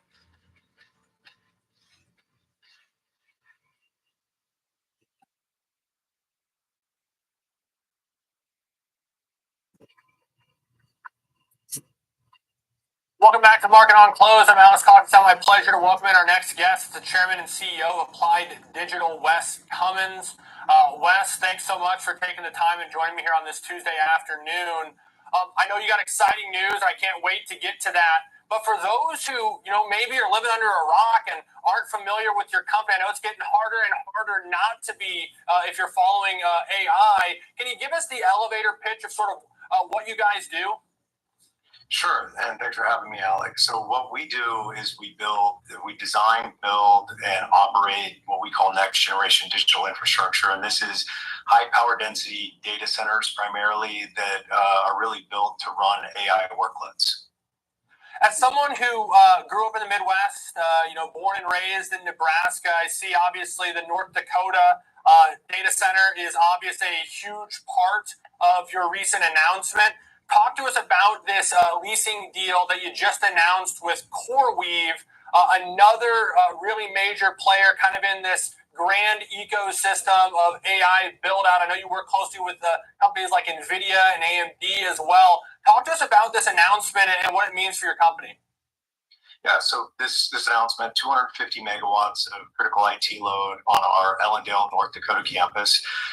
This is a campus that we started developing back in 2022, and we started building the current building in 23. This lease includes 2 buildings on our campus, total value around $7 billion for the first 2 buildings. There's an option on a third building that would increase that value up to $11 billion of that contract. And this is a 15-year contract, and this campus is really designed, it's purpose-built for AI infrastructure workloads. So this will be, one of the largest campuses in America with a lot of near-term power coming online. This was done, so for Alex, for you from Nebraska, I'm from Idaho.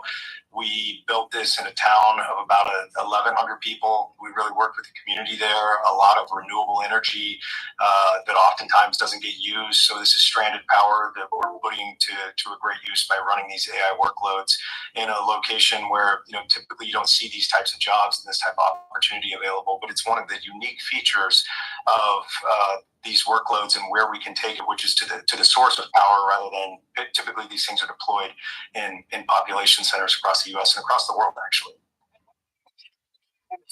Just to an area like that, maybe land is of abundance. If you do plan additional expansions, which I'm sure is sort of in the roadmap, you'll be able to do so much easier than in maybe more urban communities that are sort of built out. Is that kind of the idea? Land is the easy part there, but the real draw, number one, is power. So there's a significant amount of power. We co-located next to a substation there that has roughly 2 gigawatts of wind power that feeds into that substation. And then when we talk about stranded power, there's not enough transmission capacity when the wind is blowing necessarily to move that power out to a use purpose or use case, a load. And so that's number one. Fiber connectivity is number 2 for us. So this actually in North Dakota, a lot of cross-country fiber routes run through there. And number 3 for us, we love this Dakotas region of the country. It's a cold region. When you're running big workloads like this, when you're using this amount of electricity, it allows us to cool. The cold region allows us to have a much more efficient data center. Runs our PUE, which is a measure for data center, close to 1. It actually lowers our electricity consumption versus what it would be in southern states, and that in turn lowers our cost for our customer, which is driving costs down, which is really what you have to do on a technology curve with any new technology. And so we're really pushing this region, and we think it's a great region for AI infrastructure. Amazing. And as we look ahead then, and we kind of take big picture, obviously your company is playing a major role within this AI transition that we're watching take place. And as someone who has, kind of a front row seat to how this is all playing out, not to, kind of ask you I guess the kind of boring question of where do you think we are in terms of the baseball innings. But when you look at this space, do you feel it is still relatively early stage in terms of continued AI build out and ultimately where this entire, I guess, internet, 2.0 AI is ultimately going? Yeah, so let me give a couple of perspectives on this. So just from our front row seat, where we're talking to these customers, so we really target hyperscalers, and CoreWeave's a great customer for us at this location. But we target what are really just a handful of companies that will use really large scale campuses like this for training and inference. So from that perspective, we're seeing still really high demand. We're seeing it from most of these customers as they drive for both additional training capacity and inference capacity, which is growing even faster. So that's from my front row seat. But then when I look back at the stats, this year the first part of the year, the first 4 or 5 months of the year, really the first 4 months was, I would say, a really negative news cycle for AI. We had DeepSeek in January, and there was a lot of questioning around data center boom to bust, these types of items. But the things that didn't get really talked about were what we're seeing from, the stats inside the use case here. So let's just look at ChatGPT, which is the number one app here. And ChatGPT from December until May grew, added more than over doubled its users. And then ChatGPT also in the month of May started getting over 1 billion queries a day. So that number, to put in perspective, that's about 2.5 years after the launch of ChatGPT. And to compare that to Google, so Google hit 1 billion queries a day about 11 years after their launch. So the adoption curve is huge. I was reading, there's different articles or different studies about this, but one of the number one use cases of ChatGPT this year is therapy and self-improvement. And so that the number one use case last year was idea generation. So when you move to that type of use case, to broad, audience use cases, the usage is going up. You're seeing that in the numbers. It's up, I think 10,000% from a query perspective year over year. So this adoption curve right now, just looking at the statistics, doesn't really look like a curve. It's a kind of a straight up line, and we're seeing it really hit mass market. And there's just a lot of momentum behind these applications and the users adopting it, and whether it's ChatGPT or Grok or Anthropic, we're just seeing the adoption rate really accelerate in the early part of this year. Wes, final question. You mentioned kind of the DeepSeek, the overcapacity concerns that maybe kind of plagued this space, maybe a quarter ago, just temporarily in terms of some of the performance of some of the stock prices. But as you know, you work primarily with these hyperscalers that are constantly seeming like, pedal full to the floor here, trying to win this race. Despite maybe some of those concerns, are you seeing any signs that those companies are willing to tap the brake and risk perhaps falling behind some of their competitors? For the most part, all of the companies are being fairly aggressive. I would say, some of the headlines we've seen this year, you see a rotation around where certain hyperscalers or large companies push really aggressively, and then they'll have a digestion period. And you're seeing that, with some of the news flow that we've seen late last year to early this year. But the piece that I would keep in mind for this market, like one news headline or one company or two companies don't make the market, but there's a really small amount of companies that utilize a huge amount of the capacity. So, when one slows down and maybe another speeds up, it makes great headlines. But what we're seeing overall in the market is just very aggressive demand from hyperscalers to go out and secure more capacity and build more data center capacity. I don't think there's anything really of scale left for 25, and we're probably already out to the second half of 26 to get any kind of meaningful data center capacity. So despite a lot of those headlines, we don't really see that in our business and in the market with our customers. Wes, thank you so much for taking the time and joining me here on this Tuesday afternoon. Congratulations on the announcement and the successes of you and your company, and we look forward to talking to you again soon and seeing where things are progressing. That's Wes Cummins, Chairman and CEO of Applied Digital. Coming up next, it's Options Corner. Kevin Green's going to join us. He's going to talk to us about some of the levels he's watching into the market's close. We'll be right back.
Trading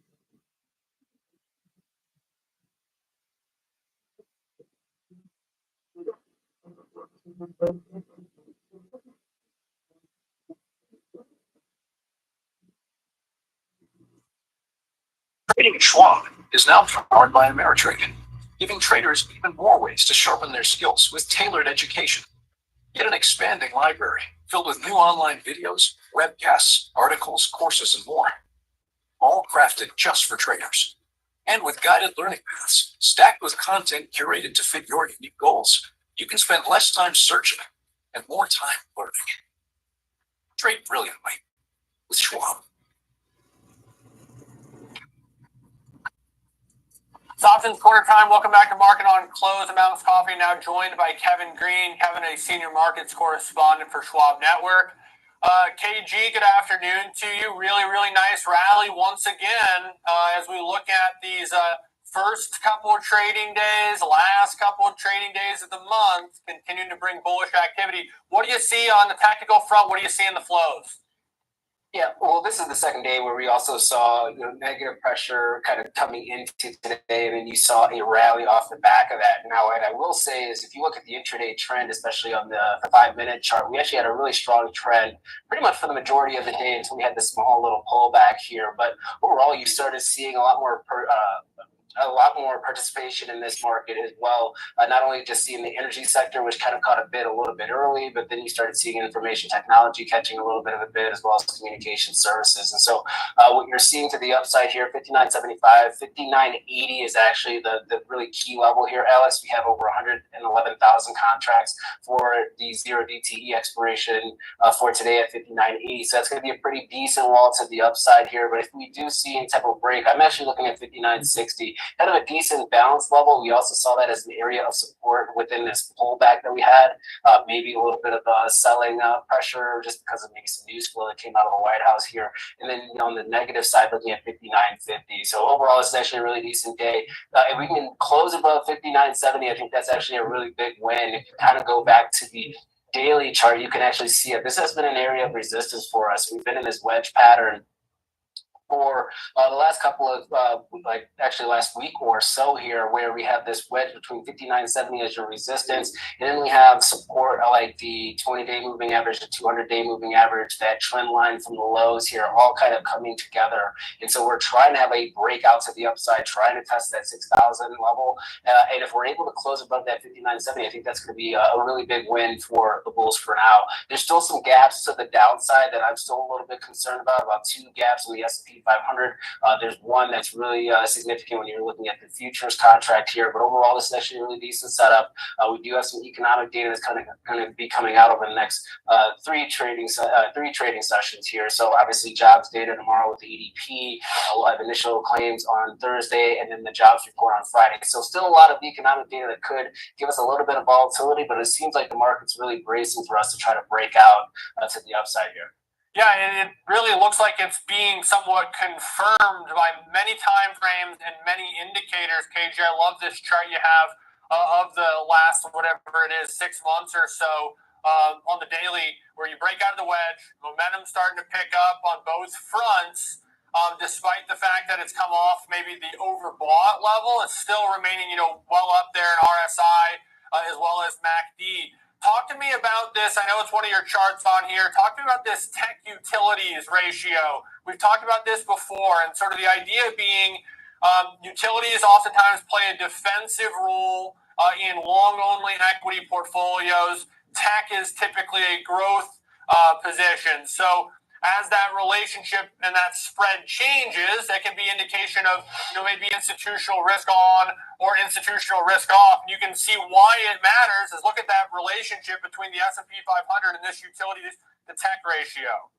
Yeah, and if you actually kind of look at that orders line, that tech to utilities ratio here, we still haven't broken out to the upside. So there's still maybe some room to go when you're looking at this ratio as a whole here. But you're right, this is actually a really decent leading indicator. As you start seeing maybe utilities outperforming tech, that's usually when we see pullbacks in the market. Now, we did actually have that action taking place about a week ago, a week and a half ago. We did see a little bit of a pullback, but we've obviously since then have been able to buy back this market. But that ratio still kind of says that we maybe have a little bit more room to the upside when it comes to the tech sector as a whole. And then if you complement this, and I don't have this chart, but if you complement this with the move in silver, I think that's also another risk on gauge, maybe an inflationary gauge that's being priced into the market, a global expansionary type of story that's also kind of complementing this move. So this is just kind of showing and reflecting that the S&P 500 is trying to break out. The tech utility ratio has still yet to break out to the upside. And I think that gives you a little bit more confidence that maybe we have a little bit more to go. I always want to just kind of highlight once again, there's still gaps to the downside that I still feel will be tested at some point in time. It just seems like the market's not really wanting to test them at this point. So until we actually start seeing maybe us hedging a little bit or getting more defensive in nature, utilities outperforming tech, staples outperforming tech, I think you got to play the trend, and the trend is still saying we have a little bit more of an upside move to go until we get to this top range at around that 6,000 level, and then we're only going to be around 200, 230 points, give or take, from all-time highs, which, we could, that would be in, a couple of trading sessions if we continue to have days like we are having today. Infield singles, and you can get there at that point. KG, appreciate it. Catch up with you at the closing bell 20 minutes or so from now. We'll get some more thoughts. We'll take a short break. We get back, time to talk some Bitcoin. We'll be joined by the Chief Investment Officer of Swan Bitcoin. Get some thoughts on the space as a whole and what role Bitcoin's playing as we go forward. We'll be right back.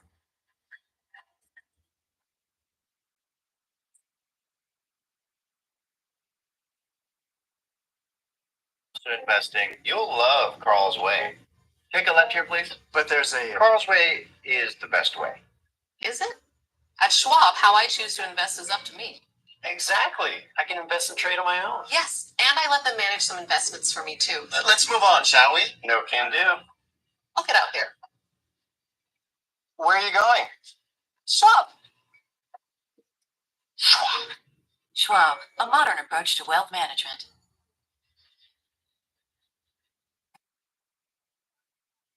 Schwab Network. Tune in 24 hours a day, 7 days a week on schwabnetwork.com and on all of your favorite streaming services.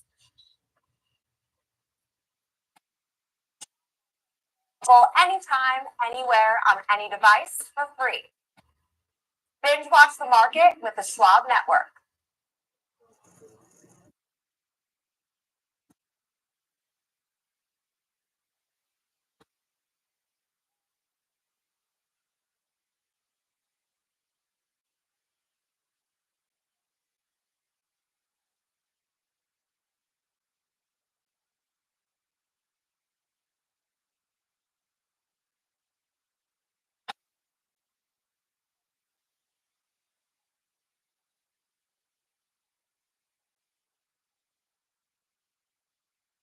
Accelerate your market knowledge and shift your perspective into full real-time example trades, a full hour of trading. I'm Tom White. I'm Kevin Hughes. Catch me on Fast Market, weekdays at noon on the Schwab Network. Fast Markets, ready for you, ready to go at 12 p.m. Eastern on the Schwab Network.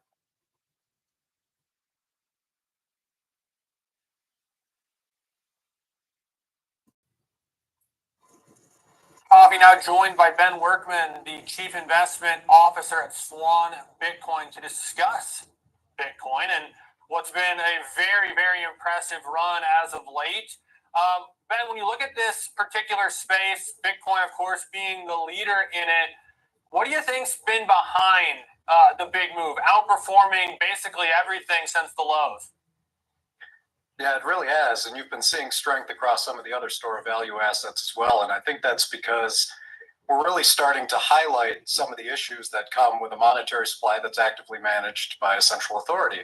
And when you saw tariffs come out and several of the other economic factors that started to force people to really pay attention to the value of the assets that they are holding, people are looking for ways to go risk off. But beyond that, I mean, it's moving into the public equities as well. Clearly, strategy is a huge story in this space, and you've seen several others that are coming to the surface as more and more capital is being raised and being poured into this market. So it's just a really exciting time to be in Bitcoin all around. you know, when you look at something like what Strategy is doing, they're kind of differentiating. They saw an opportunity first and foremost, particularly before some of the products that made this more accessible to everyday investors that didn't want to go out and directly buy these products.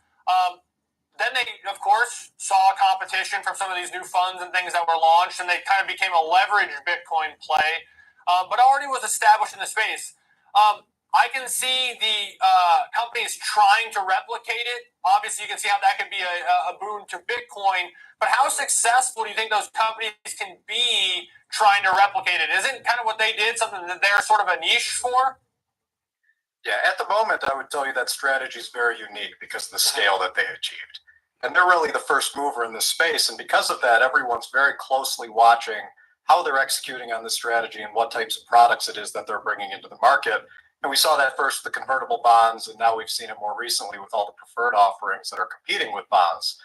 But you're going to see a lot of people come into the market, and I think they're all going to start early on going through equity raises and probably into the convertible bond markets. The one thing that we have to be watching out for is for companies to start competing on volatility. If you try to compete purely on volatility, that means that you're going to be applying enhanced leverage, more leverage than perhaps a strategy would take. And so as we see new entrants into the market, we're really going to have to pay attention to the risk frameworks they put in place to make sure they don't find themselves in an over-leveraged position where they could take their own destiny out of their hands.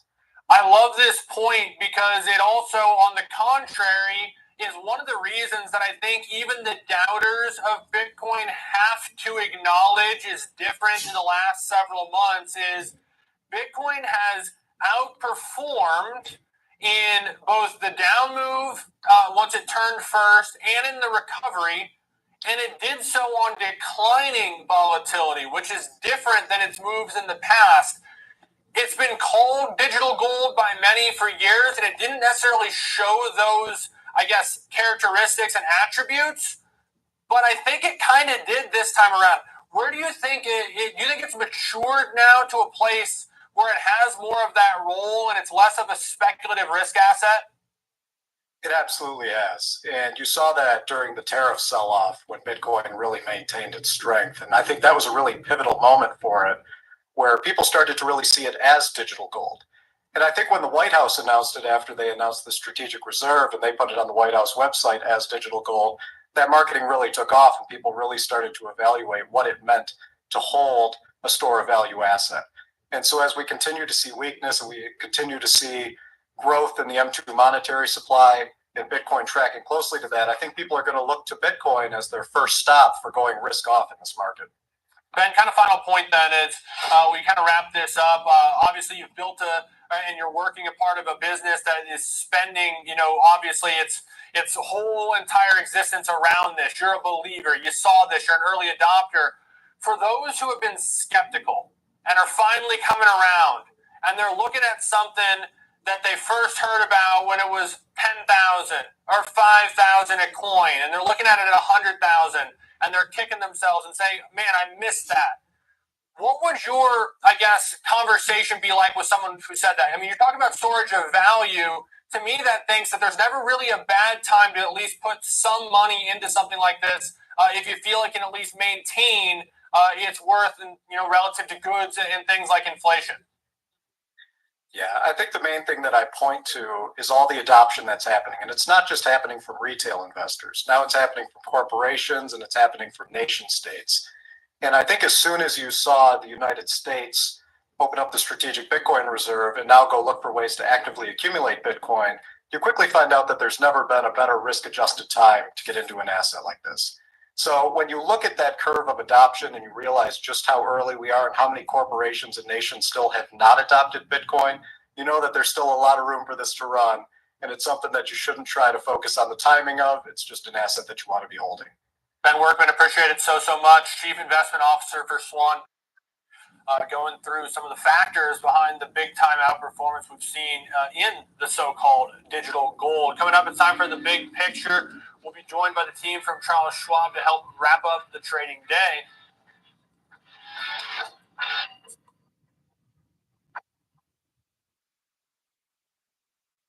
Schwab Bank Investor Checking, the checking account built for investors. Named highest in client satisfaction by JD Power for 6 years in a row. With Investor Checking, you get the award-winning features of our checking account, plus cash management solutions, all designed for investors like you, with unlimited ATM fee rebates for cash withdrawals worldwide, no overdraft fees, and enhanced security features to keep your money safe. Also, because your investor checking account is linked to your Schwab One brokerage account, you can manage your checking and investing in one convenient location. Moving funds between your accounts is easy. Cash moved to your brokerage account is available in seconds. That means you can stop waiting and start investing in stocks, bonds, money market funds, and more. Get more with Schwab Bank Investor Checking, the checking account built for investors.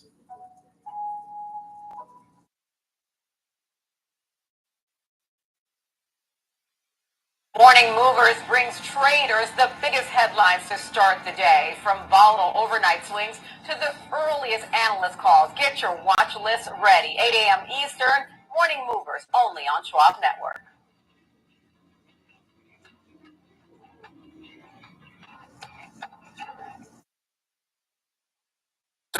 When the market day ends, so neither do we. Schwab gives you round-the-clock access to over 800 of the most popular stocks and ETFs, plus a wide variety of futures markets. All with 24-hour support from trading specialists who understand the ins and outs of 24-hour trading. No matter the hour.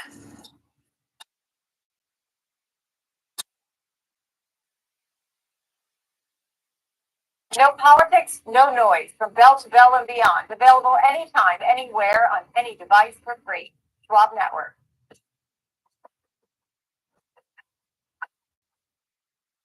Big picture. Joining me now, Cooper Howard, Director and Fixed Income Strategist for the Schwab Center for Financial Research, and Joe Mazzola, Head Trading and Derivative Strategist for Charles Schwab. Good afternoon to both of you gentlemen. Joe, looking at the equity market, it's been choppy the last several days, if not weeks.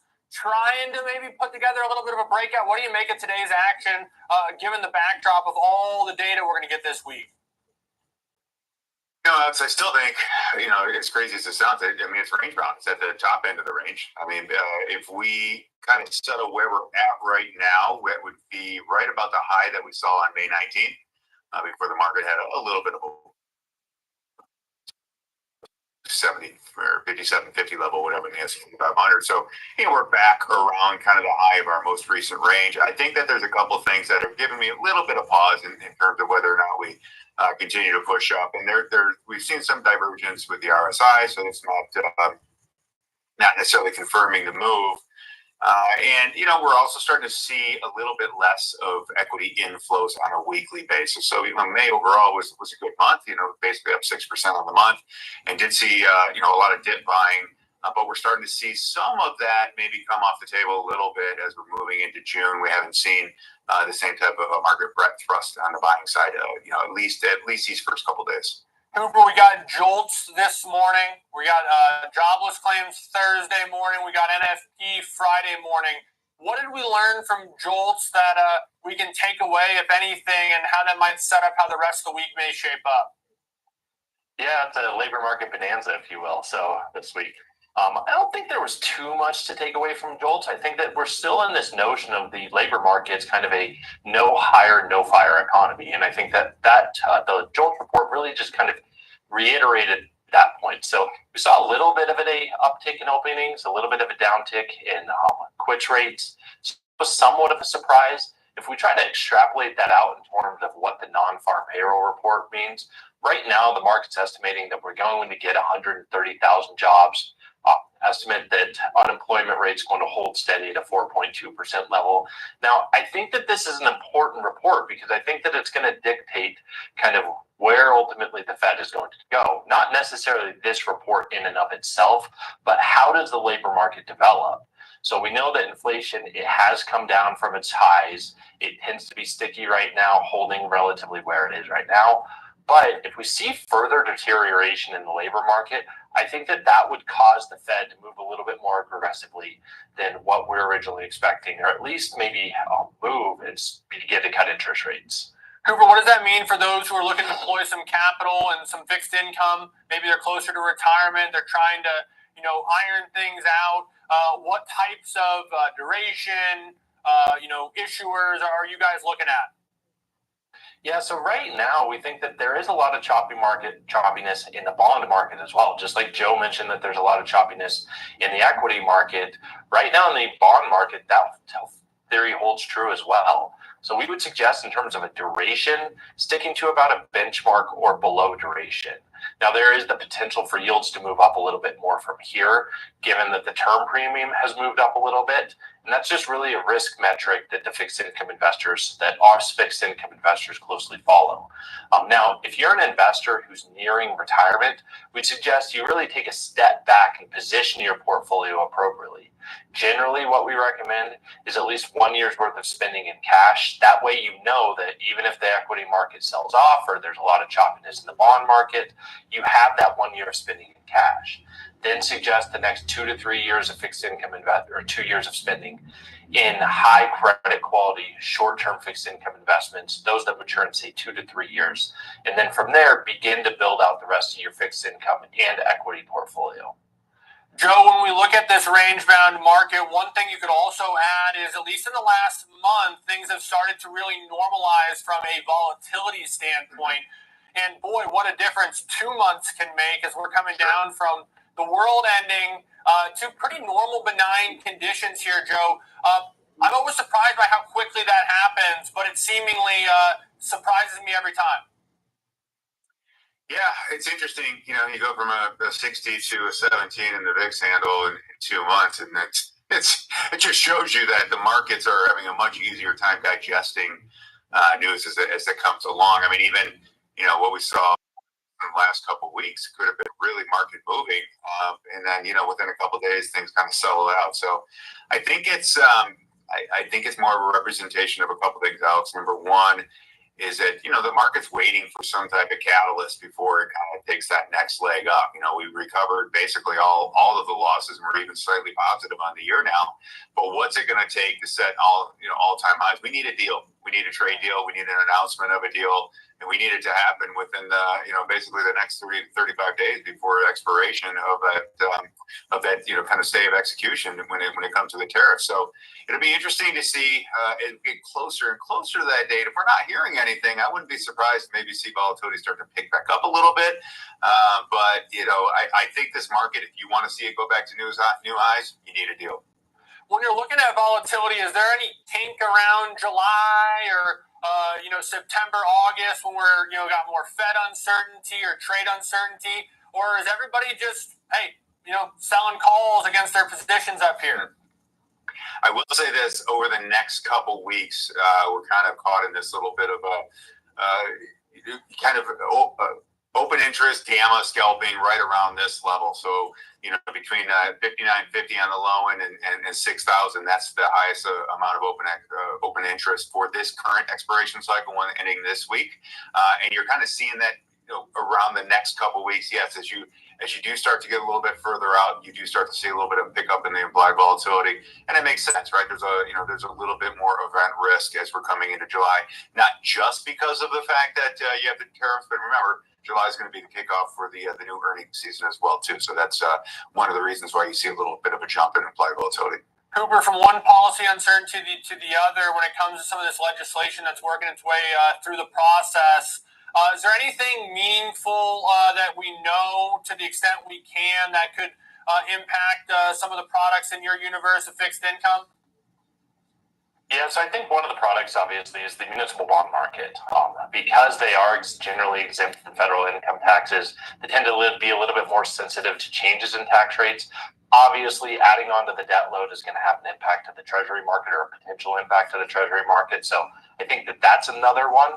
But if we will narrow in specifically, Alex, on the municipal bond market, I don't think that there's anything major in the tax bill that would alter our outlook for the muni market. We do think that that's one of the areas of opportunity within the market. If you look at yields are pretty attractive right now. Just the broad index of municipal bonds yields about 4%, and that's tax-free. So we think that that makes sense for a lot of investors who are in higher tax brackets. Credit quality is also generally relatively stable. So there are signs that there might be a little bit of a headwind coming up, But right now, the here and now, things look fairly stable as we look at it. Cooper Howard, Joe Mazzola, it's always a pleasure, gentlemen. Thanks for taking the time. We'll catch up soon.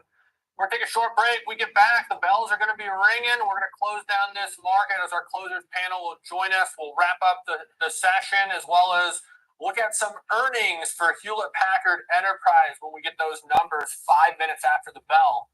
We'll be right back.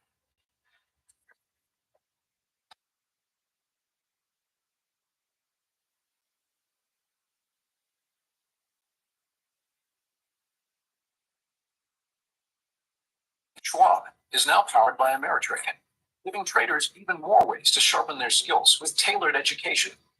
Get an expanding library filled with new online videos, webcasts, articles, courses, and more. All crafted just for traders. And with guided learning paths, stacked with content curated to fit your unique goals. You can spend less time searching and more time learning.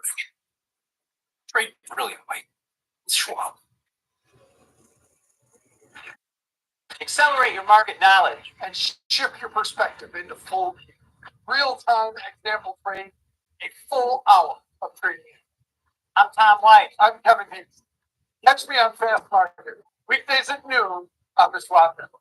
Fast Market, ready for you, ready to go at 12 p.m. Eastern on the Schwab Network.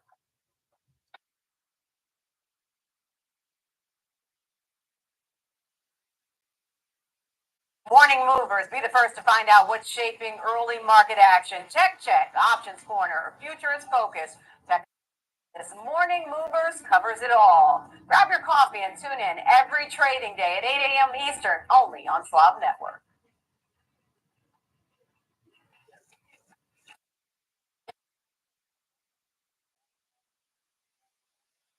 Where on any device for free.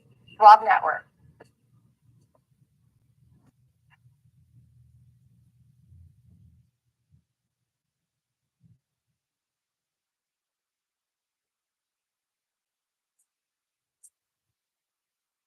Wall Street continues green on the screen once again. S&P 500 up 0.6%. The Nasdaq up 0.8%.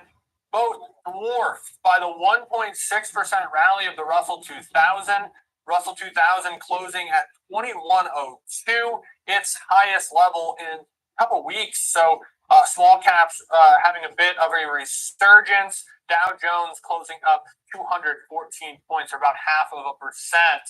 It's now time for our closers panel as we welcome back Kevin Green, Senior Markets Correspondent, and the newest member of Schwab Network, correspondent for us, and contributor Sam Vadas is here. Sam, welcome aboard, and I'll give you the first kind of crack here. What did you make of today's market action?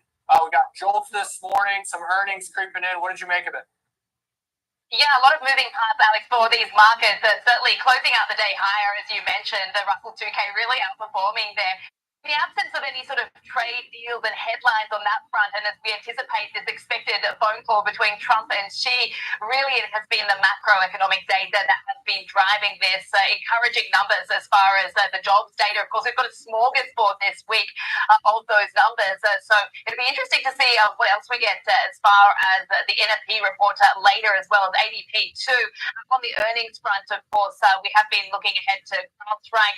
That's been an interesting one as well, but really it has been the AI and the infrastructure around theme, certainly as far as the chips are concerned and some of the data centers and the energy that's going to power all this stuff that has been really driving the market. Today, I've been taking a look at Constellation Energy today. That has been what the market sort of perceives as a bit of a head scratcher coming off those highs that we've seen and actually dipping into the red at one moment there. And really, that off the back of this deal with Meta, which has been obviously very significant as far as this trend is concerned, of these big tech companies that are very much teaming up with some of these nuclear power plants to really power some of this data center demand. We've also foreseen the leader NVIDIA chips, of course, powering ahead too. We did have some news from TSMC that seems to be sort of downplaying the tariff impact. And then speaking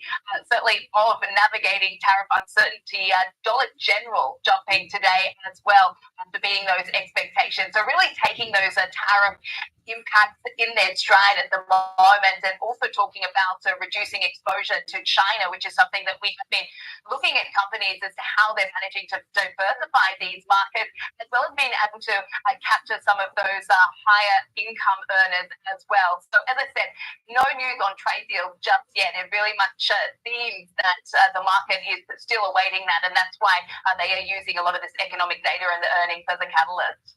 Sam, I love the call out of the Constellation deal with Meta. We talked about that at the top of the show, but it was almost further underscored with our conversation with Chairman and CEO of Applied Digital, Wes Cummins, where he was talking about their data center in Ellendale, North Dakota, and the primary reason being just the access to power, and that being the critical piece of decision making when it comes to these hyperscalers and these AI build-outs. KG, before the close, you had an intraday chart we were looking at.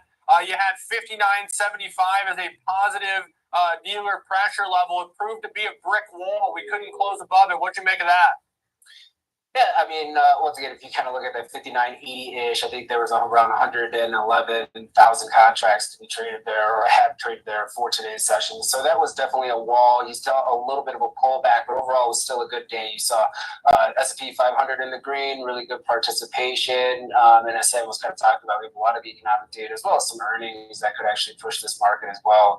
So for now, I mean, we were able to close at the 59.70-ish area. Let's see if we can have a follow-through day tomorrow on some very large volume. I think that would give the bulls a little bit more conviction that they can really move this higher. You know, if you look at the weekly charts of, let's say, communication services sector, maybe some cracks when it comes to the technicals, but the overall broader index, when you look at the S&P 500, still looks intact, and it still looks like it wants to move higher.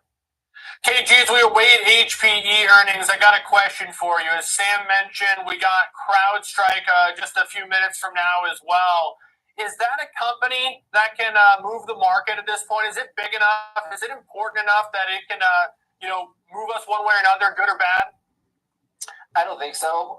Obviously, we'll be focusing on it because of the importance of the index and cybersecurity just in general. But it seems like CrowdStrike can actually move fairly aggressively, and the market actually still hold on here because it is in a little bit of a niche market. So I don't think it's going to be a really big head-buy mover as far as the broader index is concerned. But maybe if you look at some of the other players within this space, Palo Alto Networks of the world, or even Zscalers, I could see maybe some complementary moves being made from those stocks because of these results. As we look to, guys, Hewlett Packard Enterprise has reported earnings. Initial reaction is higher in shares. I'm seeing second quarter net revenues slightly ahead of expectations, $7.63 billion. Bloomberg had an estimate of $7.46 billion. They still see their fiscal year cash flow at about $1 billion. That was a little bit below maybe where the street thought they might put it. They see third quarter net revenues 8.2, 8.5, better than expected on the net revenue for the third quarter. Third quarter adjusted EPS guided between 40 and 45 cents, basically in line. Second quarter hybrid cloud net revenue 1.45 billion is better than expected. They do see their full year adjusted EPS at $1.78 to $1.90. So moving up the lower band from $1.70 to $1.78. Sam, first kind of reaction seeing these numbers. I know it's not maybe as exciting of a company or as maybe a CrowdStrike or some of the others that we look at, but there was still, I think, a fair amount of attention on this name going into this report. Absolutely. I mean, I suppose the numbers that you've just outlined there certainly look encouraging for now. I think the proof will be in the pudding when you look under the hood. I think what we're going to be wanting to hear from this company is some of the company commentary, certainly around what is really the focus for investors and whether it's the AI demand that's going to be able to sort of manage to offset some of the macro challenges, in terms of the financial performance.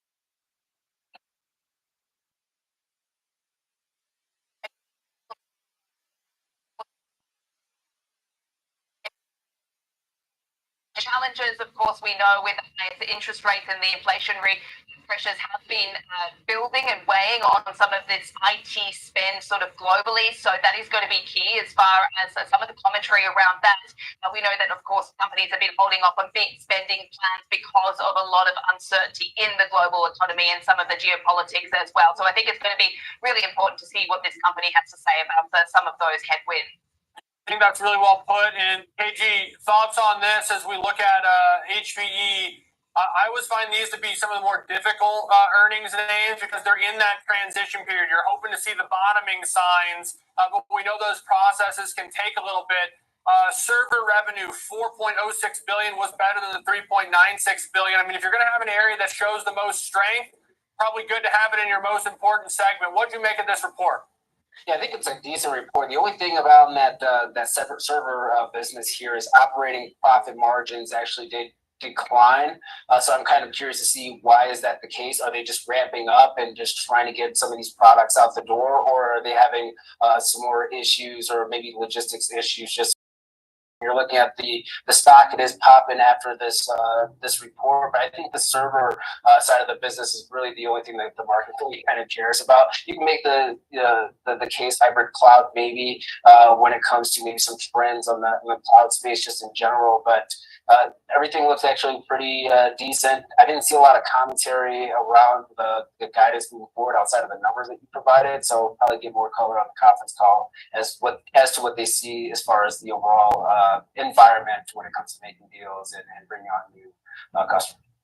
Good stuff. Thanks to both of you, Sam Bottas as well as Kevin Green. As we look ahead, we're going to be breaking down CrowdStrike's earnings. Initial move, as those numbers have hit the wire, indicates a lower reaction in CrowdStrike. We'll find out why with George Tillis when we get back.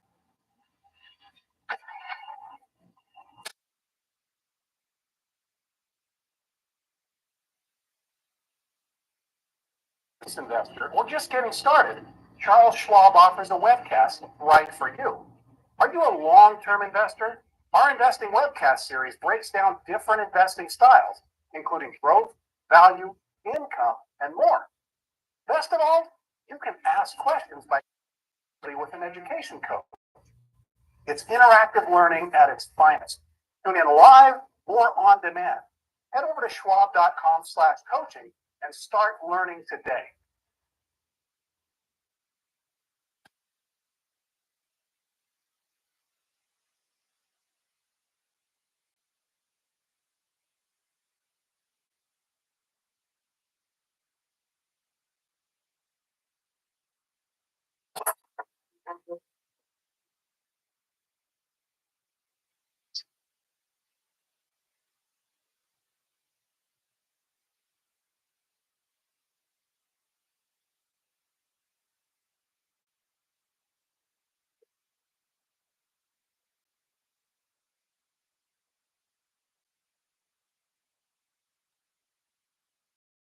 Trading at Schwab is now powered by Ameritrade, giving you even more specialized trading support. Connect with the Schwab Trade Desk, our team of passionate traders ready to tackle your trading questions, no matter how complex. Plus, get 24/7 live help and access by phone, email, and in-platform chat. Trade brilliantly.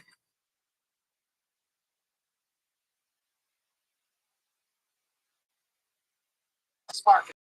You ready to go? Catch me on Fast Market weekdays at noon on the Schwab Network.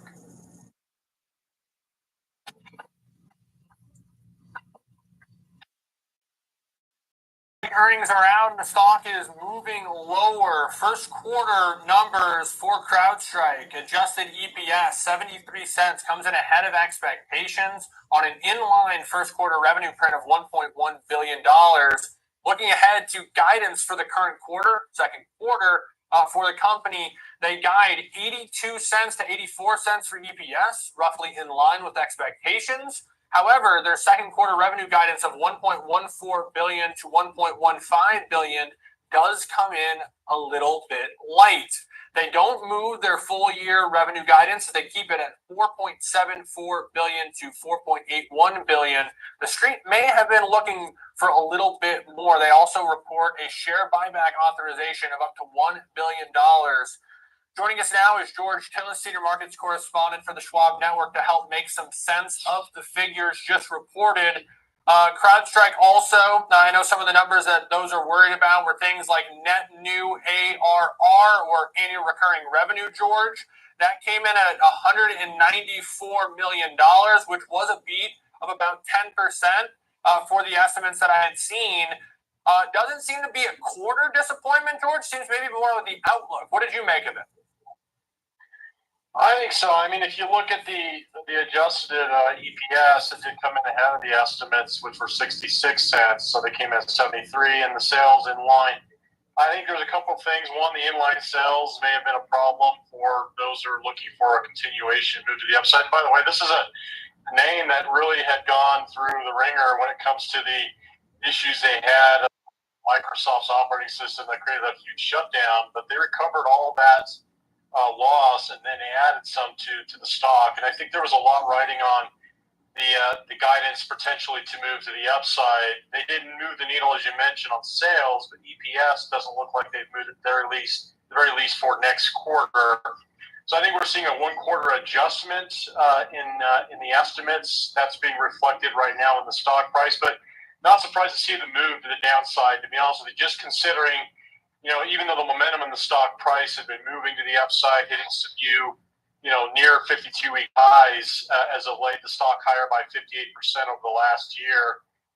Essentially, the stock is expensive. If you even look at the EPS just before the earnings announcements for this year, stock's trading around 135 times this year's earnings and 104 times next year's earnings. Now, even with next year's earnings estimates, growth rate right around 26 to 27%. 4 times the growth rate for next year is a little bit rich. And I think that's part of the culprit that's causing the sell-off here, as well as, again, the adjustment on EPS for next quarter. I mean, you bring the earnings into question. I guess the argument could be made if they had to squeeze some of that with their outage impacts, perhaps. But I'm just looking at it on a revenue standpoint. I think to me that's the bigger concern is they don't. They aren't able to move the revenue forecast higher. This is a stock that's trading 25 times next year's sales estimates. Yeah. That's really, it's not like a startup or anything by any stretch. Correct. So that's a good point to bring up. So, I use multiples, PE ratios, you use price to sales. One could say that those two ratios are way out of line for CrowdStrike. But I think one of the reasons the stock had been really performing well, particularly off the bottoms and hitting new highs, is the company's getting closer towards GAAP profitability. So the adjusted profitability has there, but if you take the unadjusted or GAAP profitability, they're getting closer to break even.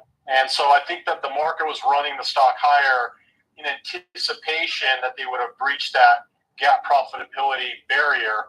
And it looks like they're taking a step back here, particularly because of next quarter's EPS. Now, the adjustment for the full year isn't there, and I think that maybe they're padding that slightly because of the share buyback. Now, $1 billion is a lot of money to the everyday person, but it's not a lot when you consider the market capitalization of the business is just over $100 billion. So it may not be enough to pacify investors that share buyback. I'm sure analysts will be looking for the rationale behind the adjusted earnings guidance lower for next quarter. If it's a one-time issue or if it's a recurring issue, I can't say it's too soon, but I think the market reaction, at least right now, is certainly appropriate considering the guidance, Vince. Valuation set aside, I could also throw a name like Palantir in some ways into that equation. There seems, though, to be a market preference right now to just put money, regardless of cost, in areas where there's investment happening. And you can certainly make that case for Palantir as it's growing its contract base. But cybersecurity, this is one of those areas where I don't think anybody thinks AI is going to take away the need for cybersecurity. So there's concerns of, what is the role of a Salesforce? What is the role of an Adobe? I don't think there's a concern about the role of a CrowdStrike in the interim. What do you make of that kind of thought process? Well, I agree. I think the issue with CrowdStrike isn't that AI is taking their business over. I think there's probably some additional expenses that were undiscovered or essentially not predicted due to the fact that artificial intelligence integrated into their ecosystem of software and security may be a problem. There's some additional expenses going forward with the guidance revised lower for next quarter, but nonetheless, the top line sales are still increasing. So I think that's important. But it's too soon to tell. I think the reason for the adjustment for next quarter is what analysts will be focused on. And again, maybe they're pushing some subscription sales to next quarter from this quarter, or even for the next fiscal year relative to this quarter, which may not necessarily be a bad thing, but at least in the short term, the reaction is to the downside. Well, George, the stock is trying to stabilize. It's down about $30 in the post market from where its closing price was. But given the backdrop of how this stock has performed, you can maybe make an argument that that is a small win even still for investors who have been in this one for the long term. George Tsillis, it is always a pleasure. Thank you so much for your insights, breaking down the CrowdStrike earnings as we got them.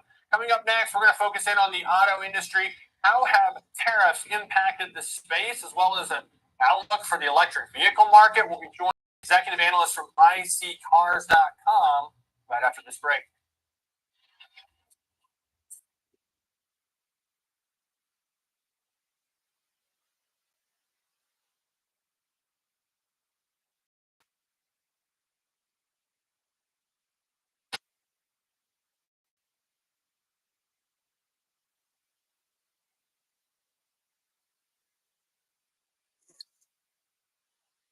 Don't stop when the market day ends.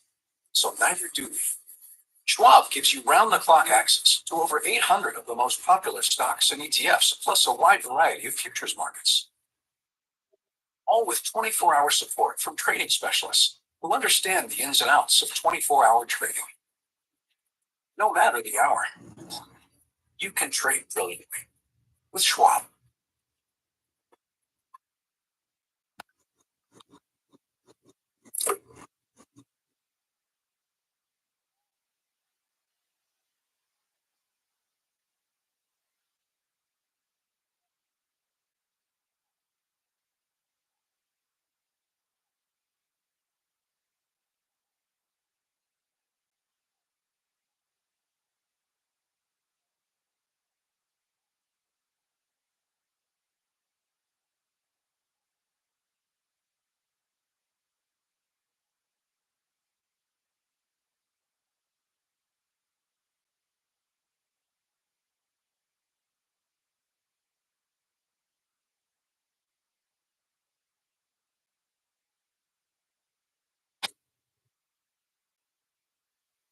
Hey, Dad, I have a question for you. Sure. When did Granddad first start investing? Granddad had an account with Schwab before there were branches in the area. He really started with nothing. He worked hard, and after he passed away, the torch has been passed to me, and my advisor, Jennifer, she was with me with the journey, helping with the estate distribution. The two grandchildren, planning for their college educations. Someday it'll be their turn.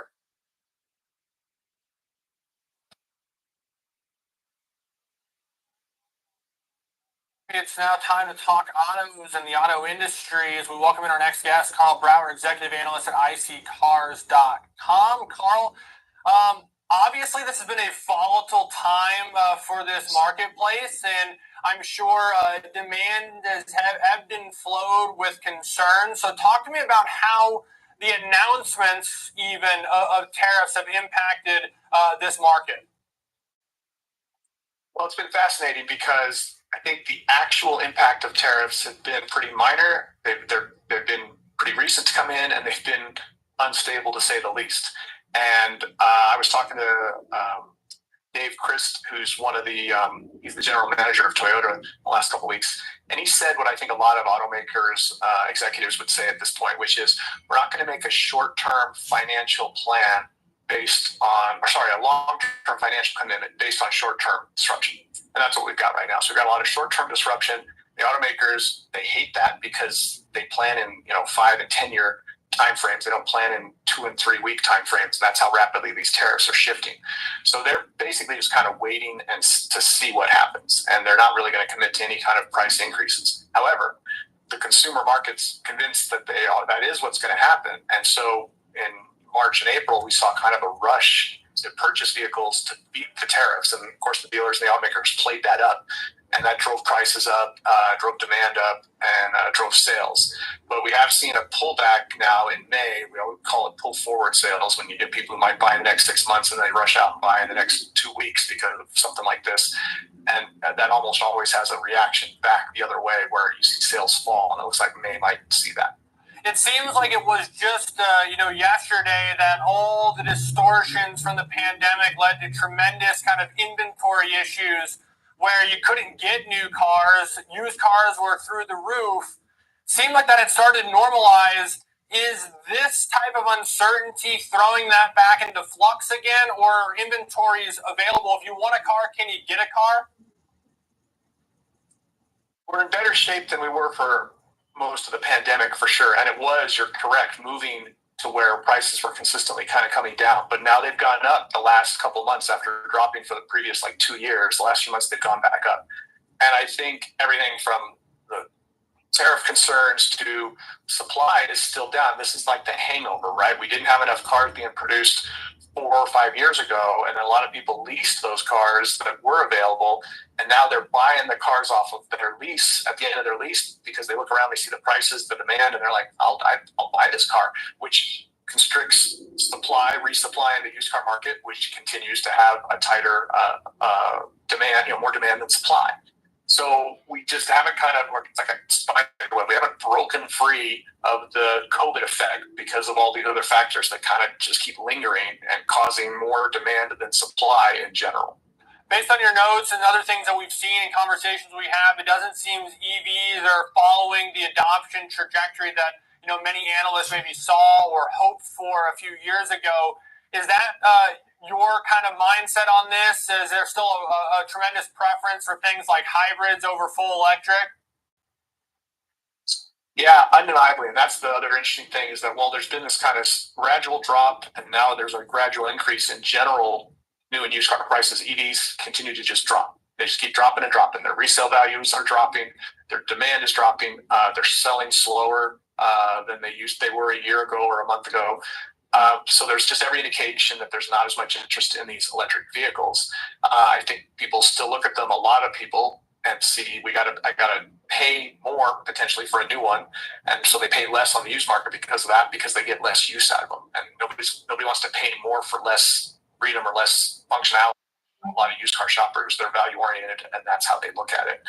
And I do think that everything from the federal tax incentive to even the the California Air Resources Board's ability to dictate emissions for that state might go away. And if that happens, I could see EV market share dropping from its kind of peak and plateau of around 7.5 to 8 back down to 5.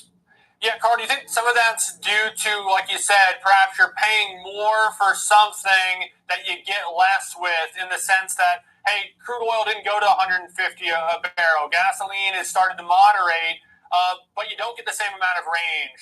Perhaps if you're in a rural community, you don't have as many charging stations available. Is that the trade-off right now? And until things change on that front, it's just a better decision for many consumers, depending on where they live? That's exactly right. Everything you just said, and remember, at the end of the day, the primary purpose of a car is to move you around where you want to go, when you want to go.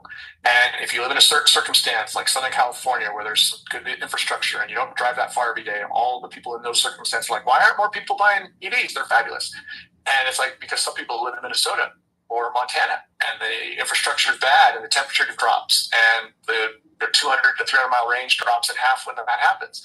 So you just don't get the flexibility and the wide range of functionality with any electric car. There's always a caveat, the time it takes to recharge it versus refilling it too. So plenty of people can use an EV, plenty more people can't, not as effectively, and they know that, and they're not buying. It's reflected in a lot of those EV pure play maker stock prices as well. Fascinating conversation. Thank you so much for taking the time. Carl Brower, Executive Assistant at icars.com. That's going to do it for us here today on Market on Close. As always, download the Schwab Network app and check us out 24/7 on schwabnetwork.com. We'll see you tomorrow.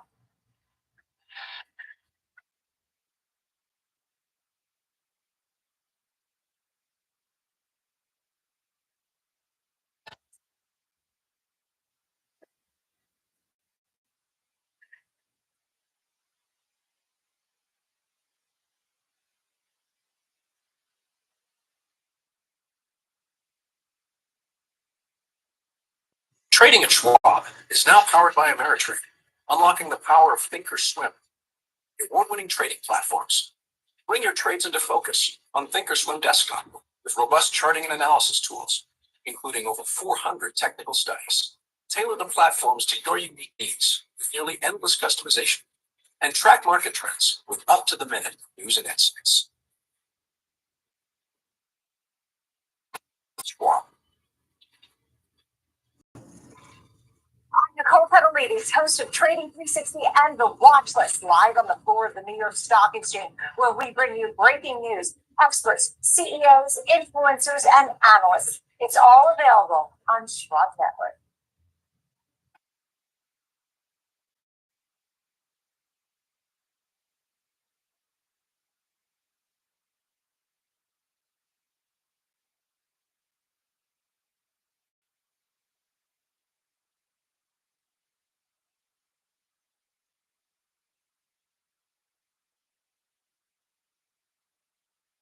Schwab Network. I'm Nicole Petalides. This is Market Overtime. We have a double dose of energy with us here at the New York Stock Exchange. John Najarian, Pete Najarian, co-founders of LinkedIn, but their legacy comes way before, from the NFL to trading, your expertise, TV personalities, pop culture, all of your analysis, and authors.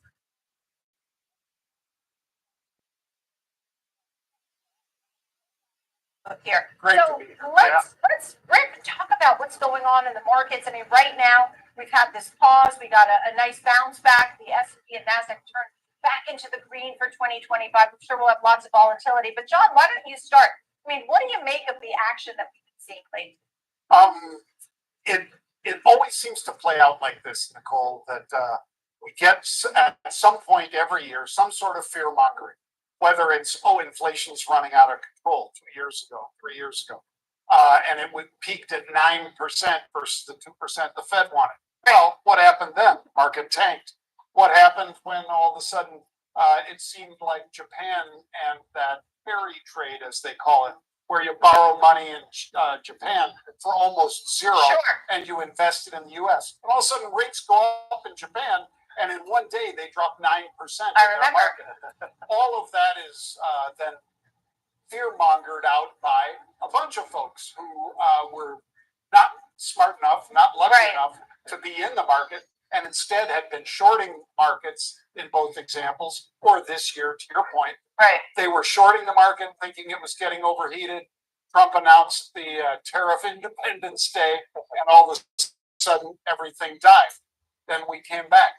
I think you're always smart to take advantage of fear, just like Warren Buffett says. Right. If there's blood in the streets, that's when you want to buy, not when there's greed. Understood. Pete, what are some of, and by the way, do you often see eye to eye, or do you have? I would say we almost always are eye to eye. We might go in different directions on things, but we are agreeing on the big picture. And you've seen volatility over the years, much of it over the decades. Not to age us, but and so, but maybe was this with China? Right. Does this go through? Like sentiment's a little better. Oh, not just a little better, a lot better. I mean, how bad did it feel when the VIX got all the way up to 60? I mean, that was a lot of panic. By the way, it's unsustainable. It's not going to ever be up there for that long of a period of time. And I say that because it would require the S&P to move about 3 to 4% every single day. And that's probably not going to happen. Now, we had some big moves, and that was pretty impressive, but it's amazing how quickly we've recovered. Right. It was just a month ago, with Liberation Day, we fired up there, we got rocketed up with 40s, then 60, then pulled back a little bit, then a little bit more. We kind of hung around, called no man's land up there in the middle of the 20s for the volatility index. Right. And now, what did we hit just the other day? And this morning, a little bit closer again, but 17. So that's where we started this whole thing. Yeah, and we're used to volatility, and traders love volatility. But now the wild card is also China, because if you go back to 2018, there was the 90-day pause in tariffs with China, and everybody started to feel better, only to have it not go well when it went back on, and then the tariffs were higher. Do we believe China this time, and what kind of companies could be most exposed, or are you watching most carefully? And this was a much bigger bout of tariffs. Maybe that's why he did it. Yeah, right. Maybe that's why he did it like that. It wasn't baby steps. It was, it's 100%. And then China says, well, then we're doing 125. Right. And he says 200%. I mean, it's like an auction. Yeah, it was kind of crazy, but I think China, their credit locked up. All of a sudden, nobody was borrowing because there was no reason to. If you don't have a business that's growing, you're not borrowing money unless it's just circling the drain, and nobody will. So China needs us. China needs us. Their warehouses were filling up with all the stuff that was made because they wanted to keep those factories running as long as possible, Nicole. Because if they shut them down, all of a sudden you have a bunch of unhappy people. The people that own that factory and that stock that controls that, the people that work at the factory. There's an awful lot of people that were angry in China about this. So it's easy for President Xi Jinping or Premier to basically focus that anger on the U.S. I understand it. But at some point, they're going to say, why aren't you cutting a deal with these guys? Because we're not eating as well as we were eating before, and so forth. So I think you're going to see a lot more measured moves going forward, and probably a better chance for a fair trade deal between us and China, Japan, the UK, India. I mean, these are all. There's more coming, probably, right? That's what we're hearing. I'd like to talk about specific companies, though. I mean, for example, we were getting we won't have anything on the store shelves, and it started to become a little nerve-wracking. To your point about the VIX, people started to get really worried. What kind of companies do you think you're watching, yay or nay, in this environment? Well, I'll jump in for a second. It's all good. Obviously, retailers in particular, some of the retailers that have found ways around it. I don't mean cheating. I mean retailers that said, look, we got a lot of stuff. All of our summer stuff has already come in. We already have all of that. Companies like Nike that depend on cheap footwear primarily and sports gear to come out of Vietnam and China, they were hit pretty hard by the tariffs, and they were obviously recovering pretty quickly when the tariffs at least were relaxed, if not totally removed, relaxed down to 10% and so forth, 20%. I think you're going to see the retailers like Walmart, like Amazon and so forth that sell a lot of goods from that area of the world, from Asia. I think you'll see them rebound, but cautiously. And then, of course, we've got retail sales and Walmart and all these big retailers. Walmart's the biggest retailer in the world. And we're the biggest consumers in the world. I think this is going to be a good deal for America. And I think that's why we saw Amazon spike the way it did the other day off of this news. I mean, that was leading really, the entire market, it seemed. And I always look at Amazon two ways, because a lot of people just look at them as, oh, well, they're a retailer, right? That's what they do. They also have AWS, by the way, which is a big deal. So, there's a lot going on, I think, behind the scenes. And I think one of the things that I'm walking away from over the last month and a half or so is thinking about the diversification that should be there that hasn't been there. And I'll even point the finger right at Apple and Tim Cook and the fact that, are they really making 90% of our phones there? I don't think that's a very smart business plan, right? I mean, shouldn't that be diversified out to other countries anyway? And he's rushing to send more to India, Yes. right? Yeah. Yep. So I think that's something that it opened up something for all of us to look at is who's already done that? Who's been smart enough to plan to not just have everything built in one spot?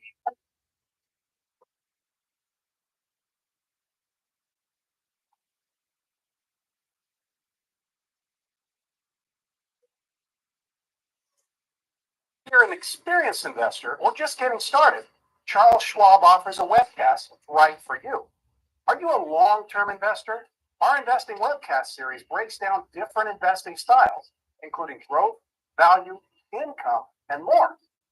Best of all, you can ask questions by chatting directly with an education coach. It's interactive learning at its finest. Tune in live or on demand. Head over to schwab.com/coaching and start learning today.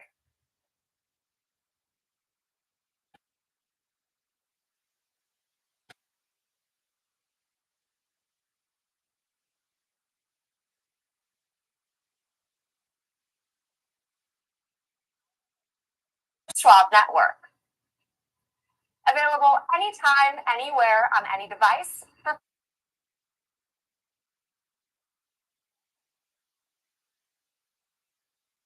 You're an experienced investor or just getting started, Charles Schwab offers a webcast that's right for you. The Platforms and Tools webcasts are designed to help you broaden your knowledge of sources available from Schwab. You'll learn tips and tricks to help navigate Schwab.com, Thinkorswim, and mobile-based platforms. Best of all, you can ask questions by chatting directly with an education coach. It's interactive learning at its finest. Tune in live or watch on demand. Head over to schwab.com/coaching and start learning today.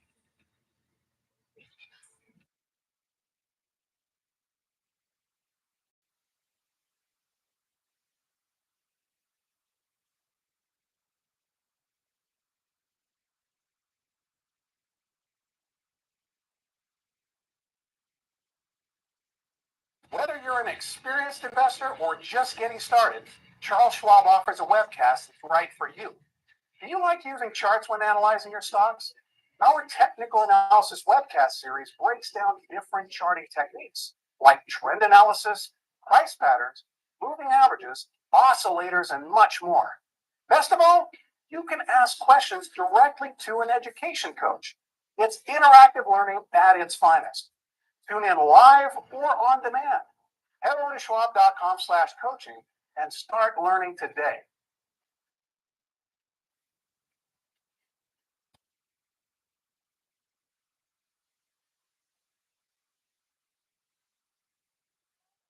Schwab Network app and join in on the latest market trends.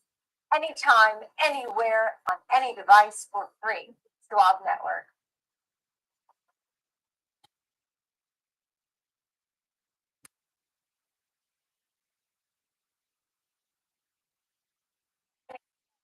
Games coming back, Nvidia is coming back. We're having deals with Saudi Arabia.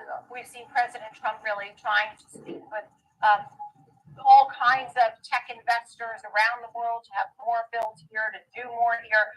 Talk about that a little bit when you talk about what's going on in the world of the AI race. You're following it, and you mentioned Amazon Web Services, but we think of the Mag 7, think of how much more there is to go. I mean, do you think we're in the beginning of the AI revolution? Where are we with that? I think we're sort of closer to the beginning than certainly the end. Now, this is something that was, but suddenly everybody lost track of it, right? AI didn't mean anything anymore. Suddenly we look over, we see Nvidia underneath 100. It's got double digits in front of it. The PE of that company actually got down to really unbelievably low levels from a stock that for a long time had a PE, price to earnings, of about 60 or 70. And now all of a sudden we look back at it, and it's made a nice enough run lately that it's probably closer to 30 now. But it really got crushed. And I think there's a lot of good reasons why it certainly was a stock that you'd want to own once we started to see some of this progress. And all you've got to do is look at what the numbers look like the last couple of weeks in there. It's really rocketed to the up. I know you're options trader. It's not an option.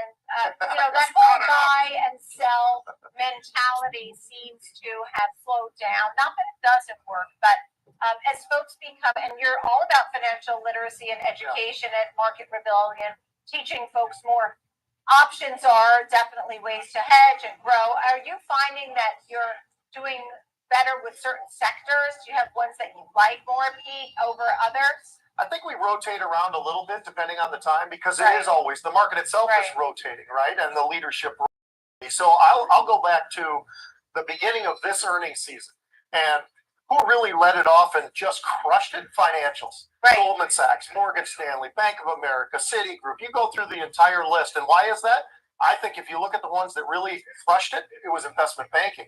We've seen a lot of IPOs. We've seen a lot of deals. We're not as great as it was probably last year at this point in time, but we are still seeing a lot of them and some huge deals out, by the way. Do you still like that group? Oh, I love that group. Yeah, and look, more deals. Once there's more clarity for guidance, because this was supposed to be the year of M&A activity and IPOs. And there's just been a bit of tepidness because so much came on so fast. Do you expect more in that area? I do. I think the second half of the year we're going to see a lot more, and I think that is why I lean a lot towards the financials right now personally. And I would also say the big tech names that we all talk about each and every day, and semiconductor names, the AMDs and the NVIDIAs and the Teslas. I think all of those got beat up so much that there is great opportunity if you really just step back for a minute. John and I did this the other day. We were talking about Tesla and everybody's worried about the EV space and everything else. Understandably so. Well, that's not the only thing Tesla does, by the way. I mean, they are a part of just about every thing that there is in the world. And, I think that's an important part. You brought that up the other day. And we talk about, what's going on in solar, for instance, right? You look at First Solar, it's absolutely been ripping lately. Well, who also has solar? Well, Tesla. Right. And there's quite a few others. Tesla, I mean, you could charge you could charge up if your house is out of energy or you have an electrical problem. So it's doing so many things in robotics and all this. Full self-driving. Tesla's one you want to watch because of that full self-driving FSD. That is not just a buzz phrase. We've seen more and more of this because Pete and I were in Vegas for a big conference a month ago, and I took a car to the airport. It was full self-driving, but they had to have a driver in the seat. Now, in Austin, Texas, they don't have to. In certain cities, they don't have to. It's wild. It's amazing. And the left turns are scary, right? Nobody has more data on road conditions, on, Well, what about Waymo? I mean, what about Waymo versus That's Tesla? Google, and that's a great play. Waymo, and again, I was just out in LA. There are a whole bunch of cars, Waymo cars. They only do a specific area of LA, like more or less Beverly Hills and some of the nearby areas, but they don't go up over the hill or anything else. But Waymos are great, and that has no driver in there at all. It's full self-driving. And in some cases, a lot better and a lot safer than some of the trucks. Especially in San Francisco, where we see the most of them. I mean, they just seem to be everywhere there. It's incredible. Oh my God. One last thing I'd actually mention about NVIDIA that a lot of people forget. All of a sudden, everybody forgot AI for a while, right? And that's what sent these stocks absolutely tumbling. And then all of a sudden, wow, AI, this is a big deal. And look what happened, just the other day. So I think that the thing that other people haven't really focused on, though, and Jensen Huang said it. He said, hey, look, robotics is the next thing. And so they're always working on the next thing and the next thing and the next thing. And I think the robotics side is going to be a lot bigger than people have any idea. And that's Tesla also. There's so many things that robotics. And by the way, 38%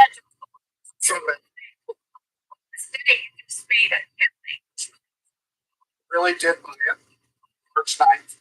Day after we had 40,000 calls get bought by somebody much bigger than me that put a big bet down when the stock was 220 a share. Just recently the stock's 304. So I mean, for all the people that are betting against Elon Musk, you don't want to make that. Well, the committee is still sort of going over his pay package, and what was interesting in the language was that they're looking at it, but they want to make sure to keep him, make sure he's happy.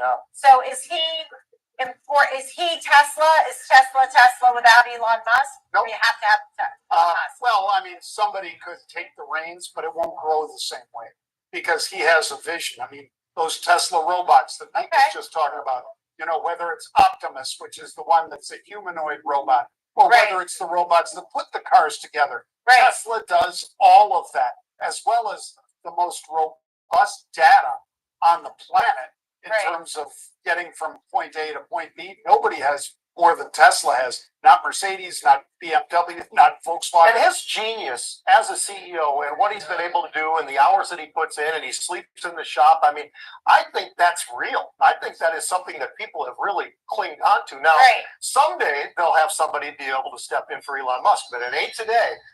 And all you had to do is look at how much time he was spending with the president and not over there taking care of the business at hand. And you could see that the stock was kind of tumbling around a little bit more pressure on it. And then literally not long after he jumps back, all of a sudden we see the stock just absolutely. Apparently you can't say no to Elon Musk. Because I worked with companies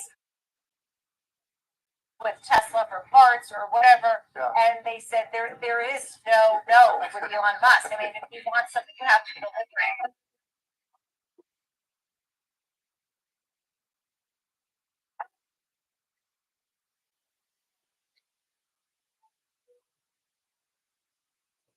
Trading at Schwab is now powered by Ameritrade, giving even more specialized trading support. Connect with the Schwab Trade Desk, our team of passionate traders ready to tackle your trading questions, no matter how complex.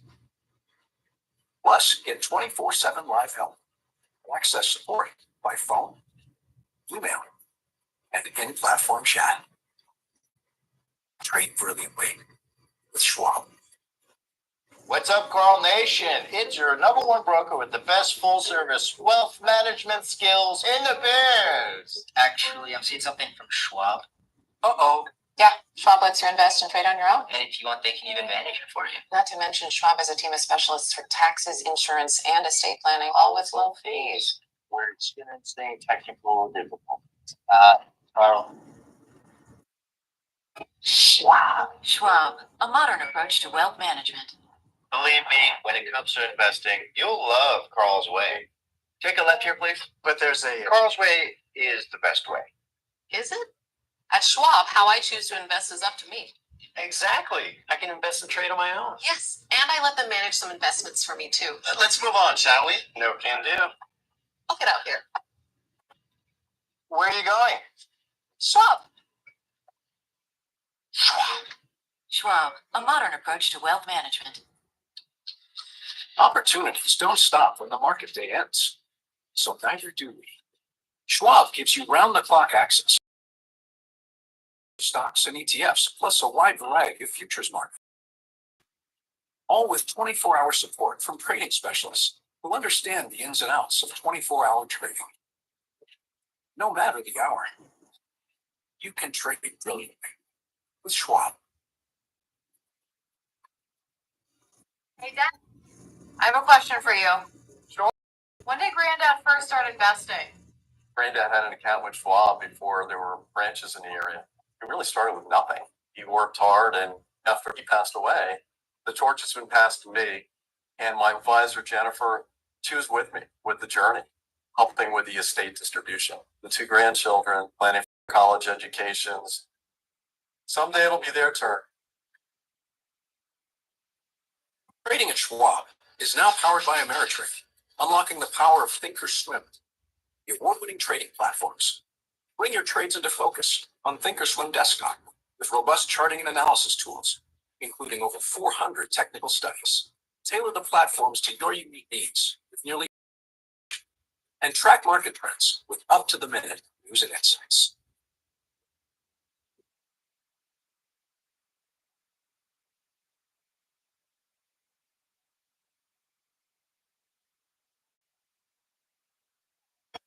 What's the best piece of investment advice? I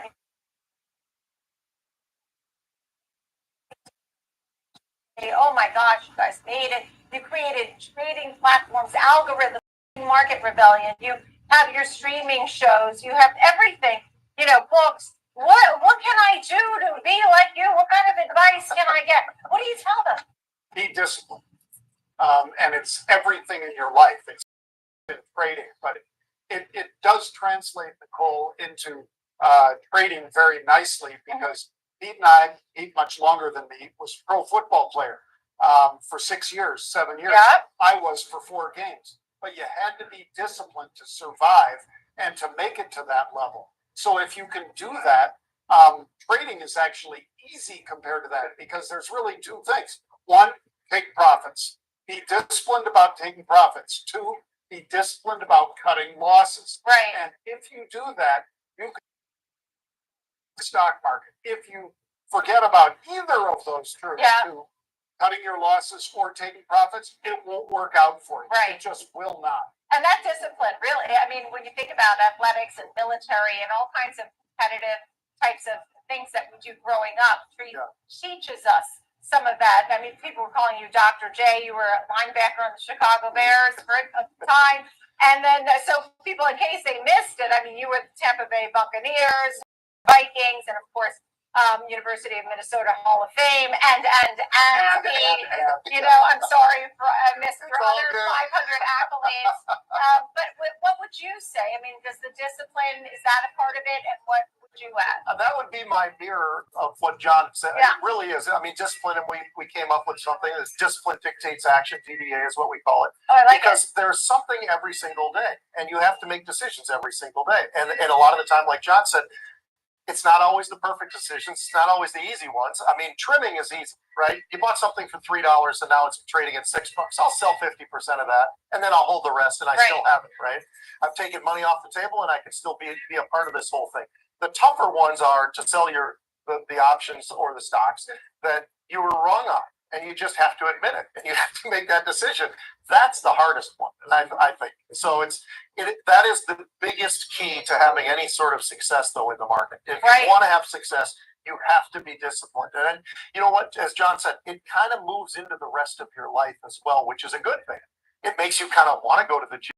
You don't want to go to the gym, and you only made it 3 days this week. I want to make it 4 or whatever it is. All those things, I think, are things that give you more ammunition to be able to have success. And think about what Warren Buffett always says: buy when there's blood in the streets. Dollar cost averaging does work, Nicole. But most people are saying at the beginning of the year, I'm going to dollar cost average this year. I'm going to put $100, $1,000, $10,000, whatever it is, each month into the market, whether it's the S&P 500, individual stocks, or whatever. And then all of a sudden you get something like the tariff tantrum, and everybody's like, "Oh, I don't know what's going to happen. I'm scared." They missed the bottom. But if they would have been disciplined and committed capital at that time, and just did it on a routine basis, either every 2 weeks with your paycheck or every month, you will find that you outperform the same kind of way Warren Buffett does. Because he's very disciplined about always putting money in, even when the markets are down.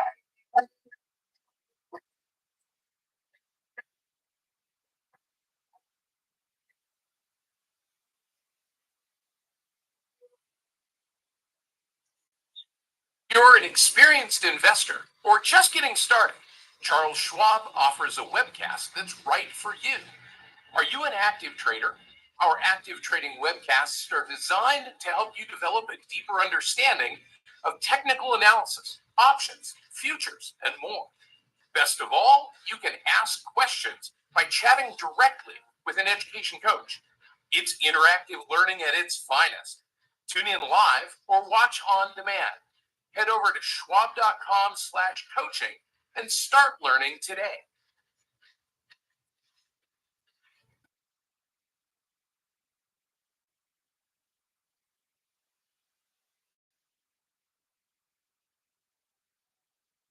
Schwab Network. Available anytime, anywhere, on any device for free.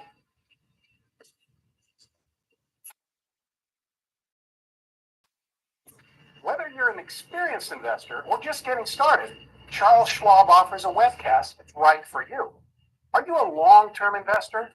Our investing webcast series breaks down different investing styles, including growth, value, income, and more. Best of all, you can ask questions by chatting directly with an education coach. It's interactive learning at its finest. Tune in live or on demand. Head over to schwab.com/coaching and start learning today.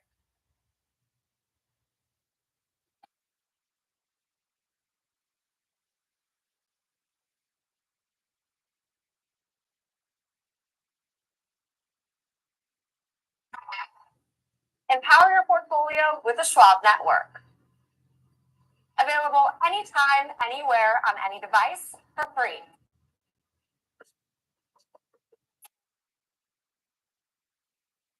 Whether you're an experienced investor or just getting started, Charles Schwab offers a webcast that's right for you. The Platforms and Tools webcasts are designed to help you broaden your knowledge of platform features and resources available from Schwab. You'll learn tips and tricks to help navigate Schwab.com, Thinkorswim, and mobile-based platforms. Best of all, you can ask questions by chatting directly with an education coach. It's interactive learning at its finest. Tune in live or watch on demand. Head over to schwab.com/coaching and start learning today.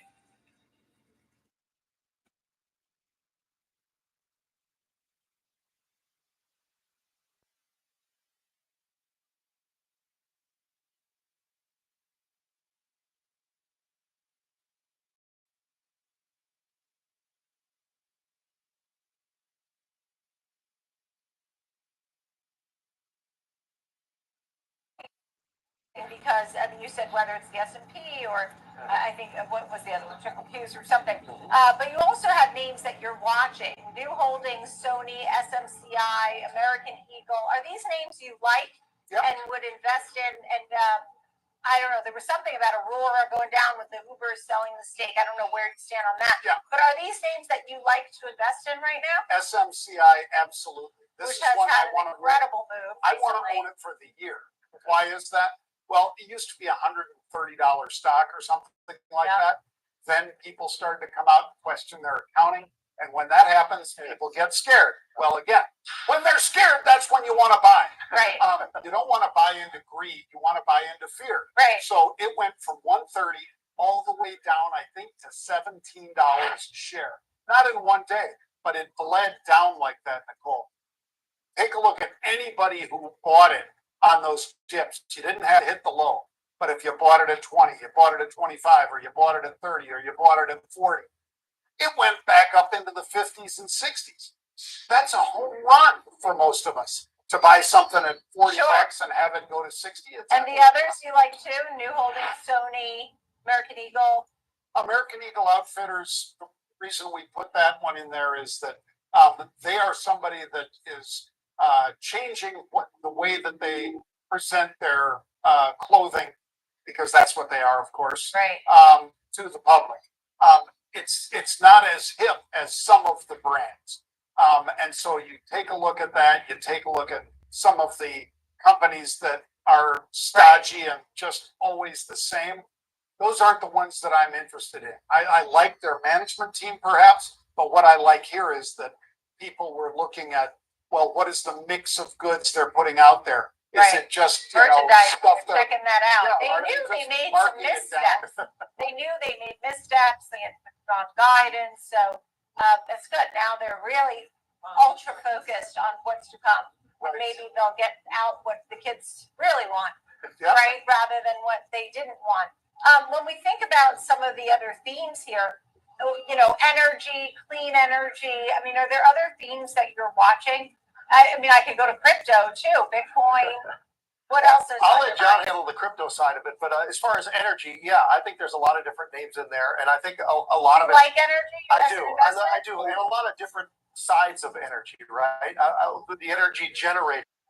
I mean, those are the ones that I think are probably some of the more interesting, but also some of those that are just moving oil and gas around, right? And they're doing all of that. They don't have to worry. Yeah, they don't have to worry about the price of it as long as the demand is there. Right. They can get around, move it around. So I think there's a lot of different ways that you can approach this whole thing. There's no doubt about that. That's what makes it so much fun. I was listening to what you guys were talking about. I think there's also, just to give you a couple other names, I think a name like Netflix. I tell you, they just crush it every single quarter. Doing so well. And I know they're at highs, but that doesn't mean that can't go higher. And I look at that one. It's just a well-oiled machine and what they've been able to do for a long time. And I tell you, to this day, Disney's kicking themselves because they could have bought it and they thought about buying it when it was a $60 stock. just about 5 or 6 years ago, and it's just been off to the races ever since. But it was something that could have been put right into their portfolio, and they wouldn't have to go with all the nonsense that they've had to go through to get where they are now. They're there now, but it's taken them a long time. And what a move! What a move It's a for that! I mean, a far cry from when you had to put the things in the red envelopes and send them back. And if you believe in AI, you have to believe in energy to Pete's point, and like NRG. NRG is a company that generates power. They do it from coal, from natural gas, from every source that they can. I don't know if they have much solar yet, but any source for power, because AI is so thirsty. And nuclear is back. Nuclear is huge. It's no longer a taboo No, word. it's not taboo. Now Right? it's the We president. weren't allowed to say You nuclear. won't have data centers if you don't believe in nuclear. I mean, Right. look at what Microsoft did with 3 Mile Island and Constellation Energy. Microsoft said, we're going to put a huge data center right here. It's right next to 3 Mile Island. That's why we're going to put it right here. Right. You need to restart 3 Mile Island, the one part of it. Part of it's been running the whole time. The other part, they need to restart. And Microsoft said, we'll make a commitment to it to put our data center here. So whether it's nuclear power, whether it's on-site nuclear, which we call SMRs, small modular reactors, things like nanonuclear, NN or OKLO, OKLO. Both of those two are basically a nuclear reactor on the back of a semi. That's the size of it. So instead of something that's as big as this, the New York Stock Exchange with huge cooling towers and all the rest, a small modular reactor is much more like a submarine. Right. Like, obviously you have a nuclear reactor on a submarine that could power, small cities. And it has in the past. They've pulled like into Kauai when they've had a hurricane in Hawaii or something like that. And it's run the whole island with a nuclear sub. That's what a small modular reactor can do. And under this administration, you're going to see a lot more of those, I think, coming out, Nicole. Regulation won't be an impediment.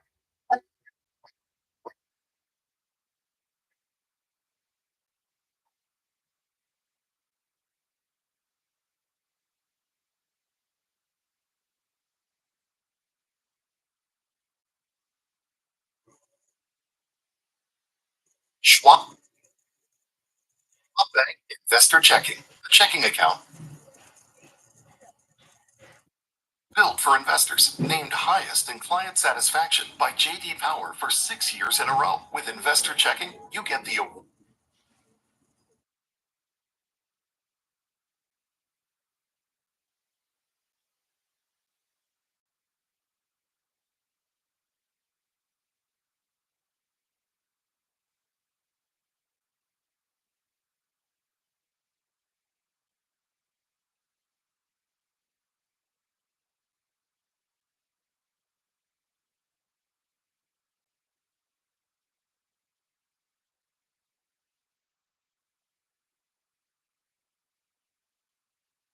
Money market funds, and more. Get more with Schwab Bank Investor Checking, the checking account built for investors.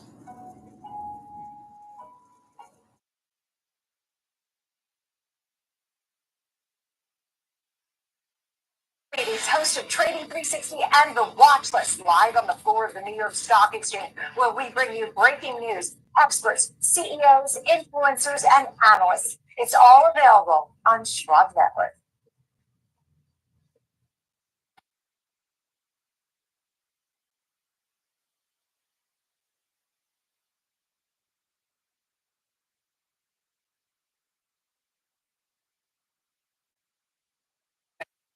Investor or just getting started, Charles Schwab offers a webcast that's right for you.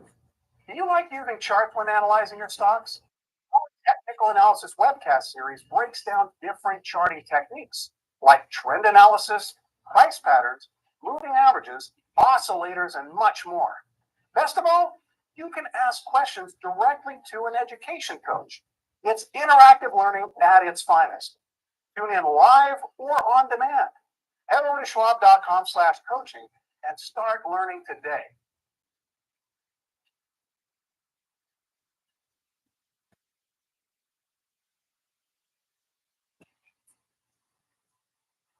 Download the Schwab Network app and join in on the latest market trends. Anytime, anywhere, on any device for free. Schwab Network.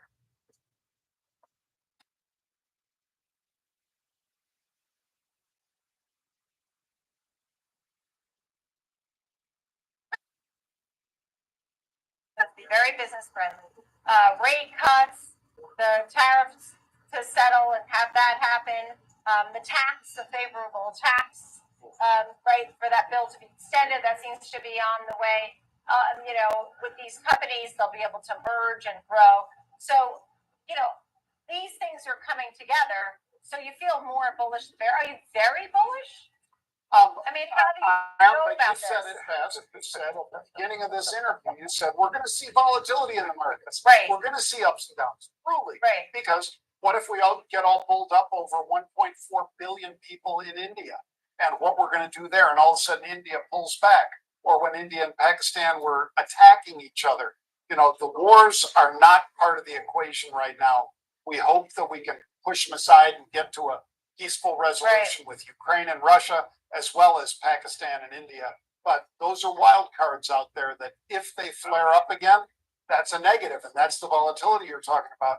Deserving fear rather than just making it sound like people are scared and no one wants to invest. Everybody wants to invest, and this is one of the best places to invest. But we will have volatility. Oh, we will, I think. And when you consider the fact that we've pushed all these different types of tariffs and conversations, negotiations to 90 days, right? So I think at the end of those 90 days, I think we will make a lot of progress. But in that in-between time, I could honestly see us maybe spiking up a little bit in volatility again. Maybe the markets get shaken a little bit. Right. But, that's partly the president decided to bite off 180 countries. I mean, so that when you he bite does that it big, big. Yeah, it's like go big or go home. With Doing the one at a president. time is a much better deal. But he threw he threw everything at it. Right. And eventually China and UK and India come to the table, and then we get deals done. Yep. I do like that you use so many options when you're trading. I'd like to hear more about that, but I don't want to run out of time. And I want to go through a few things, and maybe you give the grade. A+ or F-. And this is in business, okay? This is not sports. I wish. It's all good. You better give me yours A+ and F- in sports. Okay, so think of that. You come up with that. Right? All right. Well, hold the phone.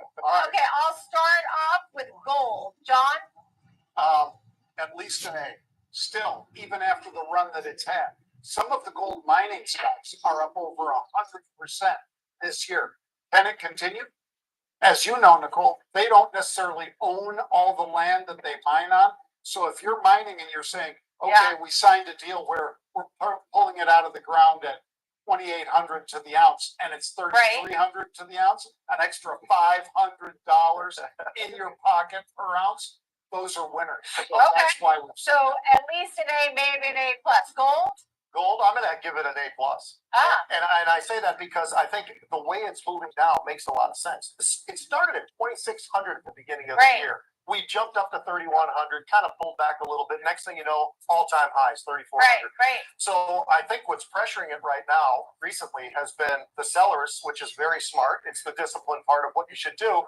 Anybody who got anything under 3,000, you ought to be trimming. You ought to be coming in there and saying, you know what, I'll take another 10% off. I'll take another 10% and push this thing down. But I do think it actually has a chance to start returning back up towards that 3,400.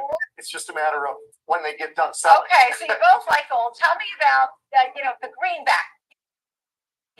What rating do you give the U.S. dollar?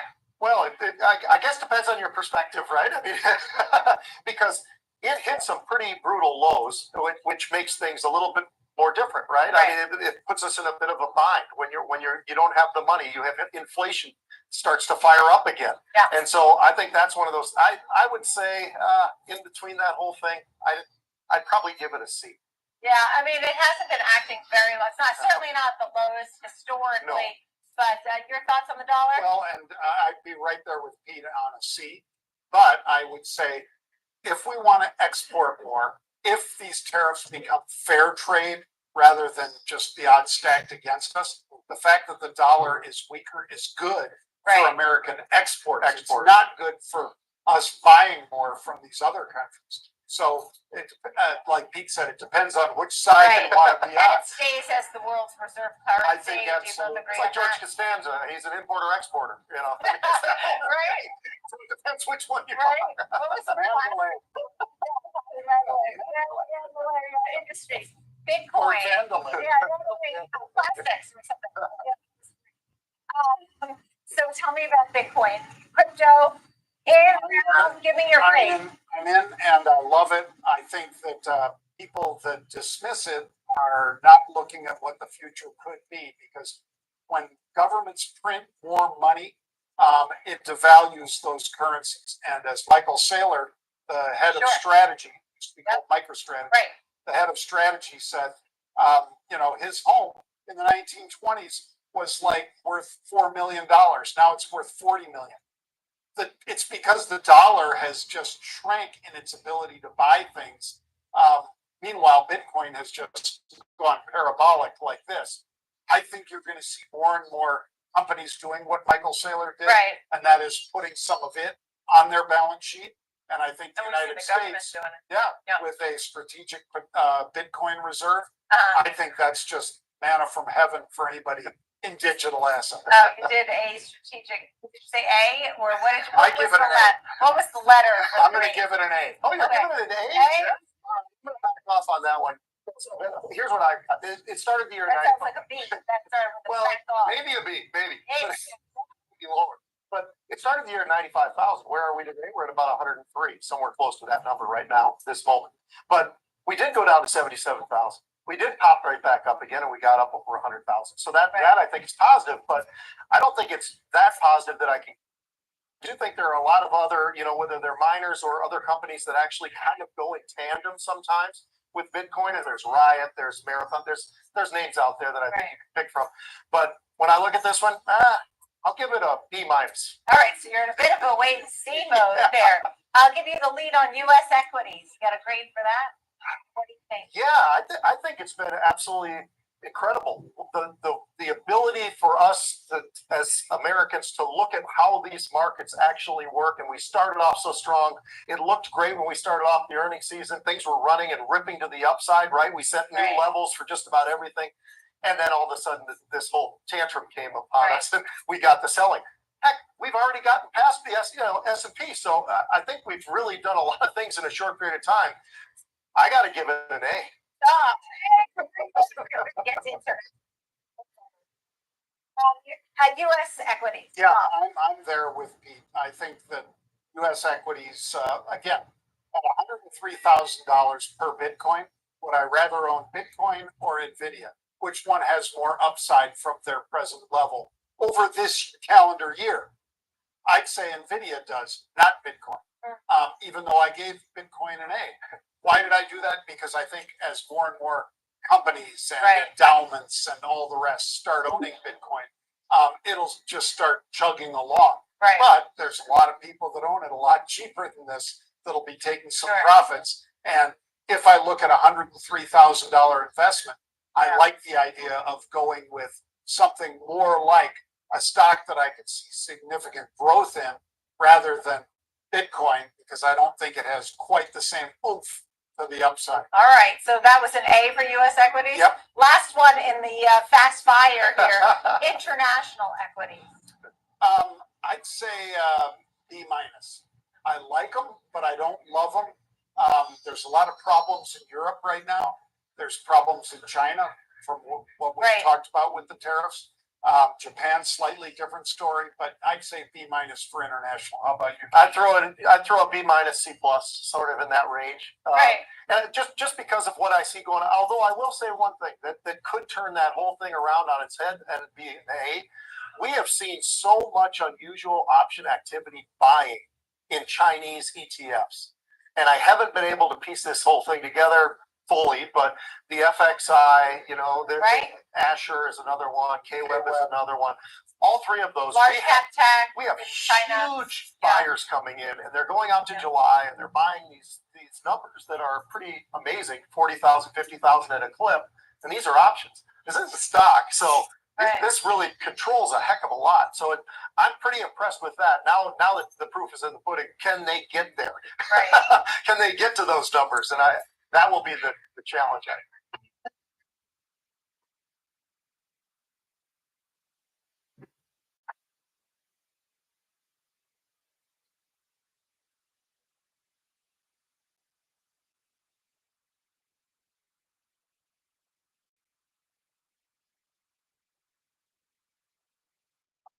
You're an experienced investor or just getting started, Charles Schwab offers a webcast that's right for you.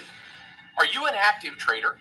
Our active trading webcasts are designed to help you develop a deeper understanding of technical analysis, options, futures, and more. Best of all, you can ask questions by chatting directly with an education coach. It's interactive learning at its finest. Tune in live or watch on demand. Head over to schwab.com/coaching and start learning today.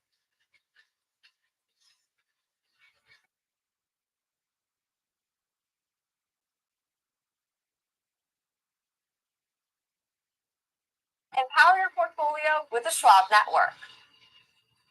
Available anytime, anywhere, on any device for free.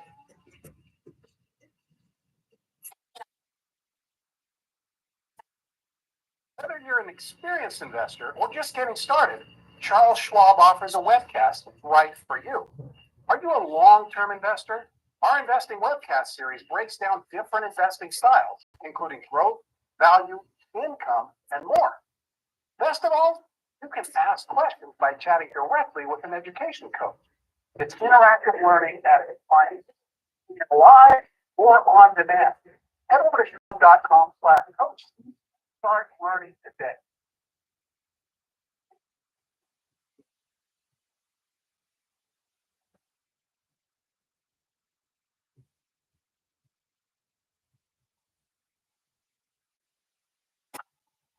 Empower your portfolio with the Schwab Network. Available anytime, anywhere, on any device for free. Schwab Network. Whether you're an experienced investor or just getting started, Charles Schwab offers a webcast that's right for you. The Platforms and Tools webcasts are designed to help you broaden your knowledge of platform features and resources available from Schwab. You'll learn tips and tricks to help navigate schwab.com, Thinkorswim, and mobile-based platforms. Best of all, you can ask questions by chatting directly with an education coach. It's interactive learning at its finest. Tune in live or watch on demand. Head over to schwab.com/coaching and start learning today.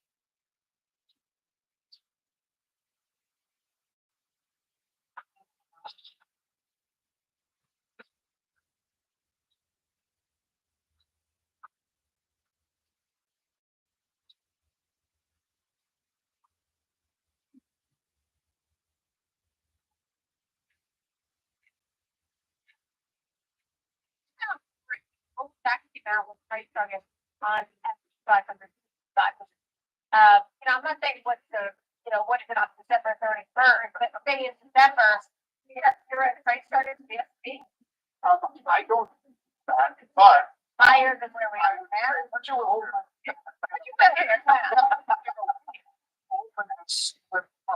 recession. You're gonna see a recession.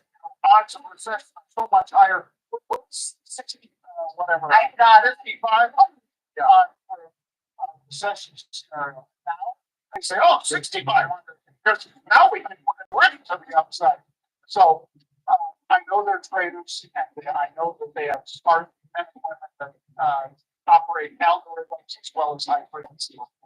I would think if people saying 65 on the year end, I don't really care because I don't trade the whole S&P very often. I trade most stocks. All right, good for waiting the question. All right, on the market.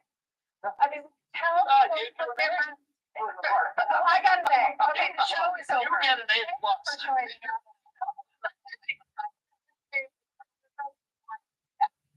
Getting on dollar cost average, but you want them to get in there. right? That not getting started, want them to get in. Yeah. Get in on. I think, energy, I think, some of the metals, silver and gold are exposed. Right. And tech, I don't think you go wrong with tech. As long as you don't buy into the hype, you buy it when it's down. Right? Yeah. Apple was 60 on the high. All right. What's 70? Yeah. Yeah. You buy it under $100. Now it's back up to the I wonder if Buffett stepped. Never been being flack for selling it up near 250. Where it says, Right. And they said, what's wrong with Buffett? He completely moved their side. What's wrong with Apple? There's nothing wrong with Apple. The next thing you know, it's crashed down all over 170. Yeah. I don't know. It's incredible. So much cash on hand. That new high for Berkshire Hathaway. Going out on the high note. But so how do you feel overall? Is it more bullish? I'm going to go with Goldman Sachs. Yeah. And the reason I say that is I always tend to go with Goldman Sachs. I think they're very smart. And I think the one thing that and I think that people misunderstand this sometimes. When you say recession, they all think it's a depression, right? I mean, I think that happens every time. Right. So we were this close to a recessional areas, right? Not too terribly long ago. I mean, when you looked at what everything looked like and the economy gone down, everything else. So it's not as fearful. We actually went through a recession about 2 years ago in the summertime, and nobody even knew it. That rolling. Yeah, nobody even knew it. It's just all of it. You know. But it's still not shows Last question. As workers that generally are about here, there's something that was out there. He was older. He could beat the heck out of me if he wanted to. He didn't beat the heck out of me, but you know, and we didn't have too many dust ups really. Years though. But